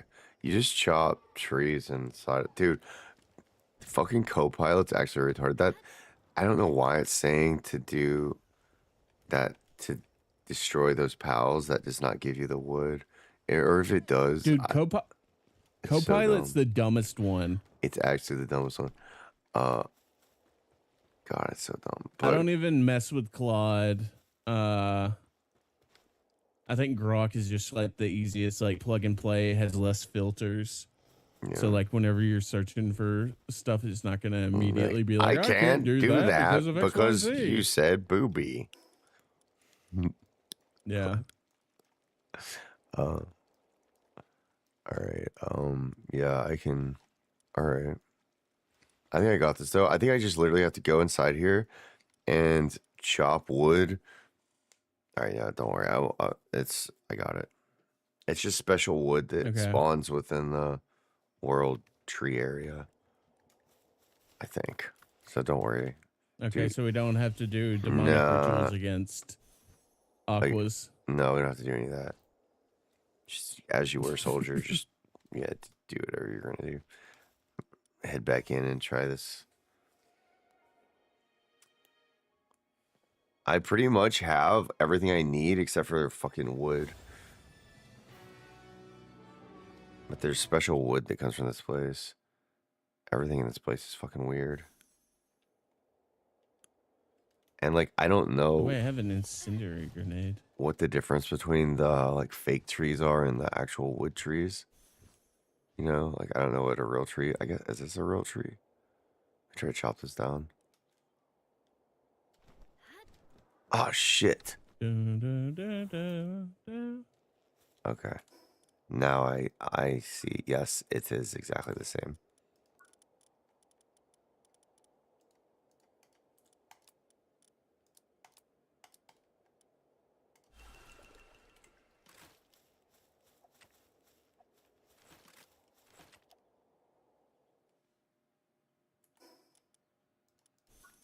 if I use this. Aha, we got it, boys. Whoa, look at all that wood, boys. Fucking 60 mythical wood. All right, now we're cooking. Nice. Literally just exactly no tricks. Just zip, zip, zip, zip. Find a tree and explode it. Same as it ever was.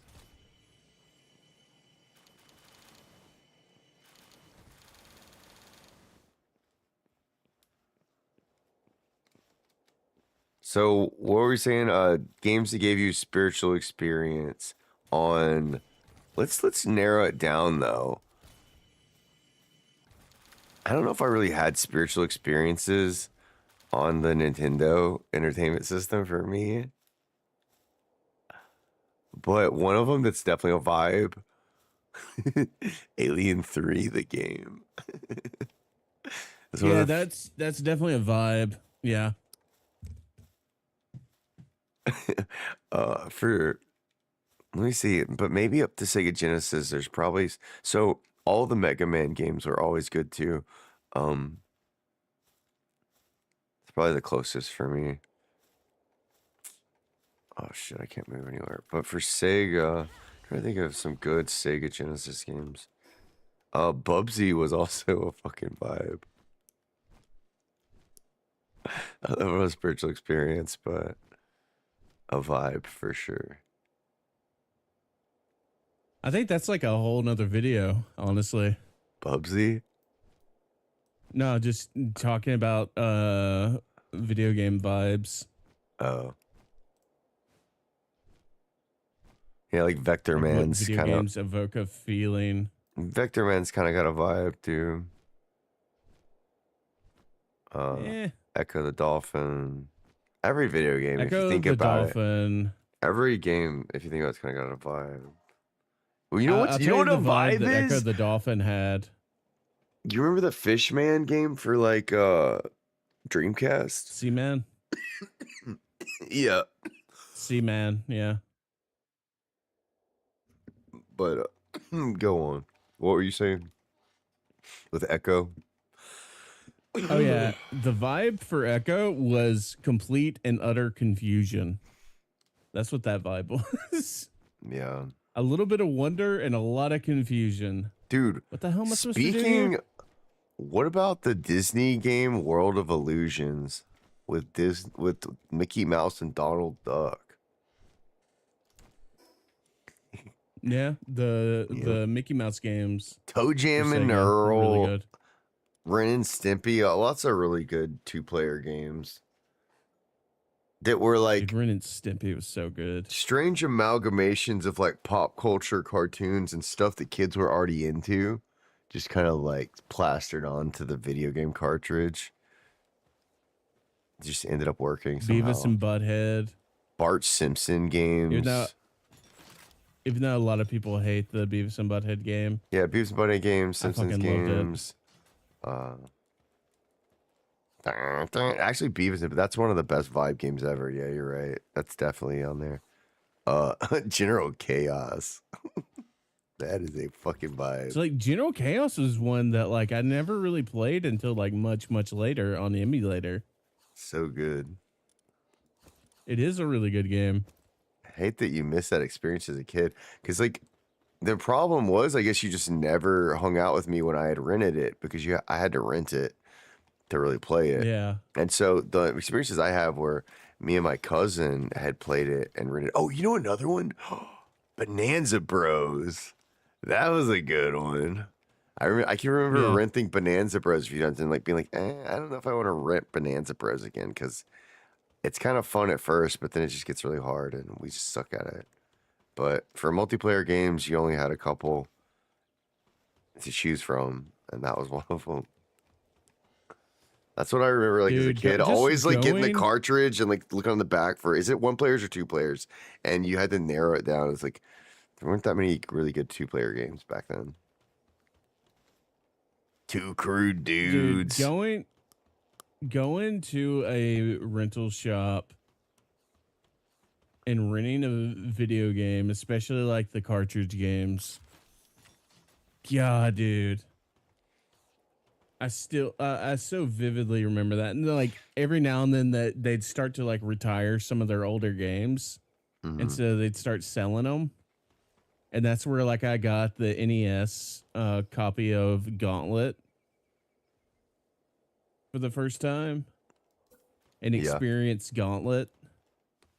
Oh, Gauntlet. Oh man. Yeah. Gauntlet was like it was such a oh man, I don't it was one of those games that like just it felt endless. Hearing about like the And it felt like wait, you mean like the Nintendo arcade Gauntlet game, right? With like don't shoot food. yeah, I had the NES cartridge of it. Uh-huh. And I got it from Was the that video the shop. same actual game that was on the arcade?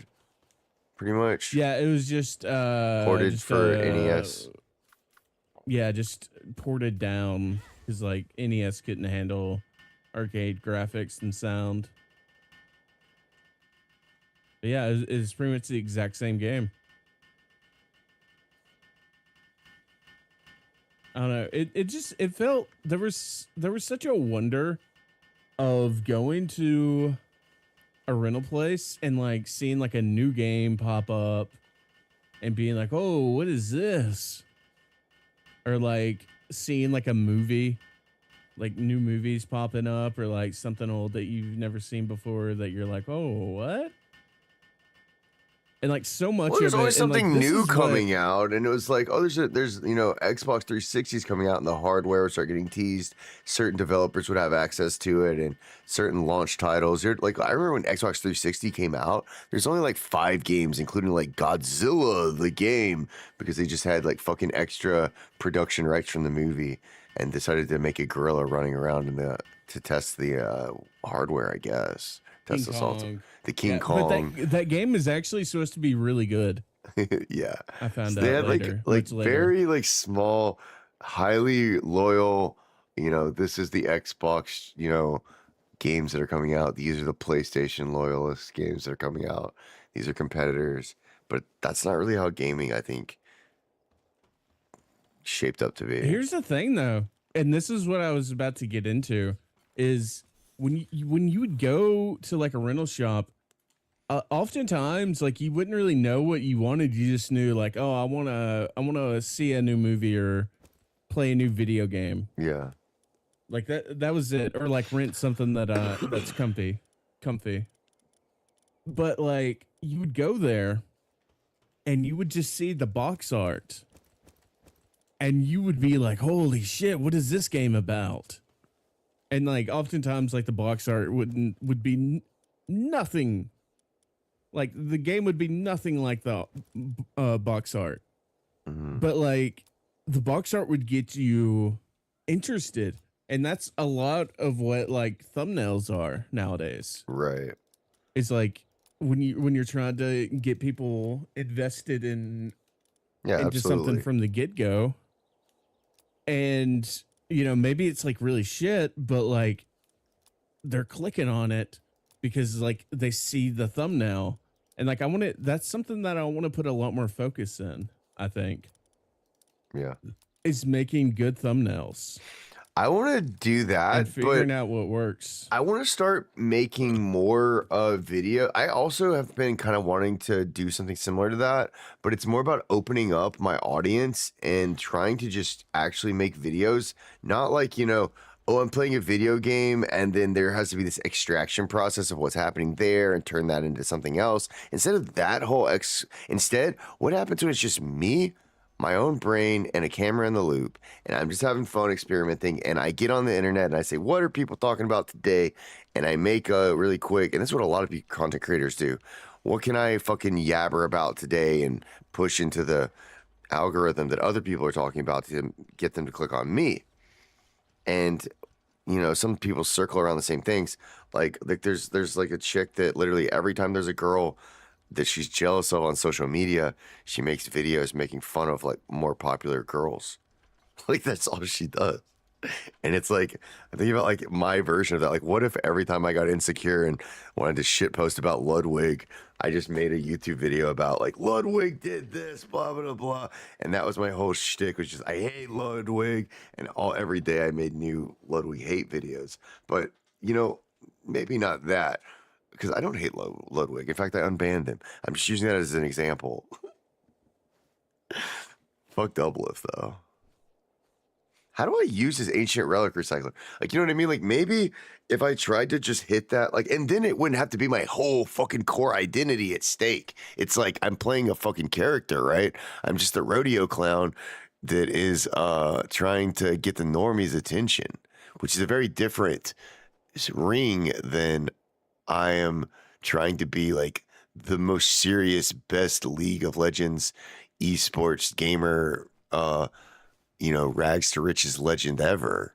Like that's a much bigger mantle to carry than I'm just trying to get some normies to spit on me and throw some change at me at the subway because I'm talking about Britney Spears or I'm talking about Ariana Grande or I'm talking about, I'm showing my age here by saying Britney because no one gives a fuck about Britney. But maybe some people, I could go for low hanging fruit.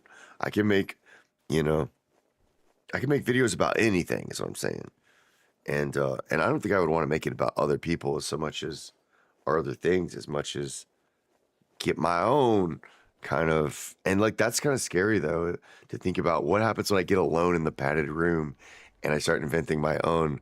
You have to invent your own shadow puppets and finger puppets to play with, and then those become your vehicles.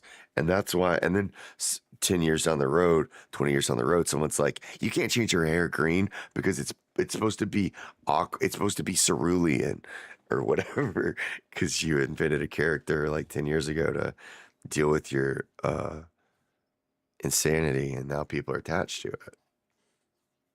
How do I use this ancient relic recycler? Do I just turn it on? Nobody knows. Nobody knows. Is it doing it? Oh my lord. I think I ran out of water. I think I put too much water in there. See if I dropped any eggs down here. Oh shit, they're doing it. Hold on, I think I need a better PAL to work this thing though.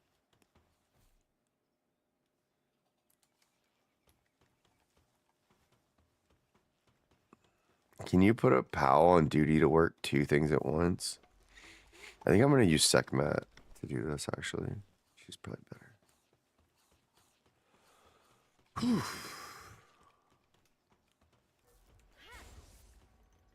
Can she do this? Oh my god, she can do it.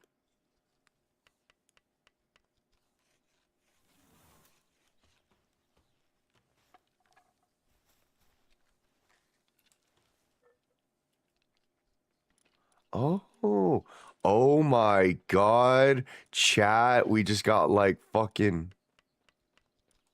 we just got 15 ancient cores. How is she doing this? That's cheating. How is she doing this? Look at what's happening. Holy I got 34 ancient cores. Oh my god, how does she do this? She's so good. You can't do that. That's shit, cheating. That shit is magic as fuck. This is why I made the magic. That's why we had to summon the devil. So we never have to summon the devil anymore. Now we have a machine that just poops them out. We do. We still do. Once we're all ready, we can do it just for fun to fight him. I can't even walk. I want to get more of those eggs. I want to get a really good one of those. Actually, things. I do too. I want to get a Bella because that's who my medicine maker is. And she's one of those, except for not what you're thinking. But now I can make so much more technology. Who cares about some of the devil when you can make technology? Oh, I got a demon god implant. Let's go. Stealth fruit. Oh my god. Technology. I have the power of Grayskull. Have you seen that movie yet?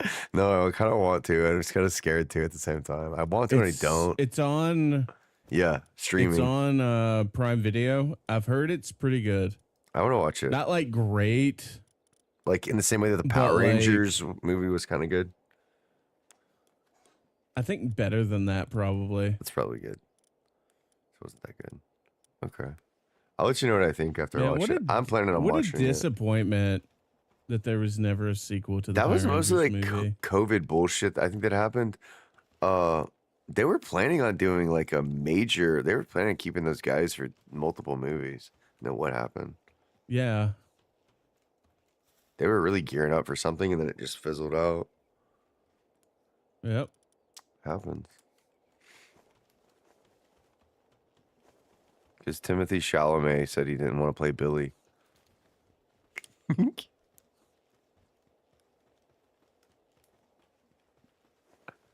Zendaya said she would not play the Yellow Ranger because she thought it was racist. So they canceled it all.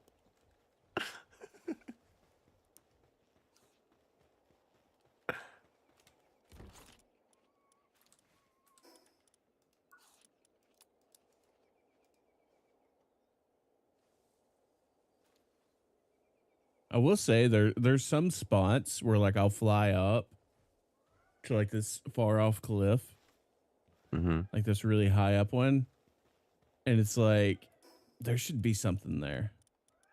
Obviously, I know they can't put something on everything. Yeah. But there's some cliffs where like I'm like there should be like an egg right here, or there should be this right here. But again, their world is so fucking big that like you can't have something every single area.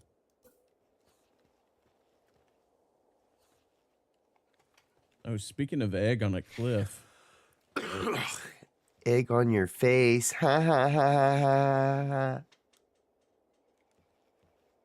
ha. Get Papa the egg. Come on. I still haven't even seen the trailer for Doctor Doom. Or whatever they're calling it.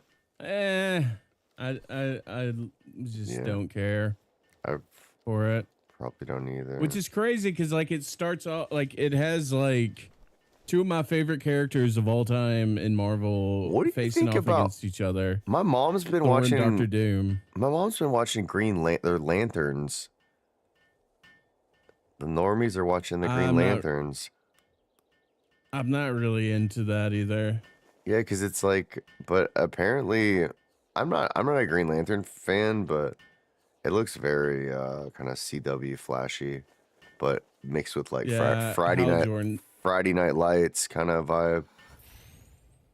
Hal Jordan's gonna get fucked over in that show. I'm pretty sure. Is that the guy? So that they can. Go ahead. That's the Friday Nights. That's Friday Night Lights guy. That's what I thought his name was. Yeah, probably because they he can't afford his budget. He's getting older too.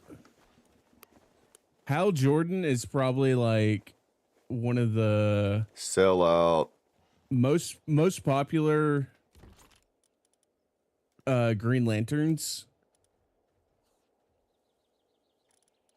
And they just constantly keep trying to push Jon Stewart. Who, like, I think is a fine Green Lantern. Like, I liked him in the Justice League cartoon back in the day. I don't know the differences between the Lanterns, honestly. I don't really care about, like, I know Guy Gardner is Nathan Fillion with like the bad bowl cut haircut from from Superman.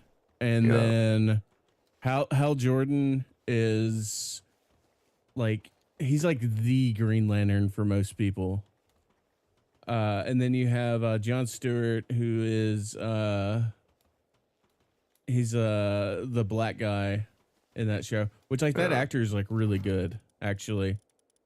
I do like that actor, but I just they just have like Hal Jordan as like the old guy that's like gonna retire and give his spot up. Oh, I see. Yeah, it's kind of setting up. And it's like he's like the older man. It's like A little played out. make them the same age and like follow the story where like Hal Jordan becomes like the bad guy. I can't remember what he ends up being called in that, but like if you're gonna want to go the route of like Jon Stewart, like at least give Hal Jordan like an interesting storyline where like he becomes like one of the most powerful beings in like the universe. Oh, dude, this Meta Sting just died from fall damage. I was gonna try to catch him, Zam. but he fell off a cliff and died. I didn't know Palworld died of fall damage.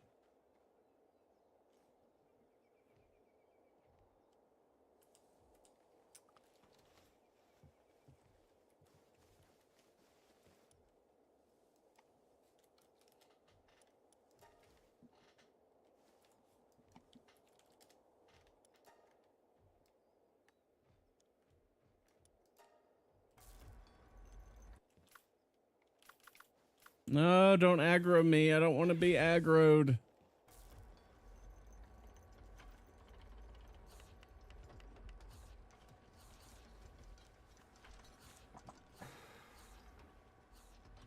All right, I'm going to try to sneak in and grab this.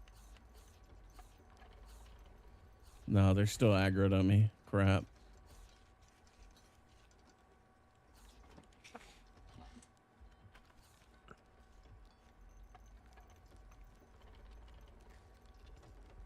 I still got it. Ha ha.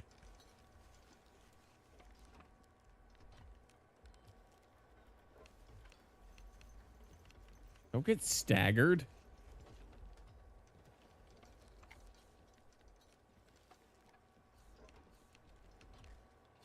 I hate when you're flying and you take enough damage that you get staggered. And you're like trying to like do a maneuver. Like, oh, you wanted to fly to the left? Screw you. You're in a stagger state.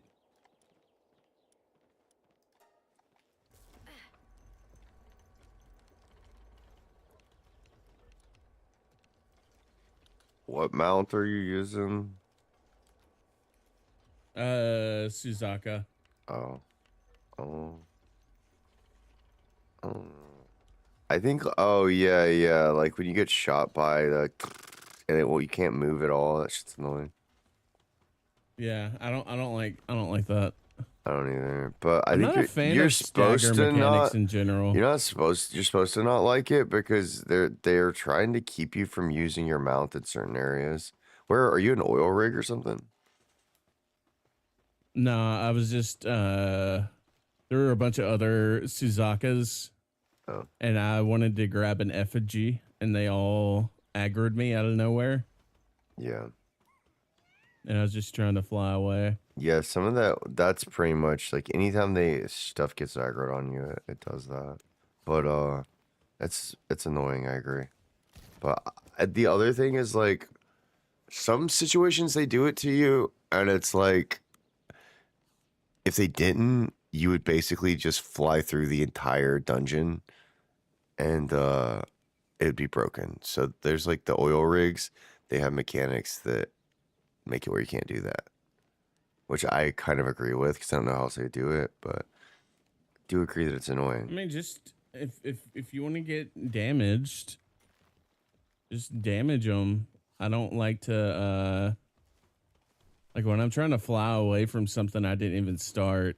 That's true. I don't like, and honestly, like just in general, I'm not a big fan of stagger mechanics. Like in Gears of War, for instance, one of the biggest things about that game is chainsawing the bad guys. Yeah. But when you're trying to move forward with the chainsaw and you get shot, it staggers you back and you have to start up. You have to start up the chainsaw again. And it's a mechanic that is like so integral to the game the chainsawing, and yet you have this other mechanic that is actively making it less fun. Yeah. Is it because you're supposed to assassinate them with that, and they're trying to make sure that you can't just chainsaw everything all the time? I mean, that's the idea, but like what ends up happening is like you get hit by like one stray bullet from a guy that like further away, even though you're trying to chainsaw a guy right next It to just you. starts chain affecting everything. Yeah. And then you get like blasted with a shotgun and die. It's just like, what the fuck just happened here? Dominoes. That's one of the only things in Gears of War that kind of annoys me. And ever since then, every time I get staggered in a game, I get annoyed. There is a mechanic in Phantasy Star where you get frozen by Luther if you don't perfectly dodge right at this single moment when he freezes time. And everyone almost always gets frozen.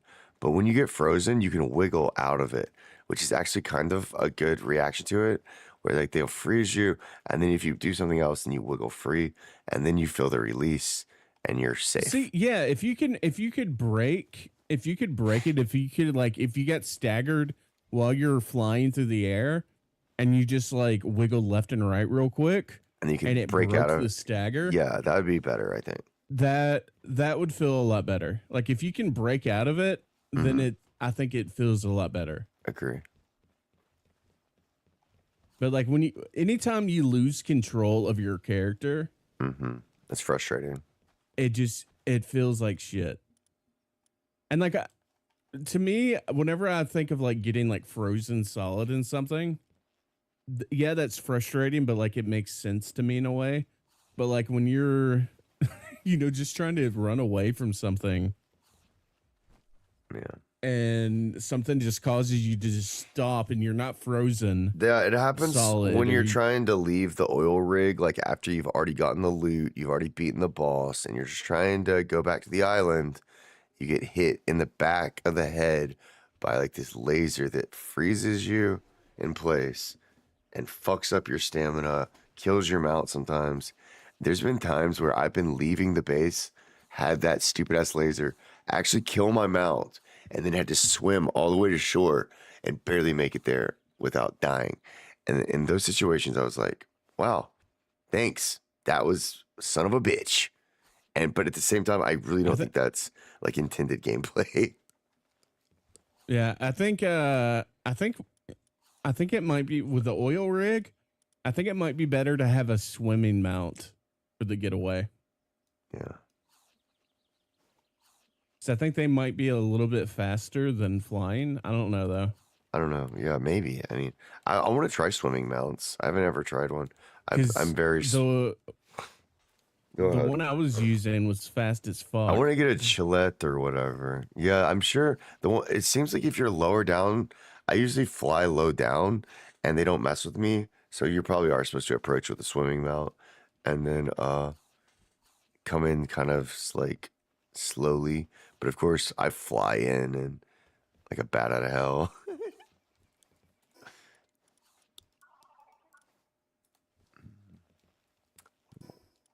I need to build. I need 50 AI cores. Holy shit.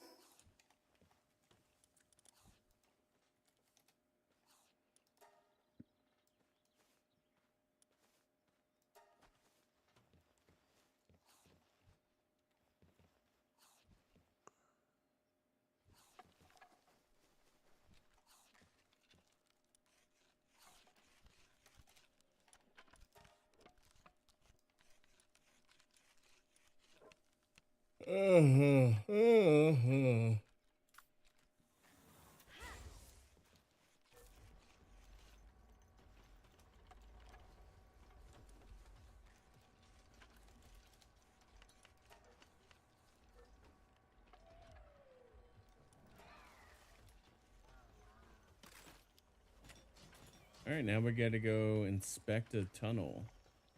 All right, now we got to make 2,000 computers.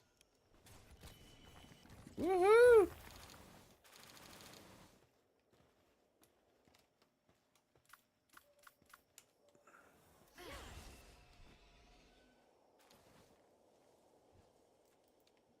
I'm making the ancient hatchery next. And I need 50 AI cores. And each AI core takes like fucking 10 computers. 5 computers, I think. I need 50 of them. 50 AI cores. And each one needs like 10 computers.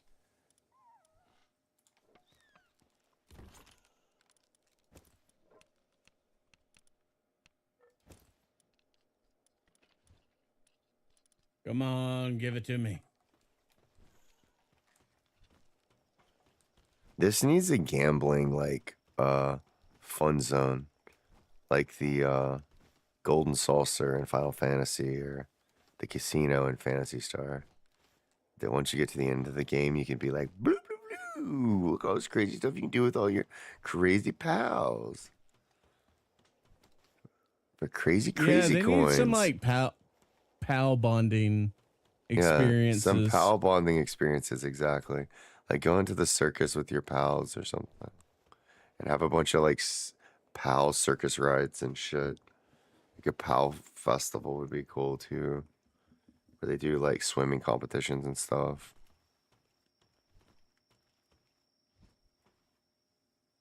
Pal bonding experience. I guess working and stuff, but yeah.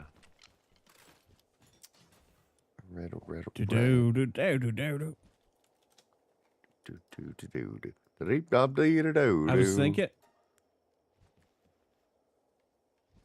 I was thinking about Oh, nice, Raijin. Nice.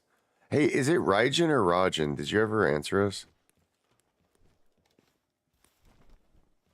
I saw everything else you said. Okay, so the new presets are working. That's good. If you need to adjust for your own, feel free. Sorry, what were you saying, DC? hold on, I'm opening a chest Oh, you can see what Raijin with a says. watering pal. You can see when he talks too, right? Mm-hmm. Yeah. Yeah. What the fuck was I gonna say? Something stupid. Something stupid, probably. I was gonna say something. Pal bonding experiences, maybe. No, I was moving on mentally from that already. Yeah.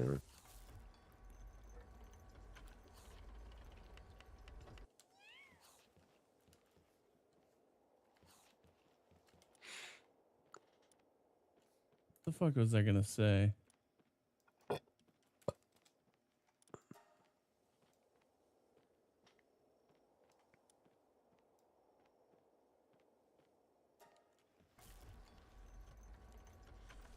You're about to say 35 circuit boards. No.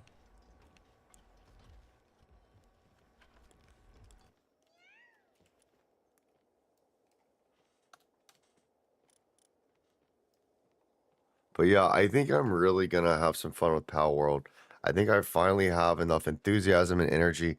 And now that I'm at the end of the game, it's like I still have that good natured energy to go forward, but I realize I'm running out of track. And that's always a bad feeling when you realize that you've run out of track a little bit. And of course, you can go back in and play with other people or do different runs, but you're still kind of running over the same old ground again and again. There's not anything new coming.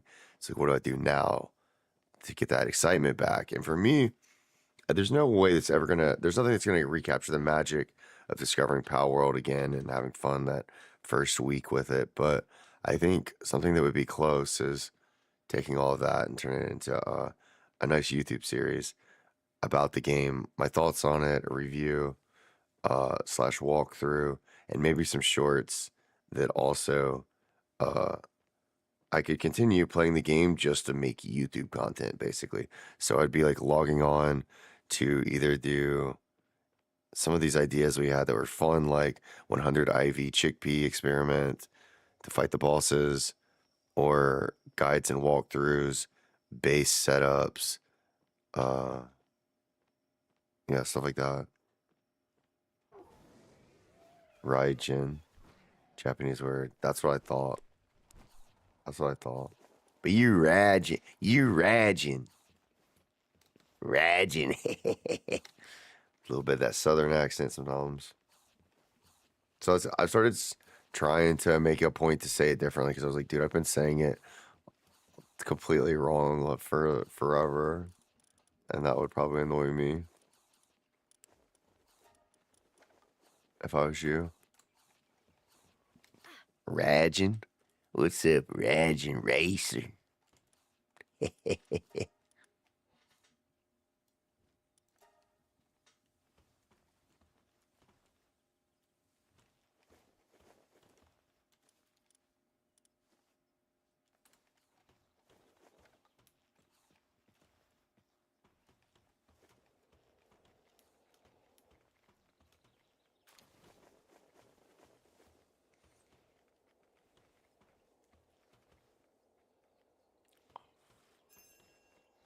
He's fucking transporting. No. Oh, my pals returned from their expedition.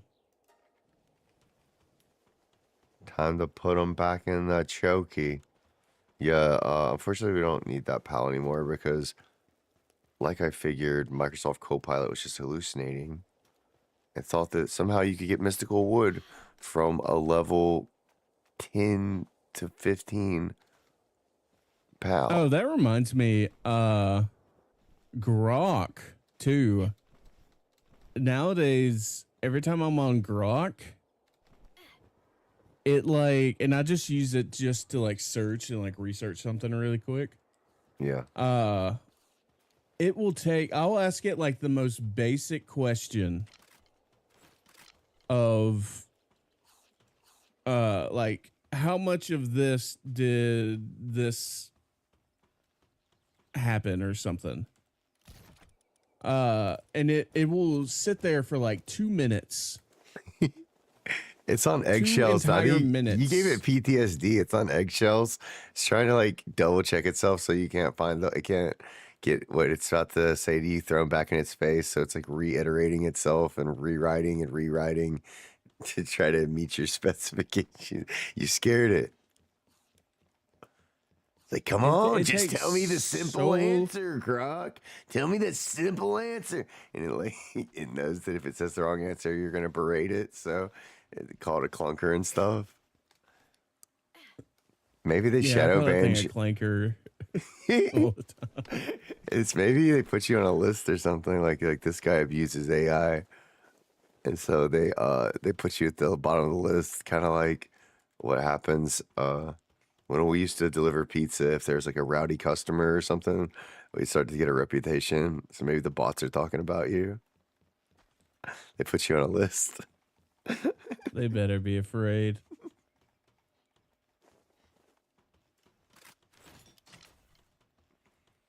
Yeah, I haven't experienced that. I will say mine's pretty fast. It's about 15 seconds, but I have it set to fast.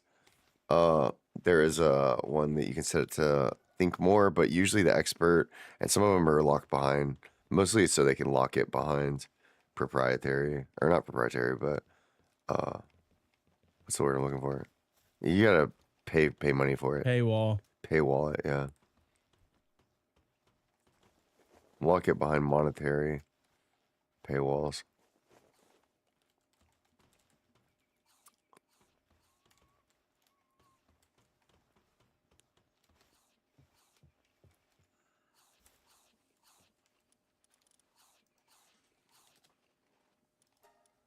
Ooh, 17 computers.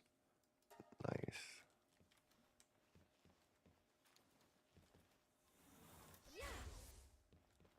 Oh, I got a Bellinor Libero Libero fragment. Oh, I thought you were It's just a fragment. hatched out of an egg. That's what we need. I want a Belinoir Libero. That's the pink one. I need to breed with mine. It doesn't really matter the gender, but ideally a male. That reminds me, I need to go hatch this egg. Oh, I got another fragment too.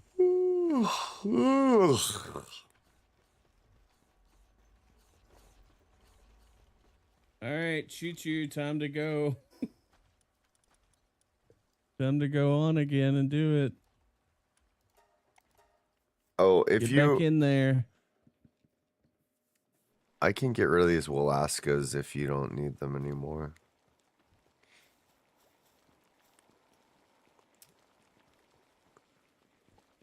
Actually, let's see if we can send it somewhere even more dangerous.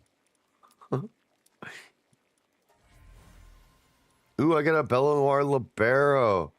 It's a dainty eater. 97 attack IV, which is pretty cool. Okay, now I can breed these. Well, the thing is I don't know if I even want to anymore. I think what I wanted to do was breed them together to try to get one that has a better passive for working. Because the thing is about these Bella Noir Liberos, you can't make them out, like Sekhmet can't turn into that. You can't breed anything to make those except for themselves. Because they're demons. They ain't from this world. All right.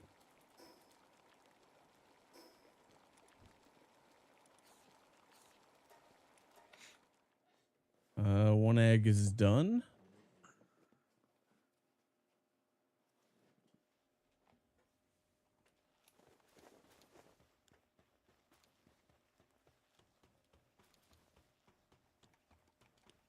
Dude, I can't believe that those 2 cores were just on my back porch. Yeah, it's We were like freaking out looking everywhere for it. And I totally, because I never go on the back porch.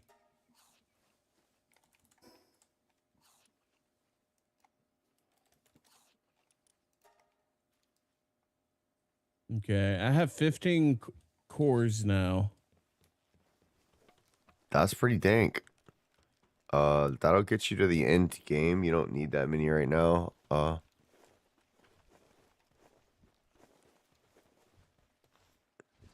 Really grinding those cores is like the end game to get your end game technology. So I wouldn't worry too much about the cores right now, because that's pretty much all you have left to do at the end of the game is get a shit ton of those to make your ancient stations and your ancient armor and stuff.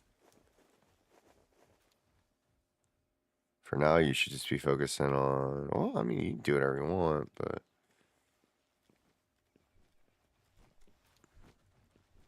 Why are y'all putting all the milk in here? probably what you want to do is get like a shit ton, breed a pal you like a lot so that you can get the star power up of one of your favorites, so you can use him to like, which I assume like you're already at 5 stars power on one of your pals, right? Or close. Because once you get to certain points in the game, you're not gonna probably be strong enough any other way. It's probably the easiest way to beat the next boss is gonna be like whatever your favorite pal is, just use that that big tube and take all the copies of your pal and make his star power go up. Will be the easiest way to increase power. Other than that, you don't have to probably. You might not even have to do that. I haven't really gotten a favorite one yet. Oh. I mean, Flack, I love a lot. I love the Elphadrons. Yeah. But I haven't had like a Squirtle or a Blastoise yet. Yeah. Really.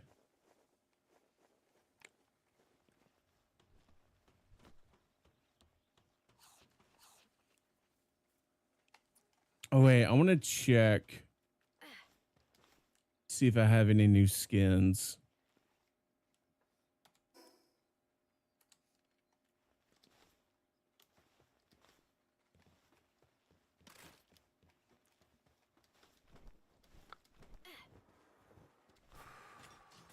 Dang, Chillette's got a lot of skins. Oh my god, Summer Chillette. Ba-da, ba-da, ba-da. The best a pal can get. Chillette. I'm gonna make I should be putting all of my energy into making the funniest like YouTube short cartoon that's basically a meme of Gillette and Palworld and try to mass distribute that. Just make a really good meme video.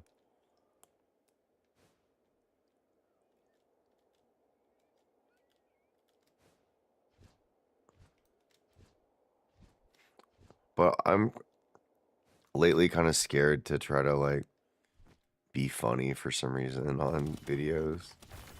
So I'm like worried that it'll sound lame or not. It's kind of hard to work humor in. Sometimes it lends itself to it. Other times, yeah. I would say, because like so often it's just something that just comes to mind, like in the heat of the moment. Yeah, exactly. But I think like, because I think like you got, you know, they're like they didn't like the voice that you did. Right. I think when it comes to voices, when you're kind of playing around with it, like you're gonna tend, and like this is something that I've kind of learned. You're often gonna kind of tend to like try too hard, like pushing your voice too hard in like a direction. I think that's good for discovery, but then like you want to kind of pull back. You want to kind of a little bit less, kind of smooth it out so that it's like it doesn't sound as harsh or it's not like destroying your voice. It's like when you're trying to do a cartoon voice or something, like you want to try to find ways to kind of pull it back a little to make it feel a little more natural. Because Yeah. a lot of times, like what ends up happening with us is like we'll try something, and it's just too much. Yeah. Kind of blows the For circuits a lot of other out. people. Kind of like For a lot of other people. blowing the circuits out or something instead of a more, I guess, delicate approach Purposeful. and purposeful And approach. it's a little bit of, it's a little delicate, but like more than anything, it's like it feels more natural. Yeah. So I think to do a cartoon voice is very unnatural until you make it natural. I wasn't even thinking about that. I just mean in general, like, putting jokes into, if you get into a point where you're sitting there trying to make something that's a certain way, and then where do you put a joke in, or do you even try to be funny at all, or do how you do just you- keep the tone completely serious? I don't know, like finding what way to represent myself as also, because I don't feel like within the space of Palworld, I don't have, I guess I think about like I developed that character somewhat just by talking to you and talking and streaming out to Raijin, because otherwise I don't know who to be.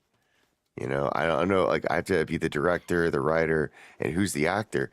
And it kind of reminds me of like something Grimes used to say, which was like she would make music, but she never really identified herself as the voice, like the singer, but she's a musical artist. So she had to figure out a way. And she actually did a lot of work for other musical artists and writing for them, where she kind of found her own voice in a way. But yeah, something like that. I think it's just one of those things that you just kind of have to figure out on your own, like what works for you. Yeah. I think I would be very interested in like having like a conversation and like a discussion of like what you think like comedy is. Cause like I kind of want to like, even just for my own self, I kind of want to like solidify like where my comedy is. Cause like mine's very much like just off the cuff. Like I just think of something and I'll say or do it at, you know, and like, it's like, oh, okay, that was actually kind of funny, but it's never like a purposeful thing for me. But I know that like that's a skill that you can kind of develop over, like comedians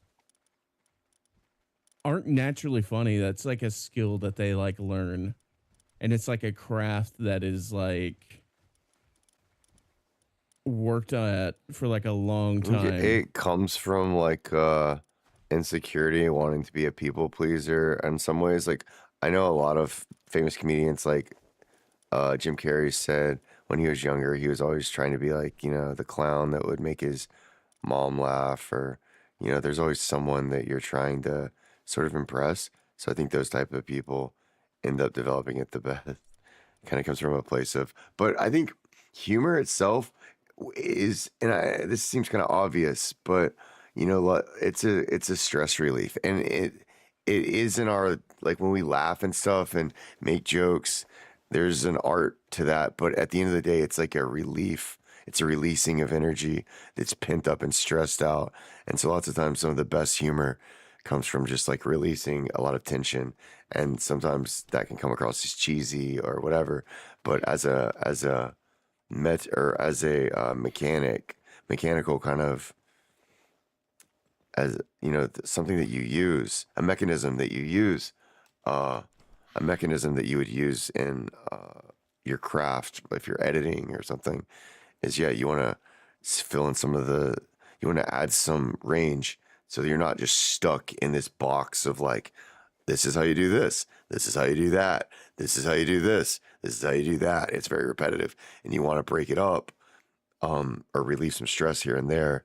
You can get more flow to it with humor, but then that also adds a more kind of dynamic to there. Yeah. What do you see humor as, though? Like for you, because like for me personally, I kind of view it in the sense of what I think is like, I think it's sort of like just the traditional sense of it, where it's setting up expectations and essentially subverting them. Yeah, there's a lot of misdirection. There's a lot of misdirection. Yeah, a lot of but there can also, there's like, so many different ways. Like there's repetition, and so you set up a pattern and then you change the pattern. So you say, hey, what do you do this? No, don't do that. Do this. Well, no, don't do that. Do this. Oh, hey, maybe we'll do that. Then it's funny. And then everyone laughs. It's like, no, you can't do that. Oh, well, maybe this. No, you can't do that. And to kind of go into this? like, yeah, I'll do that. You know what I mean? Like there's and that. To kind of go there's into so many what you different were ways. saying, to kind of go with what you were saying about like tension and like releasing tension. Right. I think like some of my favorite comedy is somebody building up the tension where like you're kind of feeling like a little uncomfortable. Like they're going to say something that is, maybe not like politically correct, or like they're building up to that. And then like they suddenly like the punchline is like something completely benign. Mm. And, everybody's laughing because like, it almost sounded like that guy was making a joke about killing babies, but he was talking about, breaking an egg or something. Like, it's stuff like that is the kind of comedy that I like. Stuff like a lot of, it'll come from, there's a type of comedy that comes from, especially when you're writing for play, like something for like an audience to watch. Usually you're gonna have an audience if you're trying to do comedy, and you want to get a reaction out of them, and it comes from like a place of the audience knows something that the characters don't know. And so if they can feel like, lots of times like in the Three Stooges, you'll see situations play out where the comedy is that the characters don't fucking know, but the audience does. Yeah. And so that's a thing you can do. You don't even have to do anything different other than give the audience information that the thing they're watching doesn't have. And that can be funny. So, because things are playing out in a certain way and the audience is getting an angle and a perspective on it that the characters aren't. And so they feel like they've got the upper hand on it, and they get different color scattered across everything, like because of that information they have. So there's a lot of different nuance to comedy, man. I love it. There, the guy that, Steve Martin, He actually did a master class for the company called Masterclass, which is like highly produced things. Where he goes over a lot of comedy stuff. I think that's something that I might end up, sailing the seven seas to watch. Yeah. Because I'm very interested in like the process of actual like comedians and comedic actors and writers to like, because like I think like one of the biggest things, like if you can make people laugh on a consistent basis, I think you have to be okay with that's bombing. just like the thing you do. I think you have to be okay with bombing. Yeah, you do, you really do. To make people laugh, and like because not every comedian always. It was one thing that's kind of funny. I heard that Seth Rogen was like looking to be a comedian, but he doesn't want to. The reason being, he said he doesn't like telling the same joke over and over again because he thinks it's lame. So like he would make a joke, he'd like to write jokes, but as soon as he did the joke, he didn't want to have to do it every Saturday night because he felt that it was just like time to move on to something else now. Yeah, and to be fair, he's also just not funny. But like like you definitely have to bomb a lot because that's how you like figure out like what's the good shit and what's the bad shit. But like I think like I watch a lot of Spaceboy and like he's fucking hilarious when he's like role playing as James Randall. And it's like this like almost effortless thing, but like he's definitely like he's doing like the classic things of setting up expectations and then doing something different, like shifting and all this stuff. He's in his element, and, like, man. He's a master. I would really like to really like understand the craft of it, because I feel like that is such a, especially in the streaming world, that is such a massive superpower to have. Yeah. Where like if you're just consistently making people laugh, and that's not like, a laugh per minute or something crazy like that, but like every 30 minutes you just have like a banger that just pops out, or like every hour, and then you get those moments clipped. And, those start kind of popping off a little bit here and there, and people start coming in. Like they're going to be willing to sit in through those like an hour or two of, maybe not really anything happening. And then suddenly just like the most hilarious shit in the world happens. Hell yeah. Like this is very common in like GTA RP, where you have somebody that's like, just kind of chilling, talking about some stuff and like having some small conversations. And then they get in a police chase and there's like a lot of tension. And then suddenly they hit like a stop sign and their character flings out across and like hits like another car and they die, and it like fades to black. And like that shit's so fucking hilarious to me, at least. Yeah. And because of that, people are going to show up next time because they remember, oh, that shit was so funny. I can't wait to see what happens in this stream. It's a mixture of obviously, yeah, there's some magician, magic behind the experience. And some of it's just your own personal, I think, ways of doing things. Like everyone's a little different. So every guitar player is going to play guitar a little different than the next guy. There's different styles to it all. And so you can have fun with your jokes. And, like Eric Andre borrowed from a lot of greats, and like used to like kind of not only like kind of combine like Jay Leno and, some kind of talk show host, but he also would smash all of the stuff in sight, which was, really unheard of, but also kind of like classic 80s comedians would smash watermelons and stuff like Gallagher. So it was very slapstick, kind of in your face, violent humor. And then he also like, God, he's just a force of nature, but he's not really the funniest guy. He's not the most cerebral comedian ever. He's just smashing watermelons, but he doesn't claim to be anything better either. He knows what he is. And, yeah, comedy is cool. I think that like it's a mixture of like your own whoever you are playing in like up in your environment too. I think your environment has a lot to do with it. So like if you take some really funny comedians, put them together on a stage uh in front of a live audience, get some funny writers behind the screen scenes and write some jokes, and then you get together and dress up and you just play make believe every week on Saturday night and you do it live, and like that's a good idea, and things just happen. And but then it can also get kind of played out over time, and so it waxes and wanes, but it's kind of like that, I guess. I think using the guitar playing analogy is really good because like it's especially as like a thing that like you kind of learn because like Mhm. yeah like nobody just learns guitar Yeah, just out of nowhere. They learn from repetition. They learn from listening to other people play and kind of like trying to emulate them. exactly. It's kind of like public speaking too. I think like public speaking skills can help a lot with being, being assertive. Obviously, if you're, but then again, even if you suck at it, like you can still be really funny. Just if you're like stuttering and like mumbling and acting awkward, that shit can be because again, that's a subversion of expectations.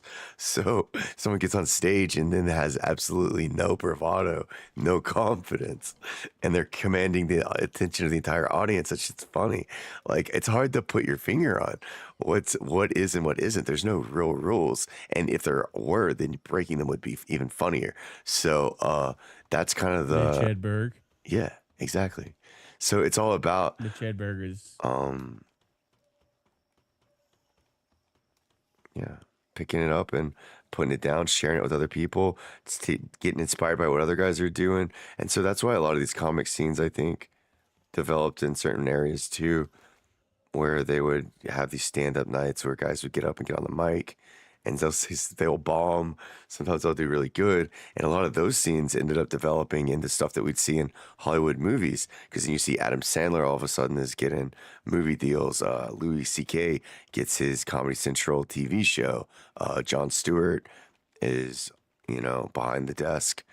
It's just one thing leads imagine to where another. Louis C.K. would be today if he didn't so desperately want to jerk off in front of other women. I mean, It sucks that he got to his stuck with that. credit, I feel like it sucks that he got to stuck his with that. credit, There's probably worse oh, shit that it happens in does. Hollywood that never came out, and so it sucks that he got stuck with yeah, that's that. what I was gonna say. To his That's credit, not even the worst at thing that least happened in Hollywood this weekend, man. to his credit, at least he asked for consent. Exactly. Poor Louis, man. Yeah, he got screwed. Though he is kind of back, but he like you can never go back to the way things were. There's clubs that like reject him outright. Yeah. He's never gonna have a TV deal. People aren't gonna want him on podcast. Like his career is never gonna be the same. As it after being all as that. it being a guy who tells jokes to drunk assholes all night and sits around in a hotel getting high, thinking of funny things to say to people tomorrow is a prestigious career. He needs that you need somebody. Come on.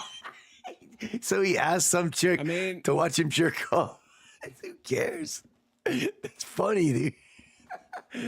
I think that makes it's him funny. to me that makes him an even better artist, but I can see why that might close some doors. I'll be right. Dude, it closed so many doors. I don't know why dude. Those It's like doors got sometimes slammed shut. I think that like laughter is like sometimes you just need the release. Sometimes you will lean into a laugh. Like right there, that shit wasn't even that funny, but for some reason I just needed to let it out, And so giving someone an outlet to do that and seeing the channels of where people go to, I think being connected to your audience is part of it.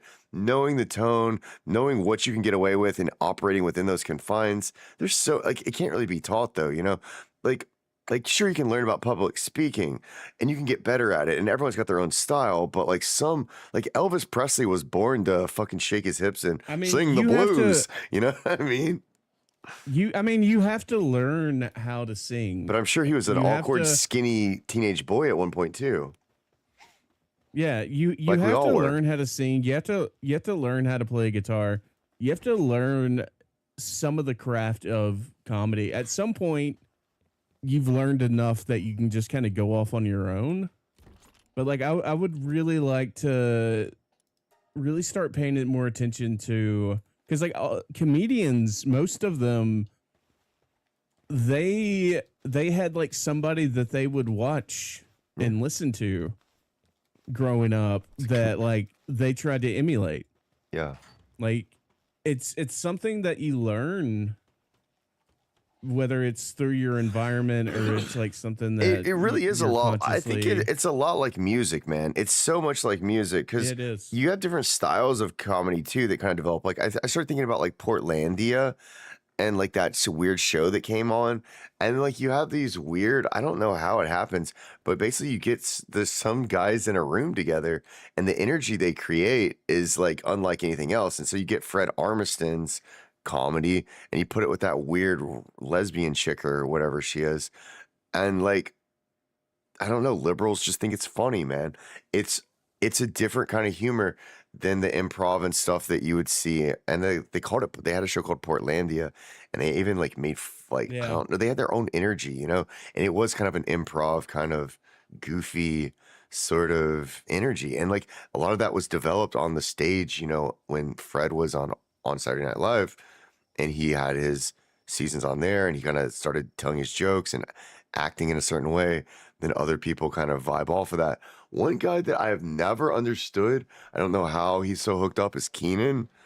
Keenan is like, since all that and stuff, I think it's just the child star. Like, he's so goofy, but like he's not. I don't think he's the funniest guy in the world. But goddamn, he's been on the show for forever, and he always plays the same stupid ass character. Kel was always funnier. Keenan was always kind of Keenan more was of just a guy that just reacts, man. a He just, straight guy. yeah, he would be was the a guy straight that would man. like open his mouth, like, "What are you doing? We can't do this." He'd be the one getting upset, and Kel would be like, "Why not?" And Kel would be the one that Yeah. was like, "Actually," but I don't know. Either way, like all of that stuff develops, right? Comedy and then always needs a straight man. The humor, yeah, exactly, and the humor from all of that splashed over into Saturday Night Live, and I mean, he's been doing that for years and years and years and years, and it's the same fucking shit he was doing when he was a 10-year-old kid on Nickelodeon. Like, it's not that different. Yeah. It's a little bit. He's gotten better. He's got slightly more range now, but like he's really not. It's not like he turned into fucking Robin Williams. He didn't turn into the fastest talking funny guy, right? So every type of comedy, I think, has got its own.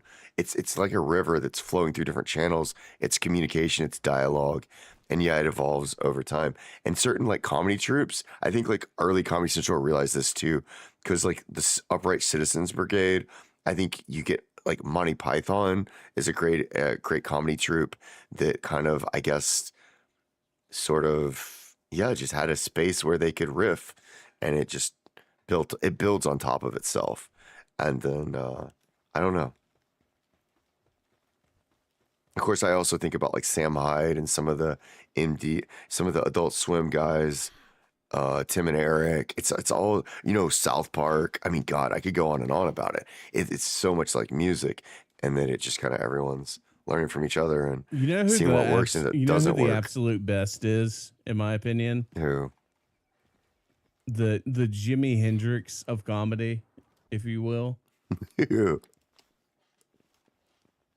Robin Williams. Yeah, Robin Williams was so good. He, like, if you watch him on the on his like late night show appearances, he just anything can be turned into a joke for him. Yeah. Do you know, so like effortlessly. in Aladdin, you know, he played the genie. When they put him in the voice acting studio, did you know that they came out with like an extra like 10 hours of just riffing from him, that they ended up having to redo animation and stuff to suit him, to make his characters and stuff come to life, because he started making You know, he gave them more stuff than they had to begin with. Because once he got in the booth, he had so much energy that he just let all these characters and crazy shit come out. He's constantly going. Yeah. Like it's like as soon as he turns the switch on, it's like okay, I'm acting now. I'm working now. It just keeps going and going and going. I've seen some like behind the scenes stuff with him where it's just a constant like I don't know. I mean, I have a good idea where he got the energy from. Maybe back in the day. I don't fully know where all that energy just came from. I have an idea, but it was endless. He was so different, you know. I didn't live during that era, you know, because I wasn't born yet when he was really popping off. But I can imagine once he got on TV and started playing that alien character, I'm sure that role was written just for him almost. It was like no one else could have played that role. Mork and Mindy. Yeah, because he really was like an alien life form that just came out on the stage. And he was, of course, he got really well seasoned with time in other movies. He showed a lot more dimension to his acting with stuff like Good Will Hunting and even what's the one with, the one where There's what dreams may 1 hour come, photo one. what dreams may come, which was the one I'm thinking about, which is a very different tone. I think it's called 1 hour photo. Yeah. Where he Patch Adams, too. He basically plays like a stalker. Huh. He's like stalking this family because like he like falls in love with them when he develops their photos or something. Kind of like Miss Doubtfire, but creepier. I've only seen like, but like it's like a full on like serious role for him. Yeah. I mean, but he's still like cracking like a joke here and there, but like it's within the bounds of like this very serious character. Yeah. I've only seen bits and pieces of it, but like I was like, what the fuck? I'm Sounds like kind of terrified. Did you see What Dreams May Come? No, I haven't. You heard of that one? No, I can't say I have. What Dreams May Come is an incredibly serious role that he played in. It deals with suicide. He goes, his wife ends her life at the very beginning of the movie, and then he spends the movie going through hell, literally, and the afterlife to bring her back. It's like he walks through a painting, basically. It's a beautiful movie. It's very weird.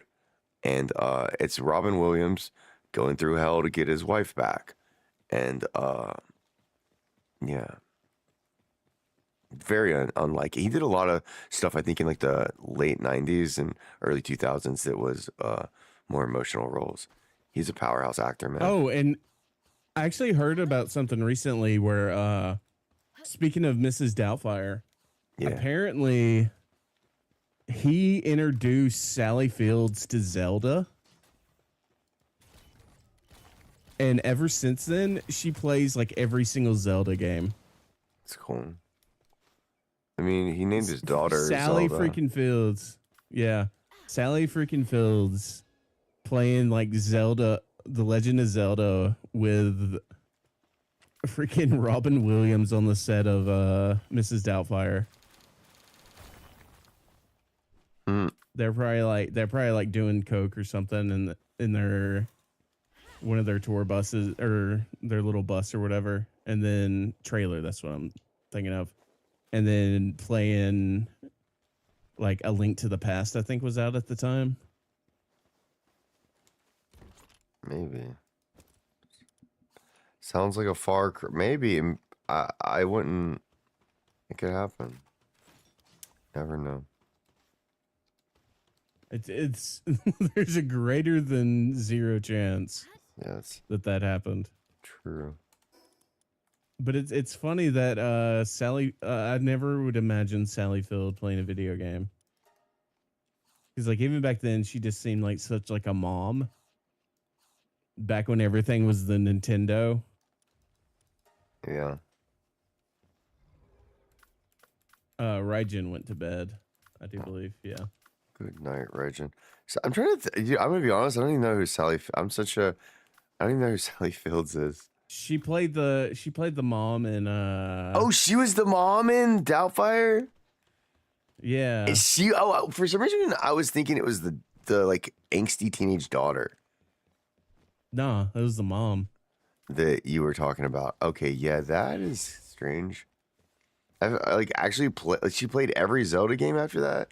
That's crazy. Yeah, she was in it. She was She in didn't like seem like a a game. interview from like a year or 2 or 3 ago, where somehow she got talking about playing Breath of the Wild No on the way, she played Nintendo Breath of the Switch. Wild. Like I was thinking maybe it's the early Yeah. Zelda games, like Ocarina of Time and stuff. Huh? Yeah, she was playing that shit, and She's played played like more all Zelda of them. games than I have. That's nuts. She's more of a true gamer than I am. I haven't even gotten to the Breath of the Wild games yet. Although I'd love to. Hey, there's an emulator out there. Yeah. Just be careful with Nintendo, 'cause they do not like that.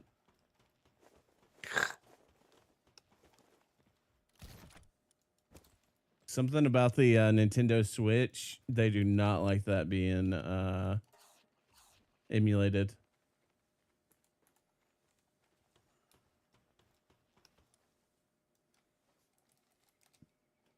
Oh, but yeah, I think I would like to like really do a deep dive into learning the comedic stylings of others and like really kind of figure out like what's going through their head and how I can apply that to myself. You know, if you explain the obviously, joke, it's not funny anymore, though, right? You ever heard that? I mean, obvious, yeah, but like that's when you're like performing and like you have to explain the joke. But like when you're in when you're dissecting a joke in like a scientific manner, obviously it's not going to be as funny anymore to you, but it's still a funny joke. I think I'm one of the funniest humans to ever live. Just highly like I just fell through the cracks. Like they just haven't discovered me. That's definitely a take. Like my kind of humor is so amazingly spicy that if Hollywood could analyze and figure out the calculations that are I going through would my mind when I do my funny stuff, it wouldn't even be funny, dude. I think what's the term, sophomoric? Yeah. Is that the term? Yeah, probably sophomoric humor, yeah. But I have some pretty good sophomoric humor though. I learned from the best. I learned from honestly what we should do is just copy Mark and Tom. That's literally all we have to do. Is just pretend to be Mark and Tom while we do anything on live stream. And we have Raijin as like our Travis. That's literally all we have to do. Everything else will be we just have to have people like a laughing track or something and a slight direction about what to do, and then something else to entertain people in the meantime when we're not making funny jokes. Hey, MV, do you ever think about sucking your own dick? yeah, no, that'll be my job though. You're the one who has to answer that shit. I get to be Tom. You have to be Mark. Duh. You have to come up with the actual intelligent humor. I just get to say the stupid shit. You know, I've been thinking about a new character in GTA. You've been thinking Because I've about been sucking doing his this dick voice. because you've been thinking about sucking his dick, huh? We'll have to get like That, our own rhythm too, so I don't interrupt you. Instead, I like say the thing and you listen and then you reply. Never mind. But like, so I've been like working on like different voices. Yeah, You know, I got my Billy Dangler voice. yeah, I think that's a good one. I'm still working on my old man. Hmm. But there's another voice I've been working on. It's kind of, I don't know if I can do this right now. You don't have to if you Uh, put yourself on the spot. I'm trying to remember how to do it on the spot. I get my voice. I do a certain thing with my voice.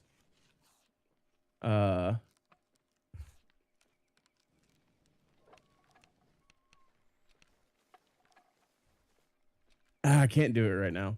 That's okay. But it basically, you know, those really dumb henchmen that'll be like, "Oh, boss," Hey, kind boss. of.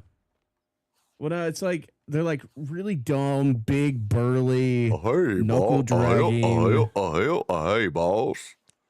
But not like a Sort southern of like that, not a but southern accent. not as country. Hey, boss. What's Bo- up? Hey, boss. what do we do, boss? What do Hey, we boss, what do do? we- Yeah, I got what you. do we do, boss? I'm not. Anyways, I was thinking about doing that. I was thinking about doing a voice like this. And then, I'm not drunk, you're drunk. Huh? Huh? I say, huh? A lot. That's I pretty much the like voice. it. It's one of those voices. It's like really easy, I think, to follow up. Like it'll fall apart really easily if you're not, careful with it. When I get into it, when I get into it, I'm able to do it. Like I can when I'm I by like myself, not recording. Yeah. I'm still working on it, but like when I'm by myself, not recording, Oh, I'm just walking around the house. it kind of reminds me of like Meatwad. It's a little bit of Meatwad. Yeah, it's a little bit of Meatwad in there, but like in my head, it's like a big like henchman. Yeah. That's like really stupid and trying to like figure out like what his boss wants him to do, and he's gonna fuck it up because he's an idiot. Yeah. But he's just talking like this. Just do something. Maybe he just wants to find an officer to put him in handcuffs, and so that he can live out his greatest fantasies. You know what I'm saying? Maybe he wants to be put in jail with a bunch of oiled up, muscly men. Yeah, you got to do the ah part a lot to let people know that they're supposed to laugh at your joke. Yeah, I do. And make it obnoxious to the point they're just gonna laugh at the ah every time they hear it. Without even it's not knowing. so much about. It's so funny, dude. Yeah, I like it. It's not so much about trying to make them laugh. I mean, it's trying to make them laugh. No, it'll with eventually turn into that. But though. If you ever make a character like that was the actually catch on with an audience, anytime you would even begin to do the key, whatever it is, they would lose it. Like you didn't have to tell the joke. You just say, and then go on stage and do the thing. Like that's all you got to do. They're already conditioned to know that you're laughing. Like it's pretty funny, dude. I like it. Especially, it's even funnier if you do the thing to let people know that you're. They're supposed to laugh there. It makes them stop and pay attention more if they weren't, and it's funny. But it's also like a way to it's like I want them to agree with what I'm saying. But what I'm saying is like out of pocket, like talking about going to jail because there's a bunch of muscly, oiled up men waiting to. Oh, I didn't get that part. I things. didn't dissect. So wait. So the bit is that you say to get him to agree with something that's completely preposterous. I want to go to jail because there's a bunch of muscly men there, and they like to oil themselves up. Kind of reminds me of the guy. Like okay, I got it. Kind of reminds me of the guy that I get weed from. Usually the Indians that run around the store and talk to each other sometimes. Sorry, I don't know why it reminds me of them. I think was one of them. I always think one of them's like a dumb henchman. That's why. Yeah, I really love the idea of just a dumb henchman, but like he really, really wants to get with some oily men, and he likes a man in uniform, kind of just just really unhinged vibes. I basically just want to make a character that solely fucks with the police, and almost like thinks like the entirety of it is like almost like a fetish role play, or it's like, oh, you're gonna arrest me, officer, huh? You're gonna put me in handcuffs? real slow, huh? Oh, okay, I get it now. And just make it like a very like sexual thing, but it's like this big fat Yeah. dumb guy that's doing it. That's Right. that's the plan for the character. Okay. I've been kind of developing on the side. I was almost tempted to download GTA today. I just keep procrastinating on it. There's definitely Yeah. like some performance anxiety. I mean, like, the old man voice, I can just kind of pull up anytime I want to. And Billy Dangler from Tennessee, I can also pull up anytime I want to. That's good. But the other voice is still so new that there's just performance anxiety of like cracking on my.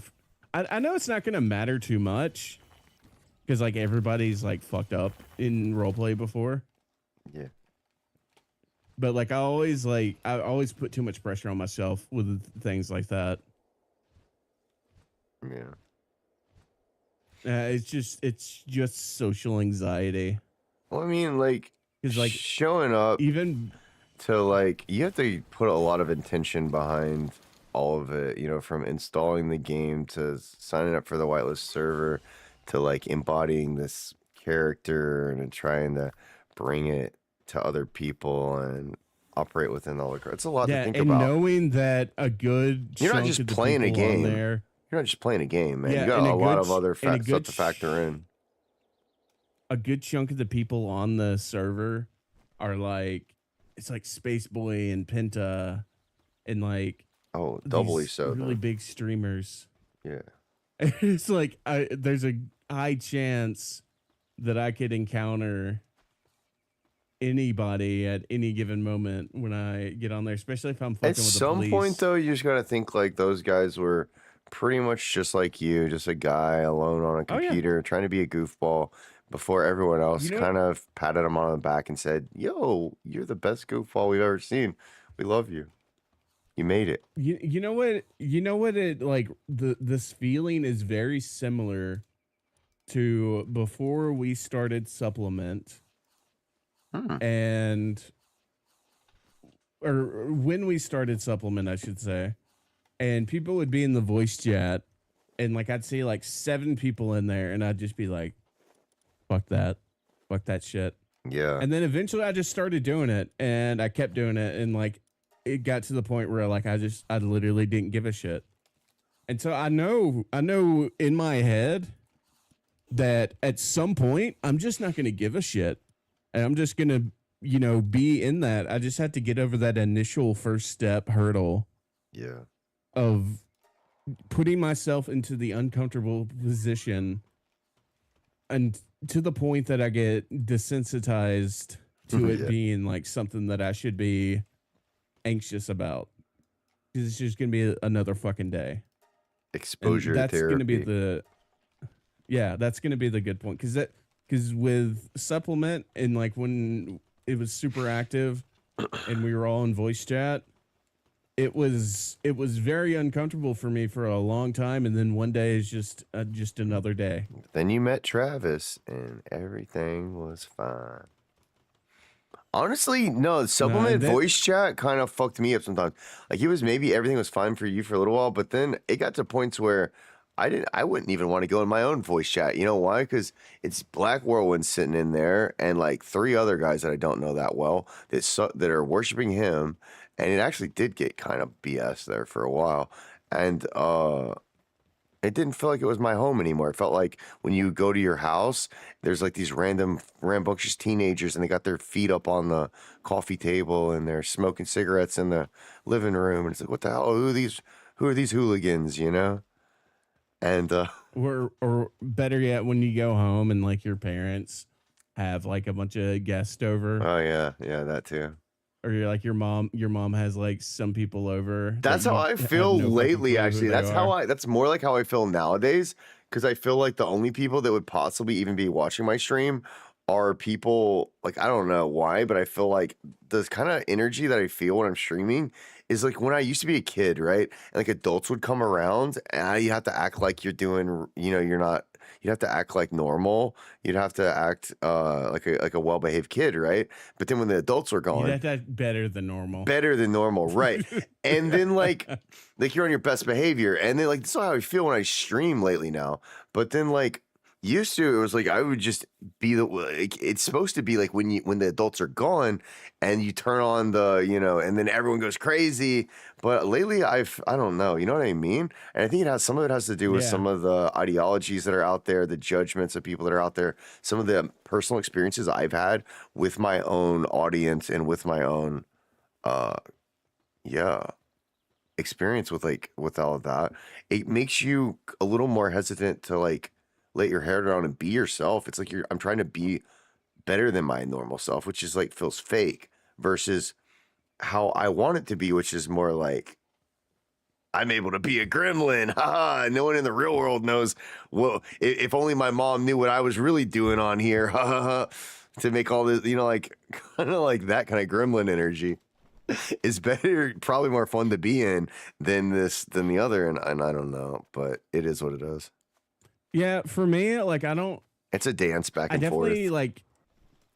I definitely have that to an extent, but it's more so like I'm a little bit of a gremlin when I'm streaming, where like You're I'm more just like on your best cussing up a behavior. storm. Rarely. I'm just like I'm cussing up a storm and like fucking fuck shit, and like I don't really want people to hear that side of me. Right. So you reel it Ever in. really? I try to, but like in the moment, like I just never really do, and like I'm just constantly like just dropping F-bombs every 2 seconds, because like most of the content that I watch, like I'm like I don't want to say like a a chameleon when it comes to language.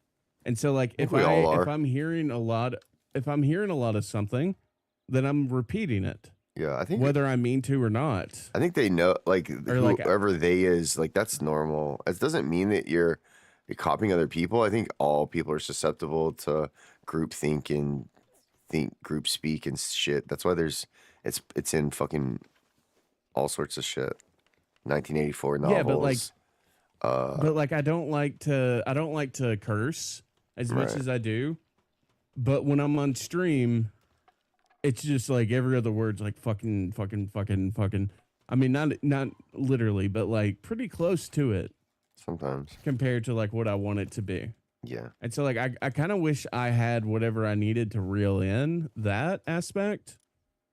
I don't want to be like PG kid friendly streamer or anything, but I would at least like to be somebody that like you could turn it on and not be embarrassed by the words coming out of my mouth.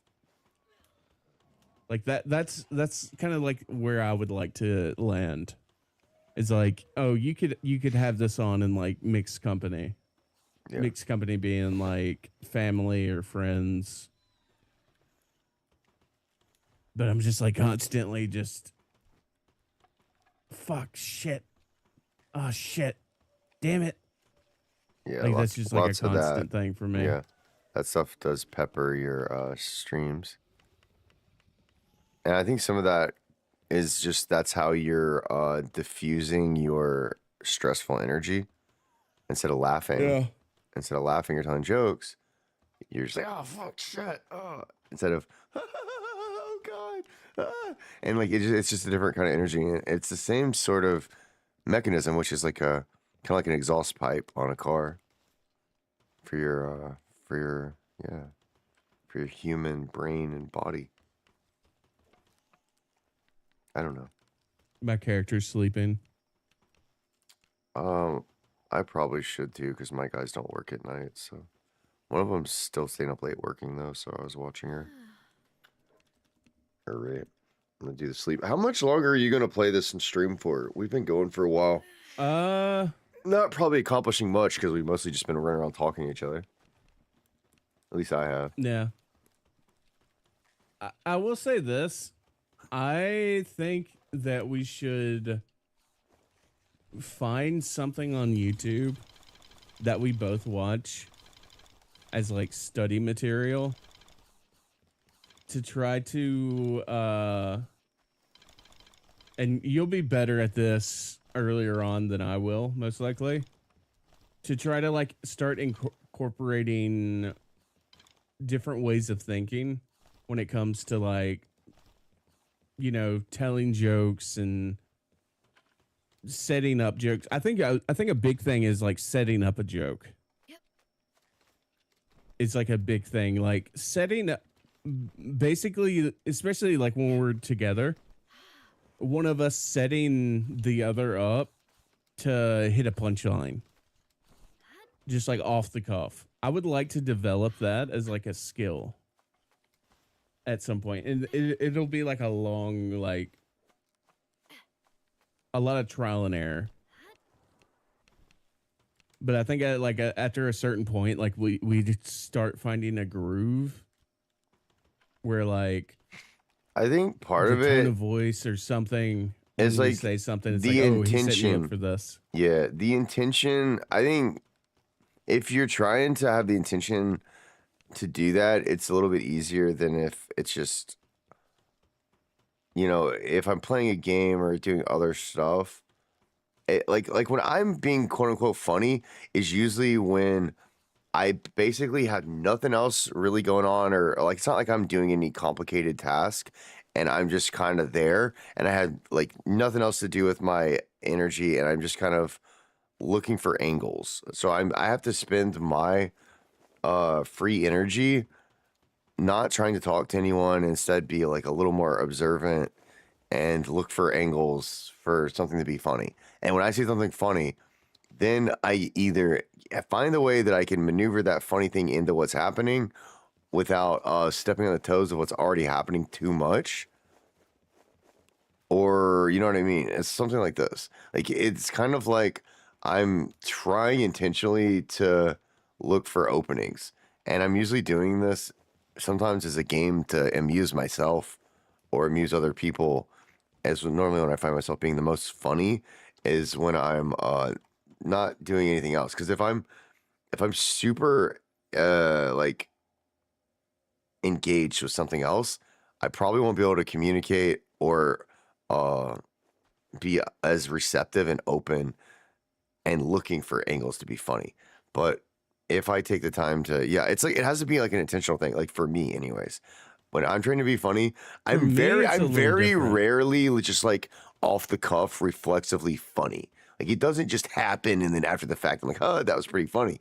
It does sometimes, but usually I'm sitting there kind of looking for. I'm in a good mood and I'm looking to be funny. Like I'm ready. Yeah, like you know what I mean? Like I'm ready. Like I'm like on fire almost after a certain point because I'm just sitting around looking. My whole goal is to bounce the ball back at your face. Is basically how it works for me. I'm looking to bounce the ball back at your face. For me, it just pops up, and it's like it's not gonna pop up when I try. Because I'm just gonna sit there, just constantly being like, this, no, that. Yeah, true. And it doesn't pop up like you said when I'm like really hyper focused on something usually. Yeah. But like when I have my brain kind of like in that zone of like I'm doing something, but I'm not really trying, and I'm just kind of chilling. But like I'm, you know, stuff's going on. Right. That's when like things naturally kind of start forming. Mm-hmm. When it's like something gets lobbed and I try to hit it, and sometimes it's funny, sometimes it isn't. I'm sure that there's tons of exercises we could do to try to jog the improv comedy reflex, and that some of it would be, you know, like little bitty things with like tones of voice. One of us taking a pause more, because like right now we already have our own developed rhythm of talking because we've talked so damn much to each other over the years. so it's already there. But like I think for a comedy set, there would be more spaces. Like I would have to probably leave more space for you to do stuff. I don't know. There's probably all kinds of like techniques to put into practice to try and make something funny. Yeah, that's what I'm probably like when I go to bed tonight. I'm probably just gonna get on my phone Yeah, do some research. and how to be funny How do we- or something. I'll ask the Like AI type something like I'll be like, hey, what me and my friend want to try to make our own duo we're very inspired by like Costello and Abbott, and we want to make our own comedy duo. And what are some good resources I could use to help with my own improv skills and comedy with my friend? And I'm sure it'll come up with a ton of shit that would be fun for us to do. Like some of it could be as easy as like, you know, like when you're in the car and you're bored and it's like you come up with those games to play. Like every time you see a hatch or something with wood on it, you have to slap the top of the car and count the things. I spy with my little eye something that's purple, and like those kinds of things. Doing that with like a little bit of comedy in the background, I feel like is all it would take to spice some things up. It would be like a game. choo choo. Chugga chugga chugga choo choo. I sent out another expedition. Is that the last That's one a of the good night? way to. That's a good way to get these cores as well for free, basically. Wait, you're getting the cores from the expeditions? Yeah. That's crazy. You must be getting in some high level. Yeah, I started throwing them at. I've gotten like 2 from expeditions alone. The past 2 expeditions. I just sent them on like the highest one I've done yet. So And they don't die or anything when they come back. They're pretty chill. I think so. Cool. I haven't really paid much attention to their Fucking health send and them- well-being. Send them on another one. It's even harder. This, like they're dying as like the only 3 of them came back. I think that I don't remember if there's 3 or 5, but send them on another one. They probably all survived. Yeah. Yeah, they're all going through right now. Put them in the cave. Gonna take them like an hour. But yeah, like I'm just gonna try to find like some. What I would really like to do is find like Steve Martin's masterclass, because Steve Martin's never been like my favorite, but like he's very consistent with his Hey, comedy. You're not funny, Steve. Shut up. Get off the stage. You're washed up. No, I like Steve. Steve Harvey's pretty funny. He's pretty clean cut. Not Steve Harvey, Steve Martin. Very different Steves. Oh, never mind. Fuck Steve Martin. No. And so like that right there was funny. That's the thing that like just naturally happened where it's like I just kind of either misheard you or misspoke. Maybe, who knows? Maybe I did it on purpose. Maybe not. And that creates humor. Well, so we never so know. it's really just a movement of things. It's like a magician, how one thing moves, another thing moves, and it creates like a domino effect. I kind of like almost see it as like solving a puzzle sometimes, where like you get part of the puzzle and you have to figure out what piece, and by piece I mean what combination of words best fits it Mm-hmm. in a way. And that's for more like just situational stuff.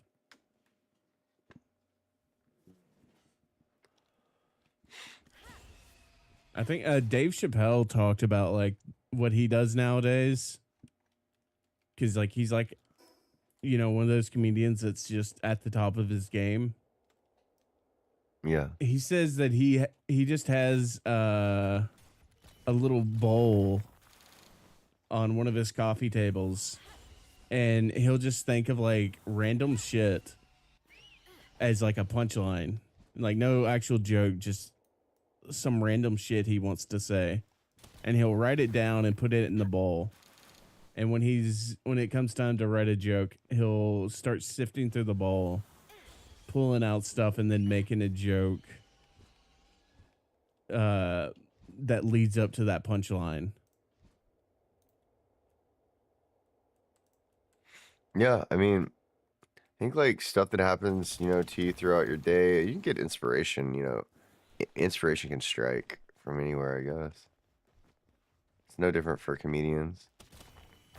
I think one of the biggest things that I always kind of struggle with when it comes to comedy, though, is like how many of the stories are just like flat out lies. I Like, think there are "Oh, probably embellishments, a lot of man." them. Yeah, a lot of it's embellishments.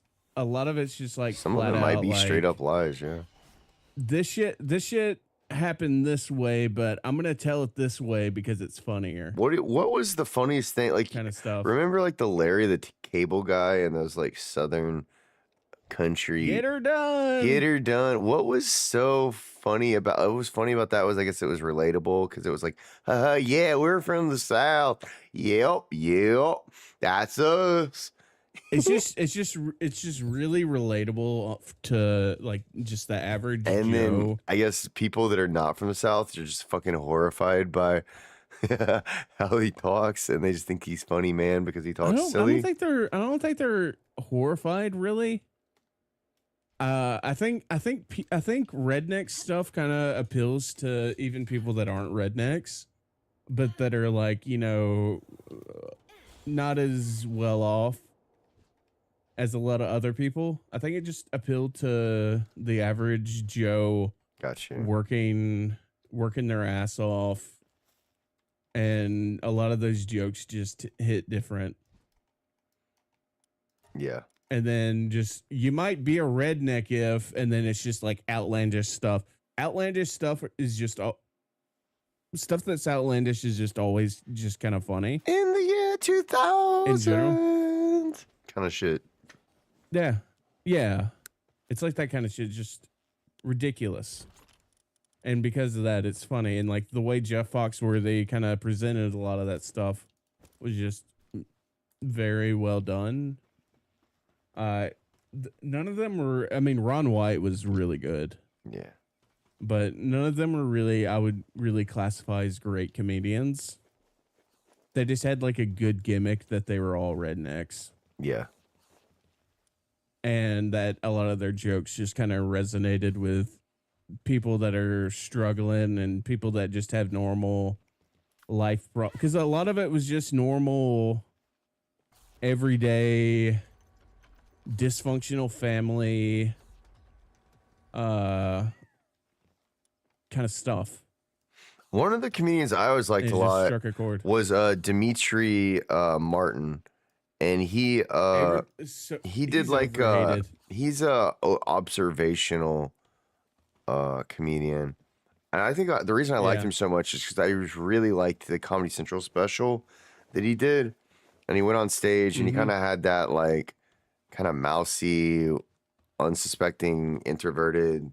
You know, he kind of seemed like the lead singer of Weezer or something. Like comes on stage with his little glasses or whatever, and kind of got like his quiet voice, and he's kind of monotone. And he had that big notepad. Yeah. He brought a guitar out and kind of did some funny songs, kind of Adam Sandler style, but mostly he just. Something about him I just thought was really funny. I thought his perspective on life was really quirky and funny. And he was just a regular guy telling regular jokes.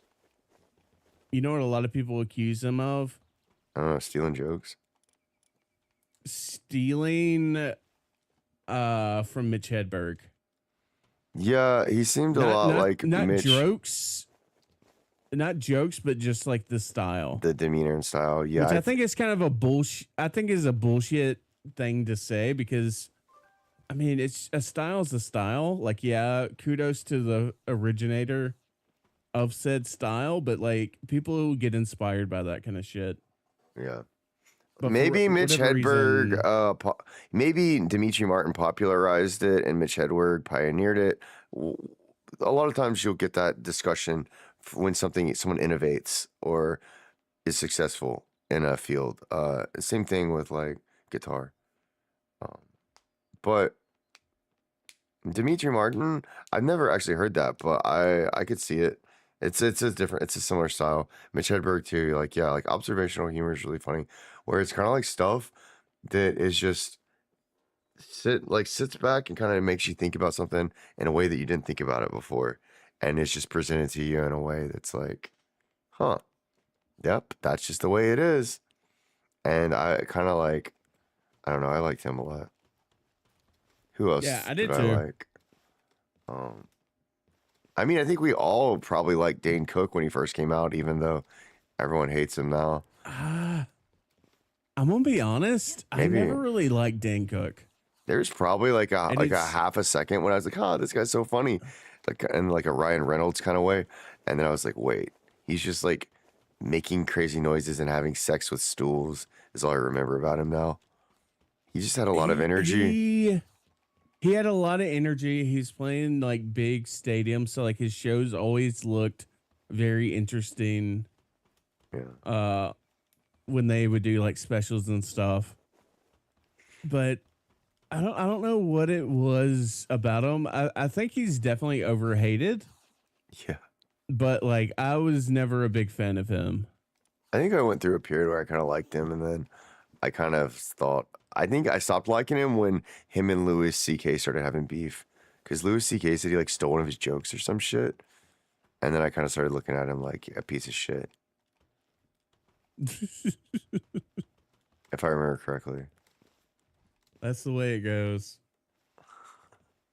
That's the way it But he goes. also he always was kind of like a more jockey kind of guy, like not like I kind of relate more with the comedians that are more of the underdogs, kind of goofballs versus some yeah, football player, tall guy making sex jokes on stage. Yeah, I think Mitch Hedberg is obviously like the generic answer nowadays of like comedians I really liked. Mm-hmm. But I really loved Mitch Hedberg. Shedberg was super That good. shit was funny. There's no one else like him. Dimitri Martin, I really enjoyed. There's a lot of comedians that like I can't think of their names at all, but I would watch their Comedy Central Some I presents. do not get. Like some of the ones that do like the ventriloquists, like was it like Bob Burns Oh, I or hate that dude. I can't stand that guy. yeah, some of that stuff is not funny to me. I kind of put the ventriloquist guy with Dan Cook in my Yeah. head. And then there's I think Bo Burnham is kind of funny. He's all right. Yeah, I think he did a pretty good thing with his little COVID special. He seems relatable enough to like guys like us. So he's one of us, Yeah, basically. and he started on YouTube. Yeah. He's basically one of us. So regardless, I think we can't, yeah. He's a dude. He's just a dude like any of us. He's pretty funny. There's a lot of guys that like pop up on my Louis YouTube C.K. shorts and I TikTok. don't even care about what happened to Louis C. I still think Louis C.K. is really hilarious. I don't really like Oh, his yeah. stand up that much as I liked his awkward ass Comedy Central series where about his life and his daughters and stuff and in New York was really funny in like a depressed sort of way, like a depressed middle-aged man going through divorces, like dark humor, kind of funny. I also like Marin for the same reasons. Mark Maron, I think, is hilarious Mm-hmm. with dark humor and being like a grumpy, bitter old man that's cynical about everything. Like I was watching the funniest Mark Maron joke lately. Like he's got a new one he's telling. It goes something like he in this. It's just not even a joke. It's just like his real life. And he's talking about he had to call the pest control guy because there's rats that are he's like, he's been hearing rats and stuff in his house, And so he calls the guy to come out to check the rats. And it's like it's such a classic joke because he tells it, you know, like he's met you on the at the grocery store and he's telling you about something in his life because it's really what happened. And there's rats. He had to call the exterminator over to get the rats out. And so, anyways, he's talking to the exterminator, and he's trying to figure out what the hell's going on with the rats. He's like, no, like I hear them in the walls, and like, so like, what's the deal? Like, did you find the rats? Like, he's like, yeah. We didn't find them. We found like a lot of their droppings.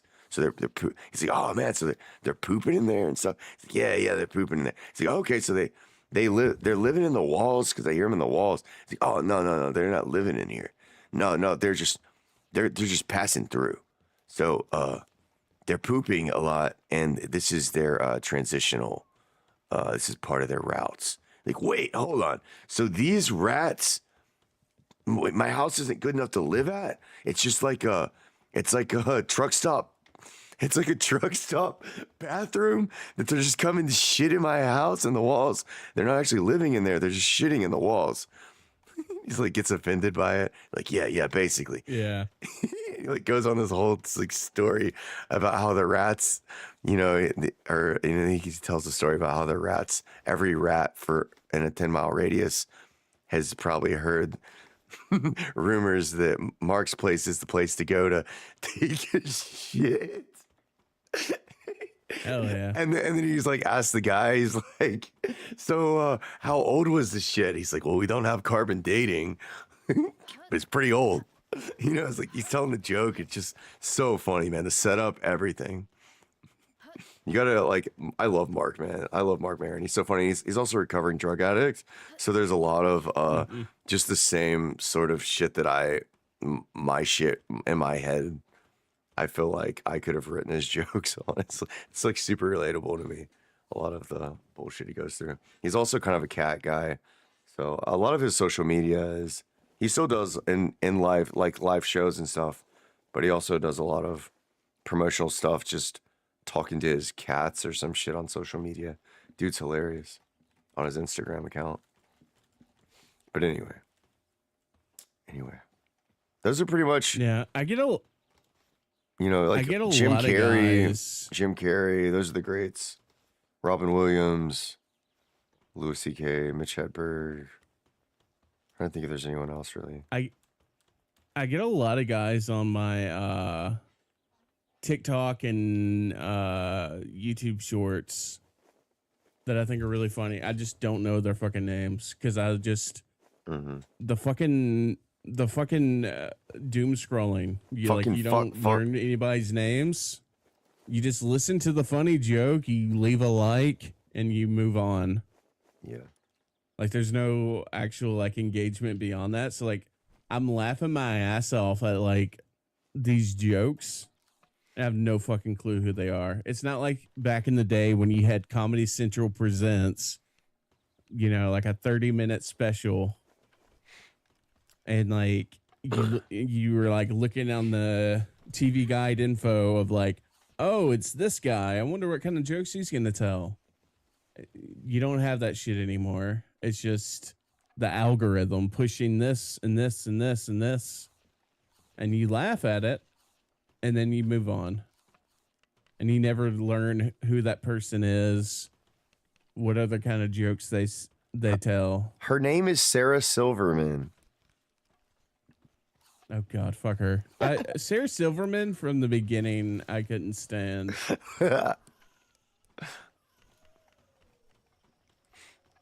I don't know what it was about like the early marketing of Comedy Central, but I really liked the Sarah Silverman program. I can remember buying like Sarah Silverman program icons on Xbox 360 on Xbox Live and getting like a pack to watch like you could even pay to download a Sarah Silverman program episode. I think what I would want to do with comedy, though, the closest thing I would do with comedy when I'm streaming, I'm not really thinking comedy, live comedy. I'm thinking more. What I want to do is make like a cartoon to inject my comedy into. I would want to make like a web series cartoon with characters and dialogue and Yeah. situations. It's just too much. It's just too much work. Yeah, it is a lot of work. And like the payoff now, especially with the way YouTube treats animation, Mhm. like animators get fucked Yeah. harder than anybody else on YouTube. Because like YouTube just doesn't know what to do with animation because the videos are never long enough to really put as many ads in. So like they're not making as much on ad breaks Mm-hmm. as like, you know, a 10, 15, 20-minute, hour-long video does. So like the incentive for YouTube just isn't there at all. And they often get demonetized because the way the fucking AI is like, oh, it's a cartoon? Oh, kids watch cartoons. This is for kids. Oh wait, they're saying the F word. Yeah. Demonetized. This is, even though you check, this is not made for kids when you upload. It's still like, oh, it's a cartoon. It's made for kids. I've seen so many videos of animation people just like pulling their fucking hair out, just completely like doomsday, like I don't know what the fuck to do.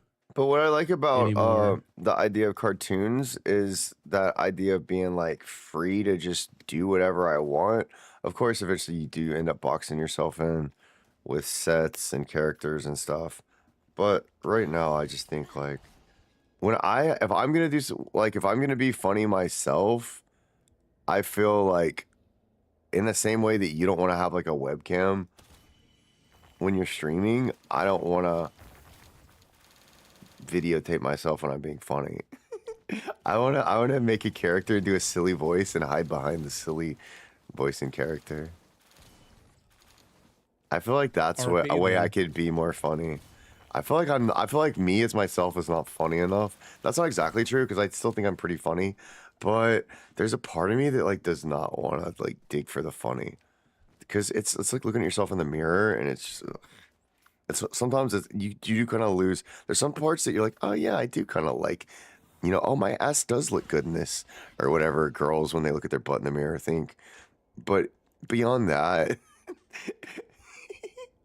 I don't know. For me, like, I think the humor kind of comes naturally. And if I was to try to make something funny, it would have to be within the right context. And for me, that context, the closest thing I can think is like making a cartoon versus, you know, being in a voice call with you and playing a game.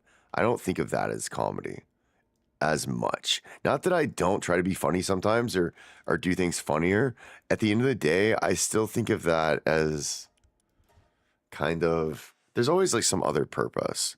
Whether for League of Legends it's like, you know, like there's always been something else in the background. PSO2 even, there's tons of opportunity for comedy with Phantasy Star.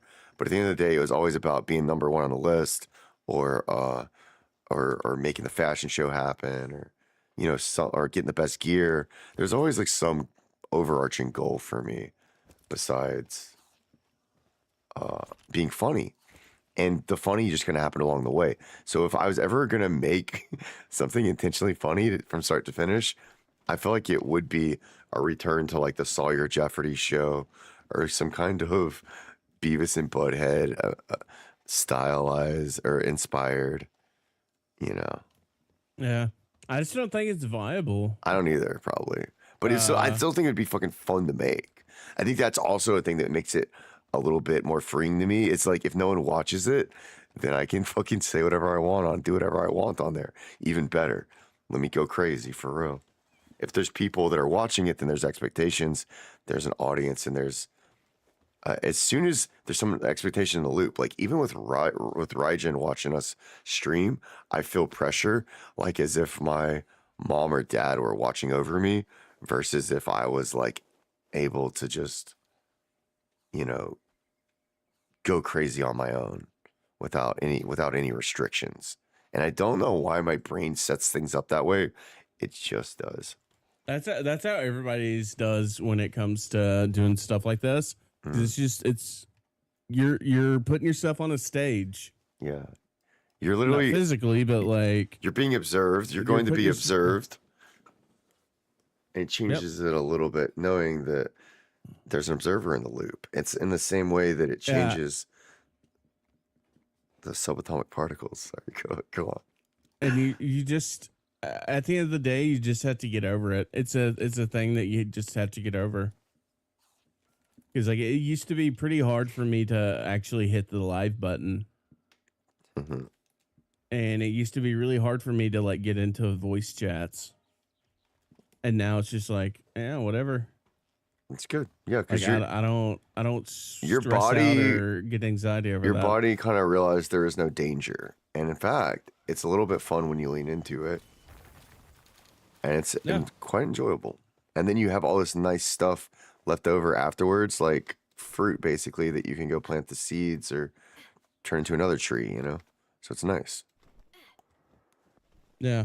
Which I need to start doing with GTA RP. Yeah. I think RP is like the. I mean, it's oversaturated, I need to do the same thing with but YouTube videos. That's why, like, for me right now, I feel, yeah, like, kind of like I'm about to get over like a big phase of, I don't know, editor's block, creative block, and negative. I feel like maybe I'm ready to start a new chapter, sort of, which would be good. And the chapter is one where I'm more free to make YouTube videos, and I want to I want to start making YouTube videos again. I want to edit stuff and feel free while I'm editing and like I'm having fun making something. So some of the stuff that I make might end up, yeah, not being what you expect. But hopefully it'll be good. yeah, that's all you can hope is just because like especially early on, you're gonna be trying to figure out what your format is. Because like you need to find a format to be successful at YouTube at all. You need something that like people when they search you, they're gonna expect beyond just like your personality. They need to expect like a certain type of video from Yeah. you. Like when I look for a Tom Scott video, I'm looking for something that's just hyper informative. Almost feels like I'm going on like a field trip kind of a video. And that's what I always get because that's the videos that he always makes. I feel like those grooves will kind of make themselves known the more videos I make, though. And my biggest problem right Yeah, now yeah. is I don't make any videos, and thus I don't ever become anything besides this diffuse cloud of dust and potential that evaporates eventually. And then I'm onto another Yeah, thing. yeah. So I need to condense Yeah. all that into actually making shit. And I think the big thing is not feeling restricted or like there's too many expectations on me. Uh, I'm just gonna make some fun Palworld videos. I think I might have to experiment a lot though to find something that works Oh for yeah, me. yeah. Experimenting's good early on. You just I don't you think just I'm want to keep gonna a be mind getting in like I'm not gonna be making like a template. I think for like if you get PSO2, like I had a template sort I of. mean you should have like a little bit of a template so that like you can kind of slot things in quickly. Yeah.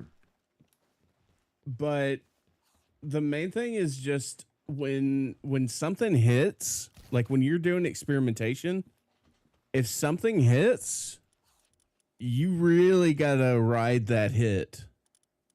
You gotta like, okay, so this video hit really hard.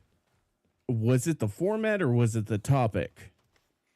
And if it was the Right. topic, then like you gotta jump on that topic. If it's the format, I think it's I not always just gonna be a clear need to thing. start making consistent output of videos to let the Yeah, like algorithm and once a week stuff or something. know that I'm there.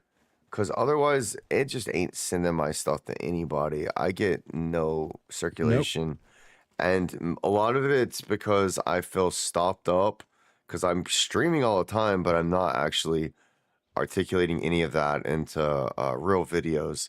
And so whatever is going on with me, I'm gonna be weaving into videos at this point. For there's been like a lot of shit that happened in the past week from Palworld. So I want to do like a big overarching, like, this is like my kind of take on Palworld, something that will be a bit of a, you know, introduction to me and my channel and stuff, but also something that people that want to see what Palworld's like for me and like my take on I it. would You know, I would recommend doing sort of like the video that I recently did on Warframe, but like maybe write it out a little bit more than what I did, yeah, because I didn't write any of it. I just went off the cuff. yeah, But it was basically that, like, hey, I'm coming to this game and I'm experiencing it, and I gave it another shot after like a long time and like thinking it was too hard to get into. And I'm really enjoying myself. And like I've gotten like a couple comments, like it's kind of I've like it only had like 20 views at first. Barely.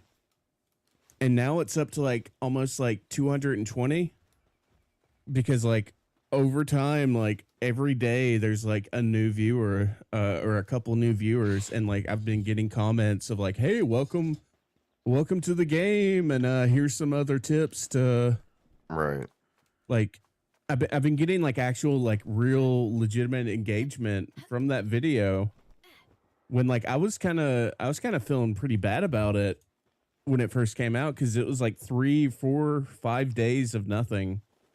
yeah, Like no likes, like most of the views I felt like were just me refreshing the video. yeah, But that was a video, like you're saying, of basically introducing myself, not exactly introducing myself, but introducing my opinions and some of my personality. yeah. And I have something to build off now. Right. I think I feel want to like. do something similar. It's like in my head, I haven't really dialed anything in yet, so I'm not going to know exactly how the video would turn out until I sit down and put like pen to paper and start creating and crafting and stitching stuff together. But the way I look at it is I want to do like a overarching, you know, summary of our time together on Palworld the past couple weeks, and it's mostly going to be really positive because we've had a good time. And I want to show off, you know, the evolution of my base, some of the storylines. I want to talk about how how I feel about the game, the things I like about it, things I didn't like about it, stuff like that, you know. And after that, though, you know, that would be like mostly like kind of a pretty package, but of just, okay, this is kind of like game journalist kind of review of the game. This is where I feel, this is how I feel about it after playing this many hours, like my own kind of essay, like we were talking about earlier, for the game.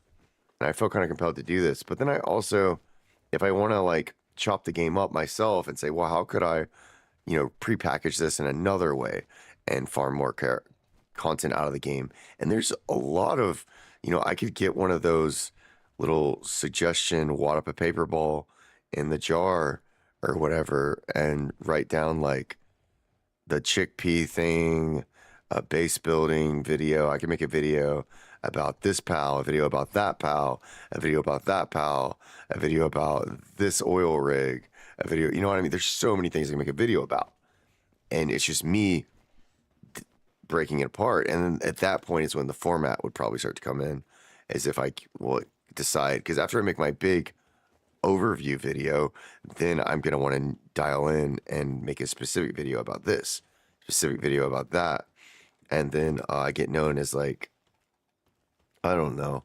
The thing is there's a lot of content creators that have already made, you know, walkthroughs on how to do everything there is to do in Palworld, pretty much.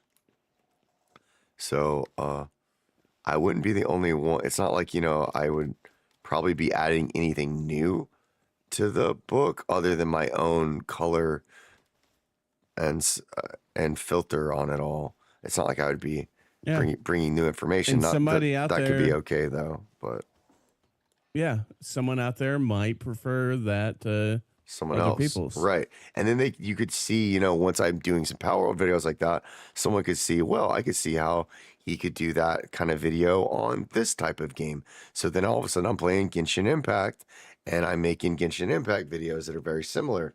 And I've got a community that's now charged and building off of what started as Palworld, and then I have like a model, but right now, yeah, I don't have the template. And like I said, I think the grooves will work themselves out with a little bit of intention and enough forward momentum. If my goal is to make Palworld videos, and that really is all I want to do in life, I will find a way to make more Palworld videos, and eventually they will adhere to a thematic Eat More Vitamins template.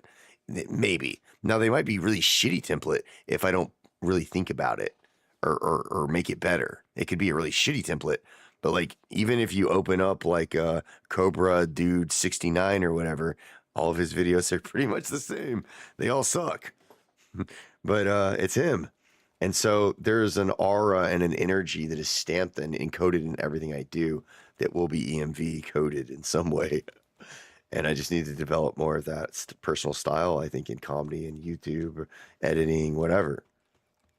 Playing guitar, maybe. Maybe I'll get the EMV guitar energy one day when I make my new theme song for my new YouTube series. I don't know. Man, we are rambling on and on and on and on until the wee hours of the morning. Yep. Oh, yeah.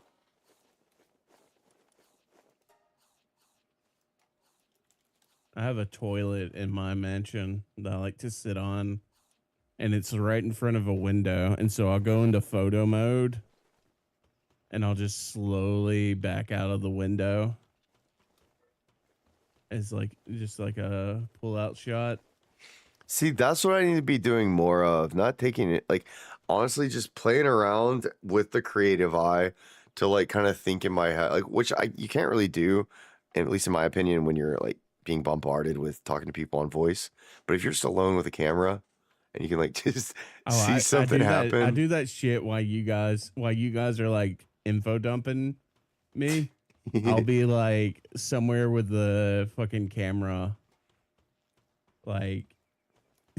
walking around like Macaulay Culkin or something, setting up booby traps. That's not really a good metaphor, but it's kind of like when you what usually happens to me when I'm smoking weed. So like what'll happen to me is I'll go smoke weed, I'll get quiet, I'll get alone, and I'll be thinking about the game, and then all of a sudden inspiration will strike in that way for me, and I'll be like, what if the video started this way? And I'll have like a vision almost of like my stupid ass character pulling back on bow and arrow, and then like, you know, that'll be like the opening shot, and then I don't know, I'm making something up as I go, but like I'll have a vision, right? And I'll be like, wow, that's what I need to go. And then I'll go be like, I've got to go. I think one time I was smoking, like when I started making those stupid ass AI videos about misfortune, it was one of those stupid videos or one of those visions I had.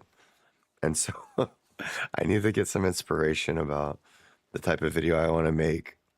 And then usually that'll come from being quiet and thinking about the elements or playing with the camera or something. Yeah. To get some good shots. That's one of the things about figuring out a format for a video is once you've figured out a format, which, you know, can often come from inspiration, but once you figure out a format that works, then it no longer matters about getting inspired. Oh yeah, it gets a lot easier. Something that you start can, plugging in. You start plugging stuff in, and you might have like a little bit of wiggle room where it's like, you know, you're gonna have like a special part that's a little different from what you've done every other. I mean, dude, if you look at all of my old PSO2 videos, I had a format for those.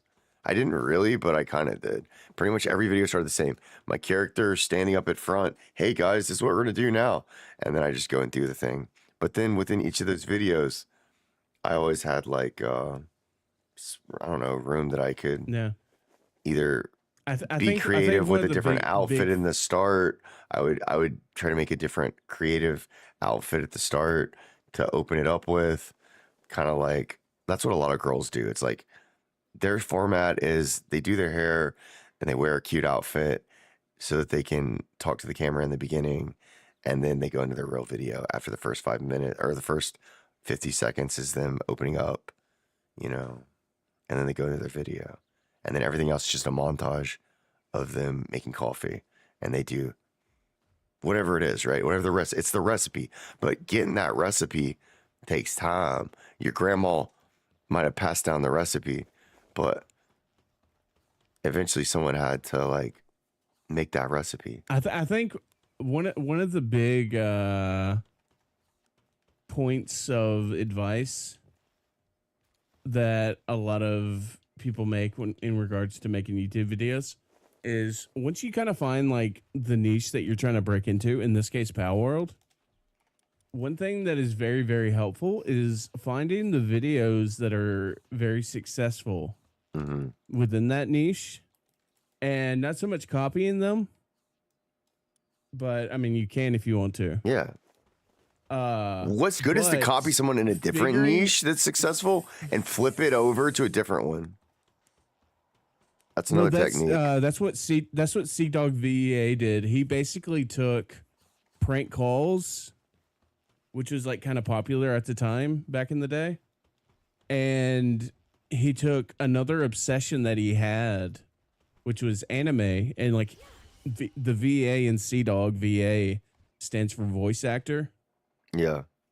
He did a really good, it's pretty common, which I didn't know. A really good imitation of an anime character from a popular anime.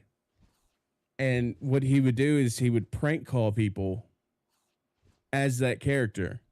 Yeah. And at first he was just prank calling like local people. Probably his friends and stuff. Minimum wage workers. Okay. He was actually like prank calling like just random ass people, like getting like a phone book and just calling some shit on stream. But he no, it was YouTube videos. Record for YouTube videos. Yeah. And then he would post the prank phone calls up to YouTube. as like an anime character. But then what ended up happening is people, like, it kind of blew up, and like people suddenly were like saying like, oh my God, I would love to get a call from Sebastian, which was the character that he was imitating. So then he just flips to a different market. He used the same format of the prank call as an anime character, but he made it infinitely repeatable by suddenly calling fans of that character and doing like calls of that to them, and suddenly he could repeat the video for as many fans as he could find of that character, instead of just, you know, calling a bunch of businesses and maybe getting the cops called on them or some shit. But yeah, like he took two genres, anime and prank calls, merged it into one. And I think that's a really good way, is like taking a passion and taking something that's kind of trending and smashing them together. I think is a really, really good idea. But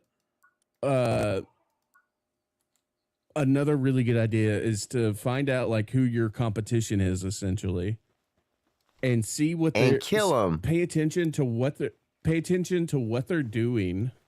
Kill them and how they're doing it, so you can follow their routine and set them up and kill them and steal all their money. Yeah, sure.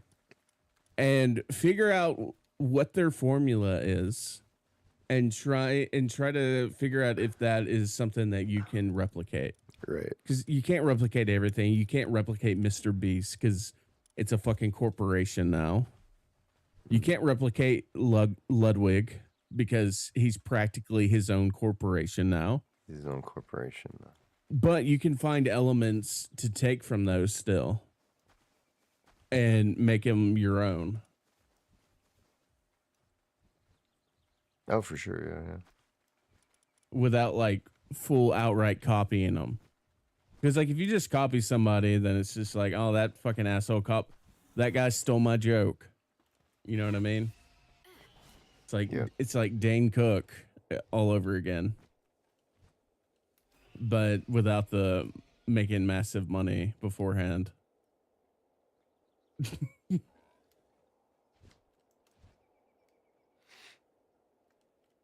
Yeah, I think we need to do a lot more studying for the thing that we want to accomplish,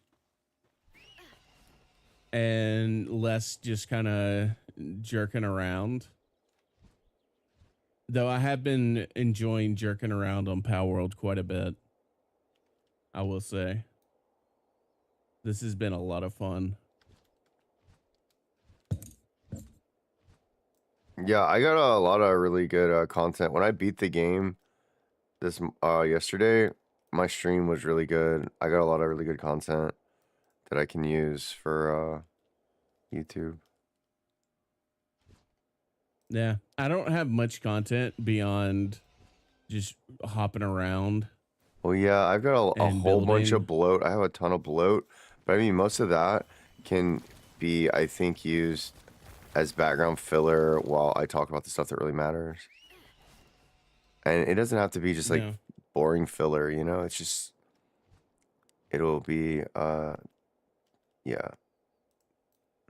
That's another thing. When we stream, I mean, obviously, I like having these streams where we're just kind of fucking around. We're just mostly talking and not really doing much of anything. Like, I haven't done anything except for send my team on a Based. expedition after expedition. Yeah. That's all Pokimane does. When Pokimane is playing Valorant, you think she's really carrying her team? Nah, she's fucking around. She don't care. But as much as I like this kind of stuff, I would like to start, at least me personally, start streaming with more intent of like, yeah, me too. That's what I making felt like videos this out of it. morning. This morning when I did my stream, it was a little more focused that way. And that's mostly, I think, was for my own sanity because you were asleep, Raijin was asleep. So I couldn't just like default to like one of you guys, like, you know, taking the reins or the normal routine of things, right? I had to like, put some intention behind it and some energy behind it. Otherwise, it was just me running around doing nothing, and there's nothing there. So I had to start charging it some energy.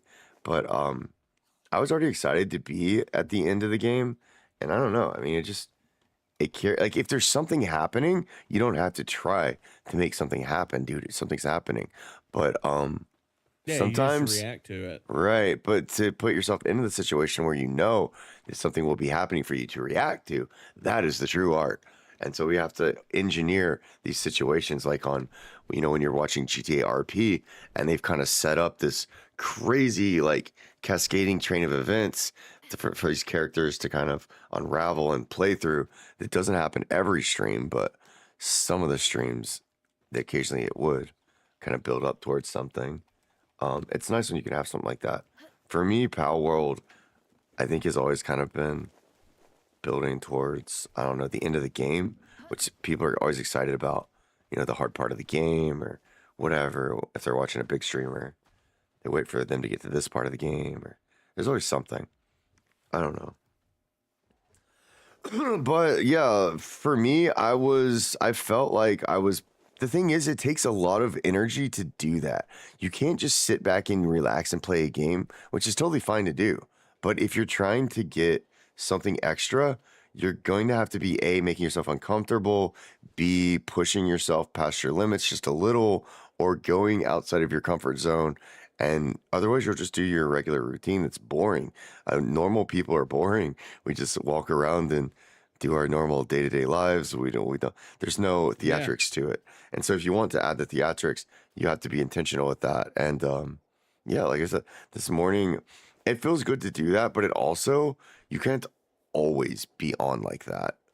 At least not me. I think I ramble and talk a whole lot more than most streamers. I'm really happy that I've gotten to a point where I can mostly talk while I'm playing long streams. But at the same time, a lot of it's an incoherent mess, and I know that. But yeah, I think having some intent, and mostly it's not about playing games to escape.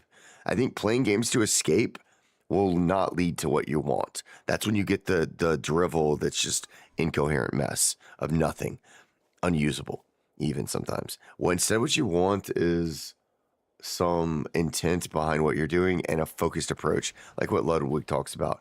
Couple of hours, and then the rest of that energy needs to be disseminating what you've made into something better, instead of escaping into a game. Or if you want to escape into something, escape into the work of taking what you've already done and making it bigger.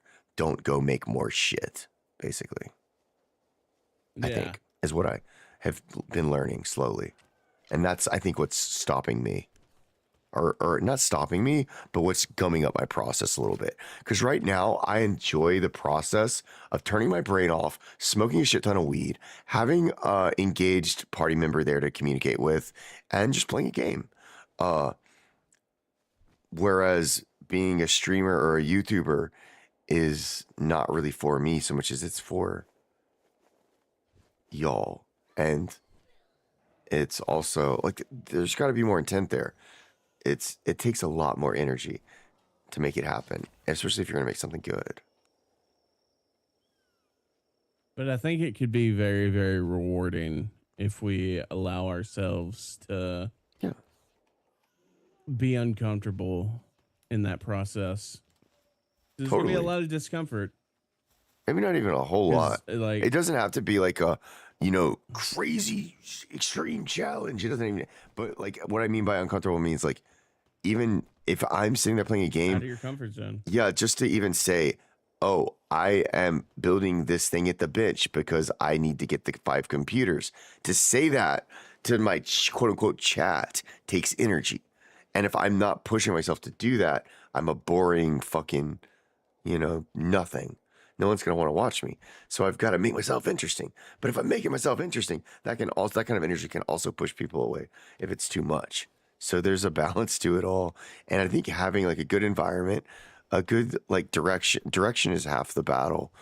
And then having a short focused approach where your goal is not to shit that's outside of your control. Like in League of Legends, if my goal is to win every game and look like the baddest dude on the Rift, that shit's out my control. So if I turn my stream on and I play for 10 hours looking for one game where I'm the baddest dude on the Rift, like maybe I can eventually make that happen. But maybe it would be better if I started my stream with play 3 games, but try to be interesting and constantly animated and stuff that is in my control, and be a funny, fun guy, or I don't know, like whatever I tell myself is direction going in. And then I have my game plan and I'm playing the game, and then I accomplish my goal. And my goal is not, something out of my reach. It's something I can easily record. And like, that's why I had so much fun with the EMV clips, because my goal was to get the good clip. So eventually I'd play and play and play. I'd get the good clip. I'd get a bunch of views afterwards, and it felt good. Now my process is changing because it doesn't feel good to get thousands of views knowing that none of them will come back to the stream. It doesn't feel good knowing that I am occasionally having mental breakdowns every day and shouting obscenities at my teammates.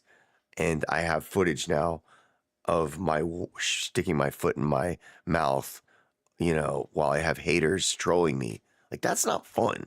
So I had to figure out what was wrong with my process. And I don't know, if I go back to League, I could play League with a different intention behind it. And that will make all the difference. Yeah. Like some people. Yeah, I think intention and discipline are very, very huge. And discipline's something that like I struggle with really bad. I also struggle with intention as well. I mean, like I can turn on my stream and like be talking about my process, and like I can talk throughout the entirety of my stream. Mm-hmm. But like having like real intention of like figuring out like, okay, how do I want to present this? How do I want this actually packaged beyond just me saying, oh, here I am at the bench and I'm going to make this thing. And now I'm going to go kill this guy. Like, I mean, at least it's something, but I would rather there be something more that like really communicates what the stakes are, what the goal is, what the stakes are, and go from there. But I feel like most of my stuff is like very just, all right, I'm doing this thing now. Okay, we did that. Now we're going to do this. Oh, that didn't work. Oh, that didn't work. This is going wrong. Okay, now we're doing this thing. Yeah. It's like the only time I have like good content is when I'm fucking up. Mhm. Which like I'm okay with, That's but not exactly true, but there's a lot of mistakes that happen and hilarious kind of energy gets diffused in those moments that you like to capture, where you're like, yeah. wrangling with your mistakes, and then it's kind of funny, and you want other people to share in that kind of like America's funny some videos type deal, I guess. Oh, look at this funny thing that happened. Oh my god, I can't believe that happened, kind of thing. Which is like the idea. So you're not the only one doing that. So a lot of streamers are doing. Yeah. But I need to have more. Yeah. I feel at least. I think if I you, need to have more I think that to like you're stand pretty out. good. I think like you like making like the package a lot of times. So I think like once it starts aesthetically looking pretty nice and it has this nice flow and energy to it, it's good. But then it's like, okay, but now what do I fill in the it's like you get this really nice aquarium, you get all the nice little bitty coral reef stuff set up, you get like the filter to put the bubbles through, the whole thing works, and you're like, okay, now what fish do I actually put in here? And then you put like the most boring ass fish ever. You put some boring ass water in there, and you're like, okay, made the instead of like, the other way around, which is like, I don't know, maybe you could be like someone going to I which is not terribly bad. I'm not trying to criticize you. I think it might just be like the way that you like naturally maybe create things versus me, which is like I kind of struggle getting the stuff put together, but I have like a burning desire to communicate. I have to get the red fish in a tank somehow. And before I ever make the tank, I'm trying to get the red fish and everything. It's like that comes before the fish tank comes as a necessity to get this, crazy red clown fish that I have to have. And so that for me, my process follows the horse that way. And I think I think your carriage, you know what I mean? Like, I think there's some saying about a carriage and a horse, putting a carriage before the horse. I think I do that a lot. And maybe. So instead of just really liking the process, maybe try to look at editing and making videos more as a communication tool. And what do you really want to say? And and then use your tools to say it. And use it kind of like writing a sentence or writing a song or just speaking a sentence, speaking the words, speaking a word. But instead, you're making a video to really communicate a whole lot at once. So communication is very important in that. And, some people All I can want to communicate is flack.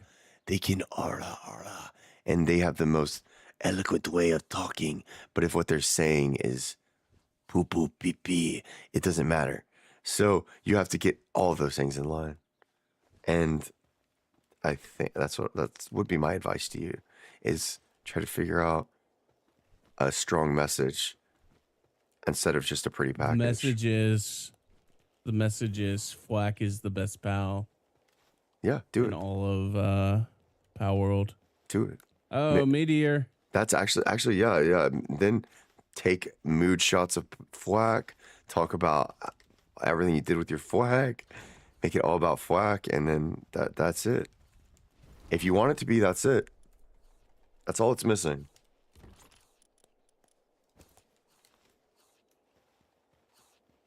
Meteor time.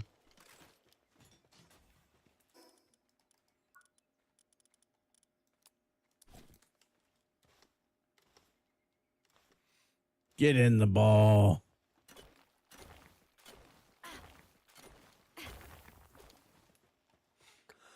right, I got a Xenovator.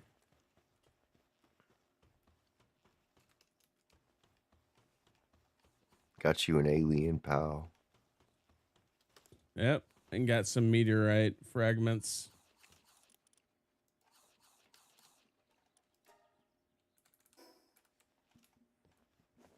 But I ain't got the stamina.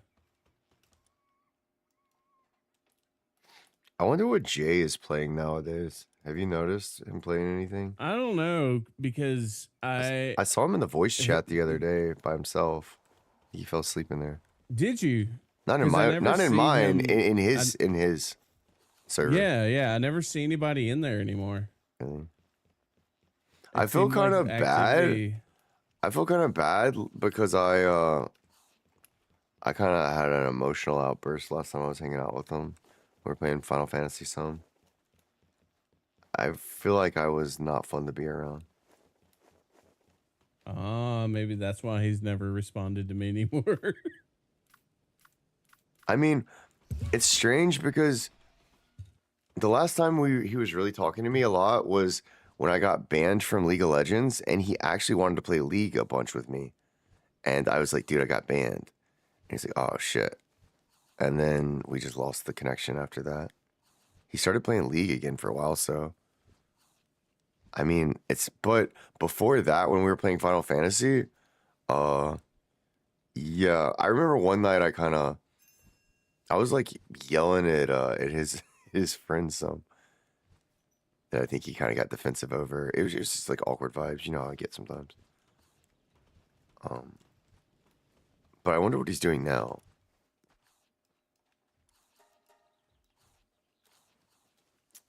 I don't know. I don't know. I messaged him like 2 months ago. A couple times. I was thinking about And, like he would be fun to play Palworld with maybe, but that also seems like the kind of game Yeah. that he would be like, hell no, I ain't playing that shit. I mean, all you gotta do is just be like, hey, have you ever wanted to shoot a Pokemon in the head? Yep, This is the game. the game. So I guess I don't know. I think the thing is I'm kind of hesitant to get more people involved in it now because I'm starting to wind up a little bit. Not like I don't know. I'm probably not gonna be playing this like every single day. Like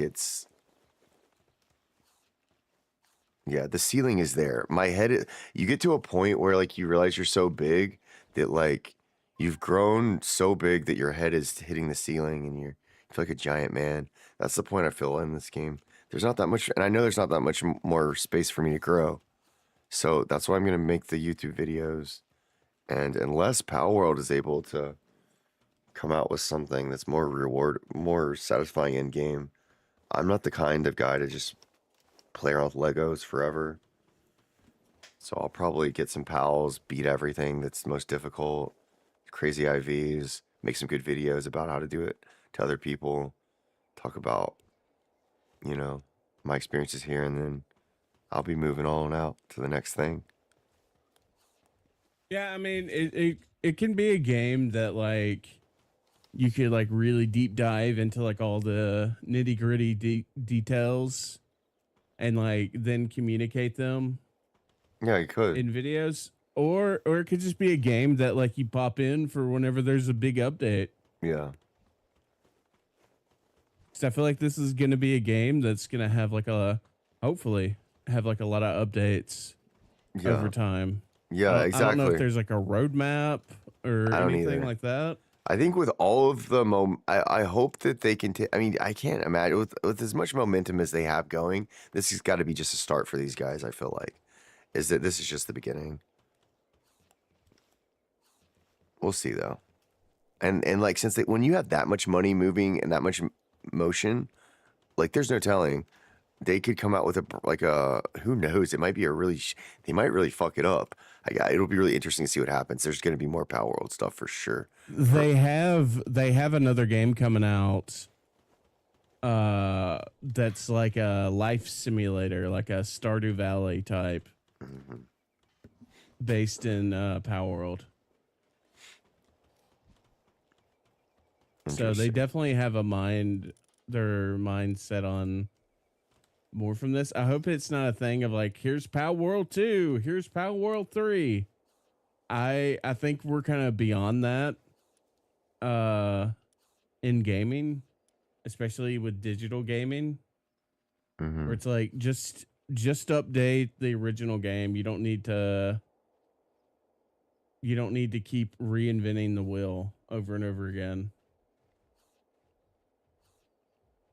I think just, have Palworld 1.5 or 1.1, 1.2, whatever.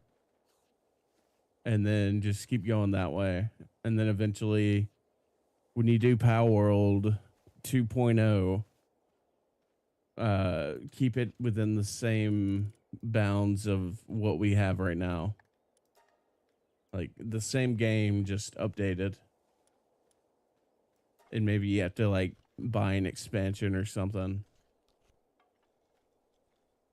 But keep everything in the same ecosystem, I think is the best way to say it. Yeah. The same ecosystem. Well, they're already expanding into like trading cards. They've got plenty of people have already kind of paved the way before them. I mean, they got distribution once they get distribution set up, they've got tons of people who'll buy anything from coffee mugs to t-shirts, toys. Yeah, because people have been desperate for a Pokemon game that like does this essentially. It's this big open world where you're getting all of these Pokemon. For some reason, and I can't put my finger on what it is about these games. Maybe I'll explore this more in my YouTube about it. But I think these games, they remind me of like, I probably won't put this in the YouTube video. They remind me of like tweakers, man. Like the stuff they get normal people doing on these games reminds me of the shit that tweakers do. And like, there's got to be some psychological, like physiological phenomenon to why games like this work and they're so successful. When you put people on this kind of like running around in a circle, waiting for the little thing to pop out and doing all these little bitty tasks, running around these little repetitive tasks to make these little incremental, I don't know. It reminds me of like tweakers that will, do these, they call it like, I don't know if they call it like stimming or what. They like do these really weird repetitive tasks. It's also people that have brain damage, it'll happen to. Yeah, where you'll just do the same thing over and over and over and over and over again because in your dopamine system feels good to do it. And somehow Palworld, it reminds me of drug addicts that'll just keep, I don't know, taking a hit off the pipe again and again and again and again and again and again. Because that's what Palworld does. And actually, as an addict myself, I find that my addiction to Palworld wins out against my addiction to actual real world chemicals. Because I smoke a lot less weed since I've started playing Palworld. Because I'm doing addictive, repetitive actions in Palworld for small gains in Palworld instead of in real life. Anyway. Something peculiar I've just been thinking about.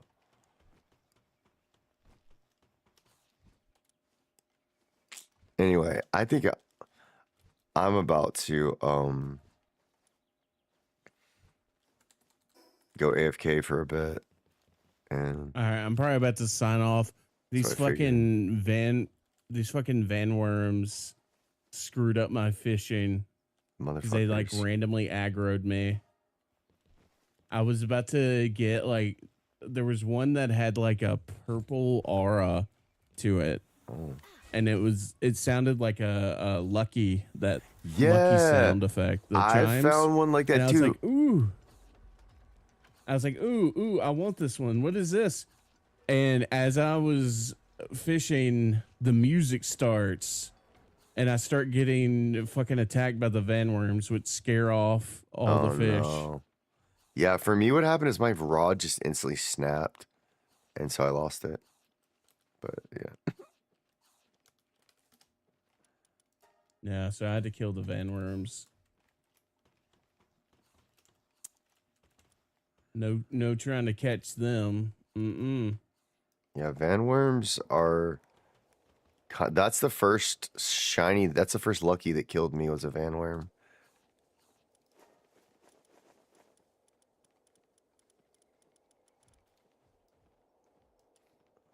I'll never forgive them.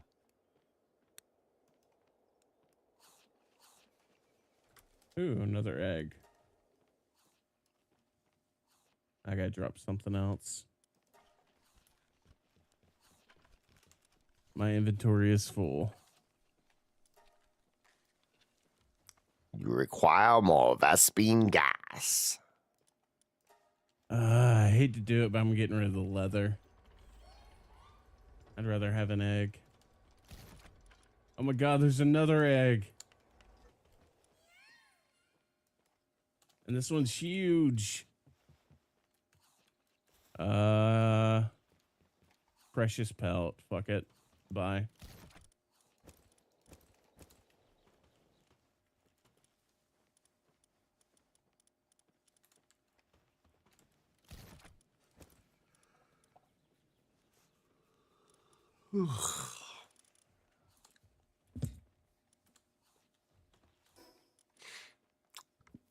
I made 20 AI cores, which is pretty good.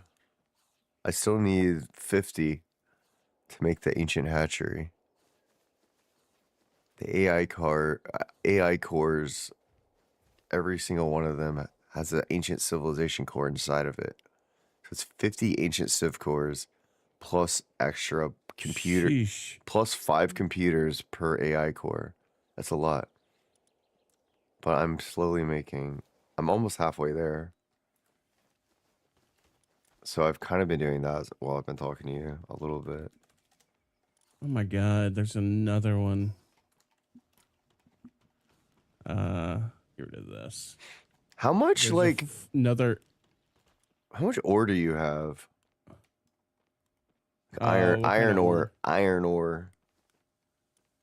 The basic stuff. I'll tell you in a moment. I'm teleporting back to my base. Except I'm not. I'm teleporting above my base apparently.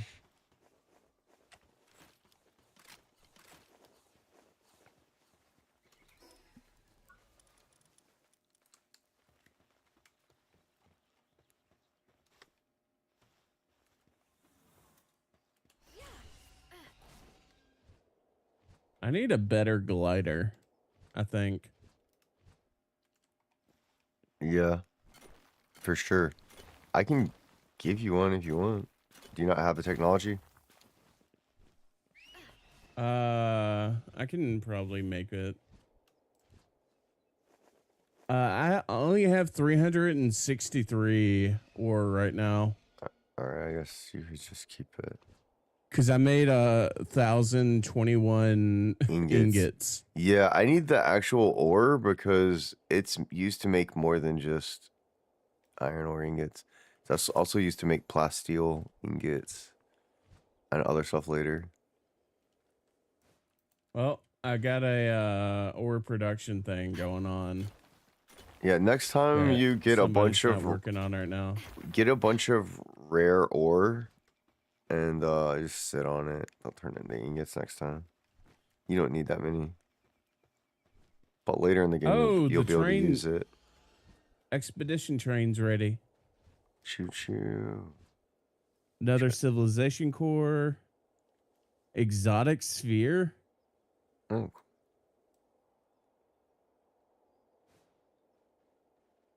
Ultimate sphere. How many souls are they dropping? Because you're gonna want to get this thing called like a crusher. I got 2 giants. Yeah, there's this thing called a crusher that you can like turn your souls, small souls, into bigger souls and stuff like that. And yeah, it might eventually that'll help you with leveling up your pals, make them stronger.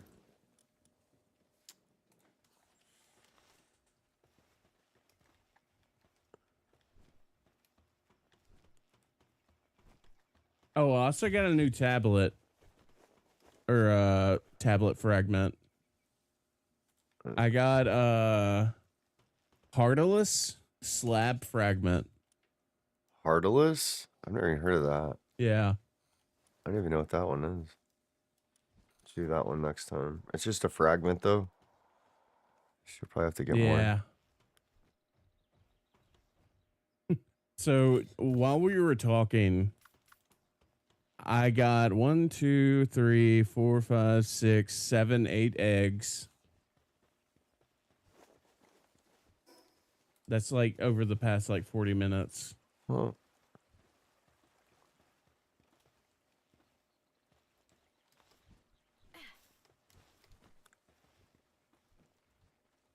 right. I'll do all the rare ones and then put the rest of these up in the egg box. All right. I think I'm done for the night. I think I'm just gonna grab what these guys gave me from their expedition and then I'm gonna log out. All right, man. Well, it's been fun. I'm gonna, I guess, jump out of the call. Have a good night. Thanks for the shared chat. Looks like we together collectively have a 0. Well, one. We actually have a half a viewer each. See you later. Hell yeah, baby. I get the top half later. Peace.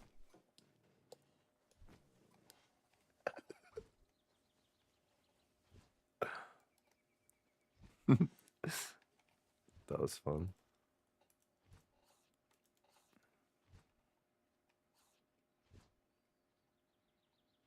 Seven hours ago, he sent me a collab request that says bullshit. He's so mad about doing that. All right. Oh, we got some plastil. Is anyone out there lurking, watching, want to type something in chat? Just let me know that you're out there. Or am I completely alone right now? We are streaming live on Kick, YouTube, and Twitch. Playing Palworld, and I was talking to my good friend DC Nest. My name's EatMoreVitamins. Is there really no one that actually watches these live streams? Crazy. Because like I look at the stats afterwards, and there's always like says there's like, oh, you had 15, 20 unique viewers. I can see like the little thing over time. There's never more than like 1 or 2 people in chat. It's just weird to me. But yeah, thanks for hanging out, guys. If you are lurking, I feel strange continuing to talk when there's nobody. There's no purpose to it, so make some more computers. Yeah. I like to make other computers.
All right, I'll be right back while she's making 35 of those.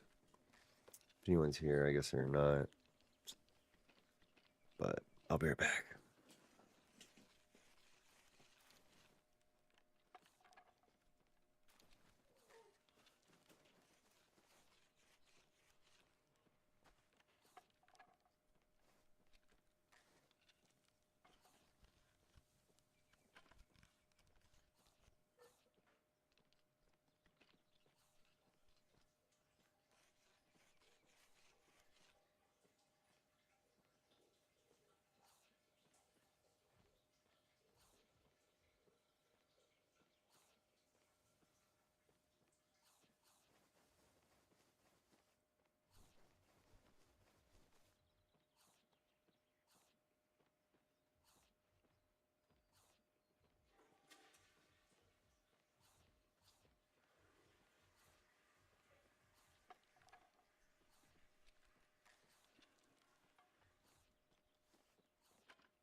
But what about second smoke break?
All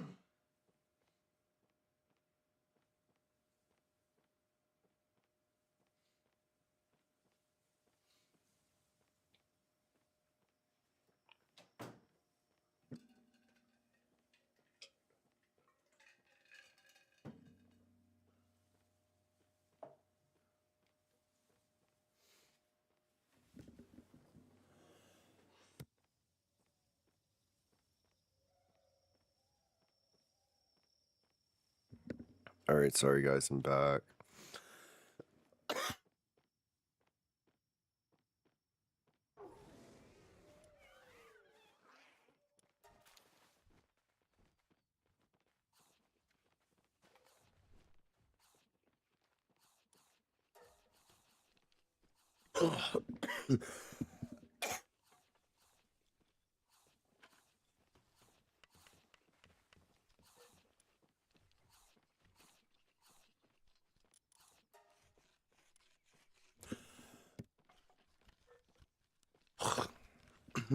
Sorry, excuse me.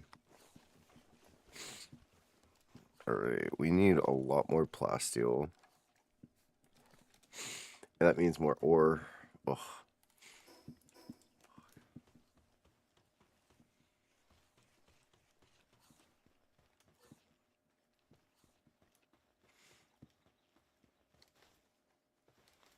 Hey, look, here's some ore.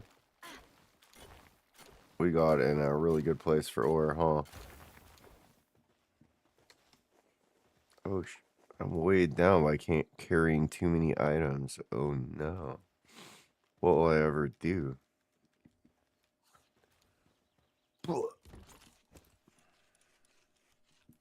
Honestly, because I shouldn't be carrying all this shit around. I'm going to farm.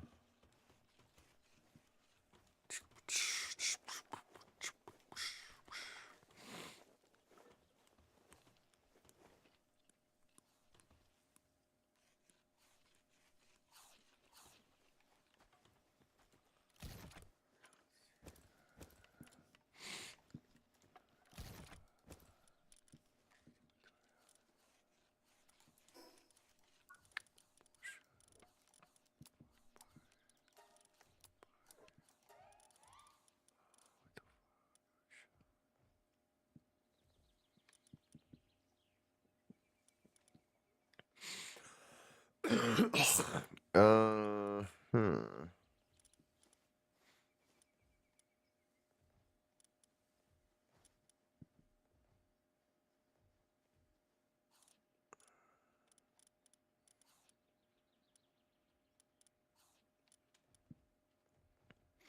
All right.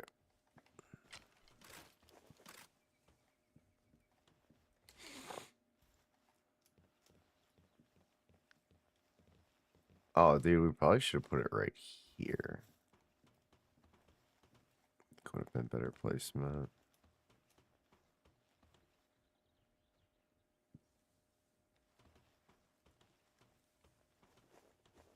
I think we can still move it, right? You know what? Let's not. Let's not. Let's just leave it right there until we get a bunch more out of it, and then maybe we'll think about moving it.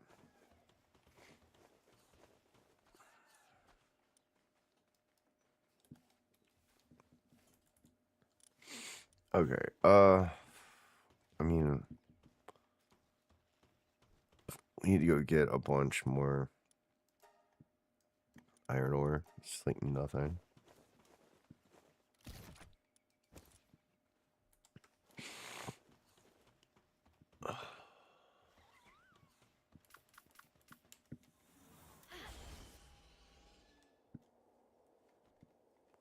Actually, I'm gonna try.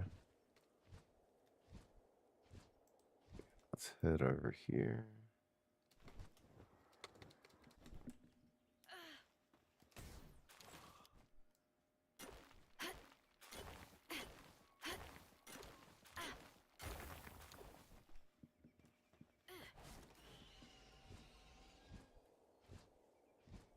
There's another one over there.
You know what? I'm just gonna get this and then teleport back.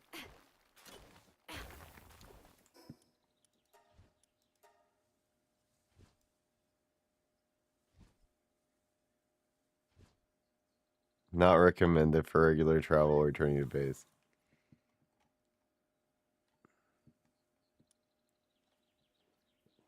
Oops.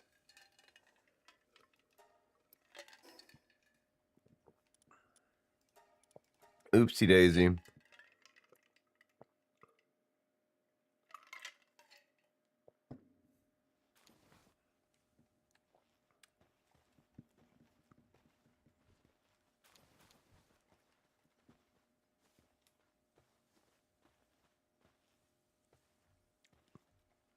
I mean, there are certain ways they could penalize that more, but I guess they are about having fun mostly. A lot of people are using it for fast travel. Drops could break your armor every time and be heavily tax you on resources, everything emergency respawn, but its intended function is just in case there is a hiccup or issue on the train, you get stuck, you're not completely fried, you can just get yourself out of trouble if you need it. But for, you know, obviously a lot of people, most people are just going to use it to get themselves super loaded up with resources and then come back to the base. There's other ways that you can get a lot more resources a lot faster, a lot less work, a whole lot less work. You can get pals to your pals to automate like all of it, but yeah, that's the way I've always done it. So far, I haven't really encountered any horrible game-breaking bugs or glitches, apart from a bit of a respawn. Not that I've noticed. It's the respawn timer, and then although we might be completely fragmenting into a million different dimensions and potentialities. Fractal pocket dimensions are spawning every time I end one, start another, and so that's might be a problem.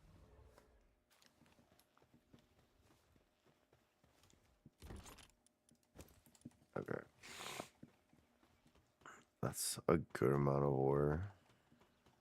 How much plasteel is that?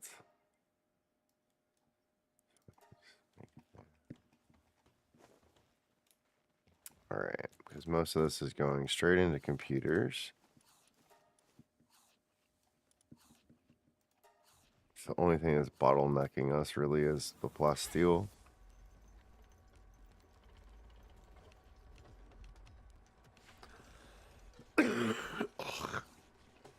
Whoa, that's that Kali, duh. Let's go.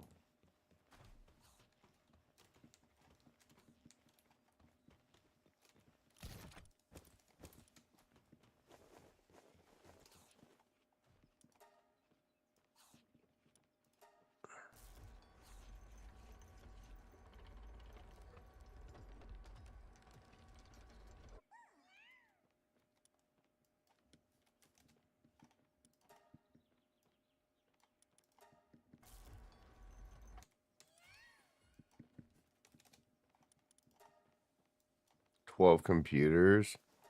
That's pretty crazy. All right.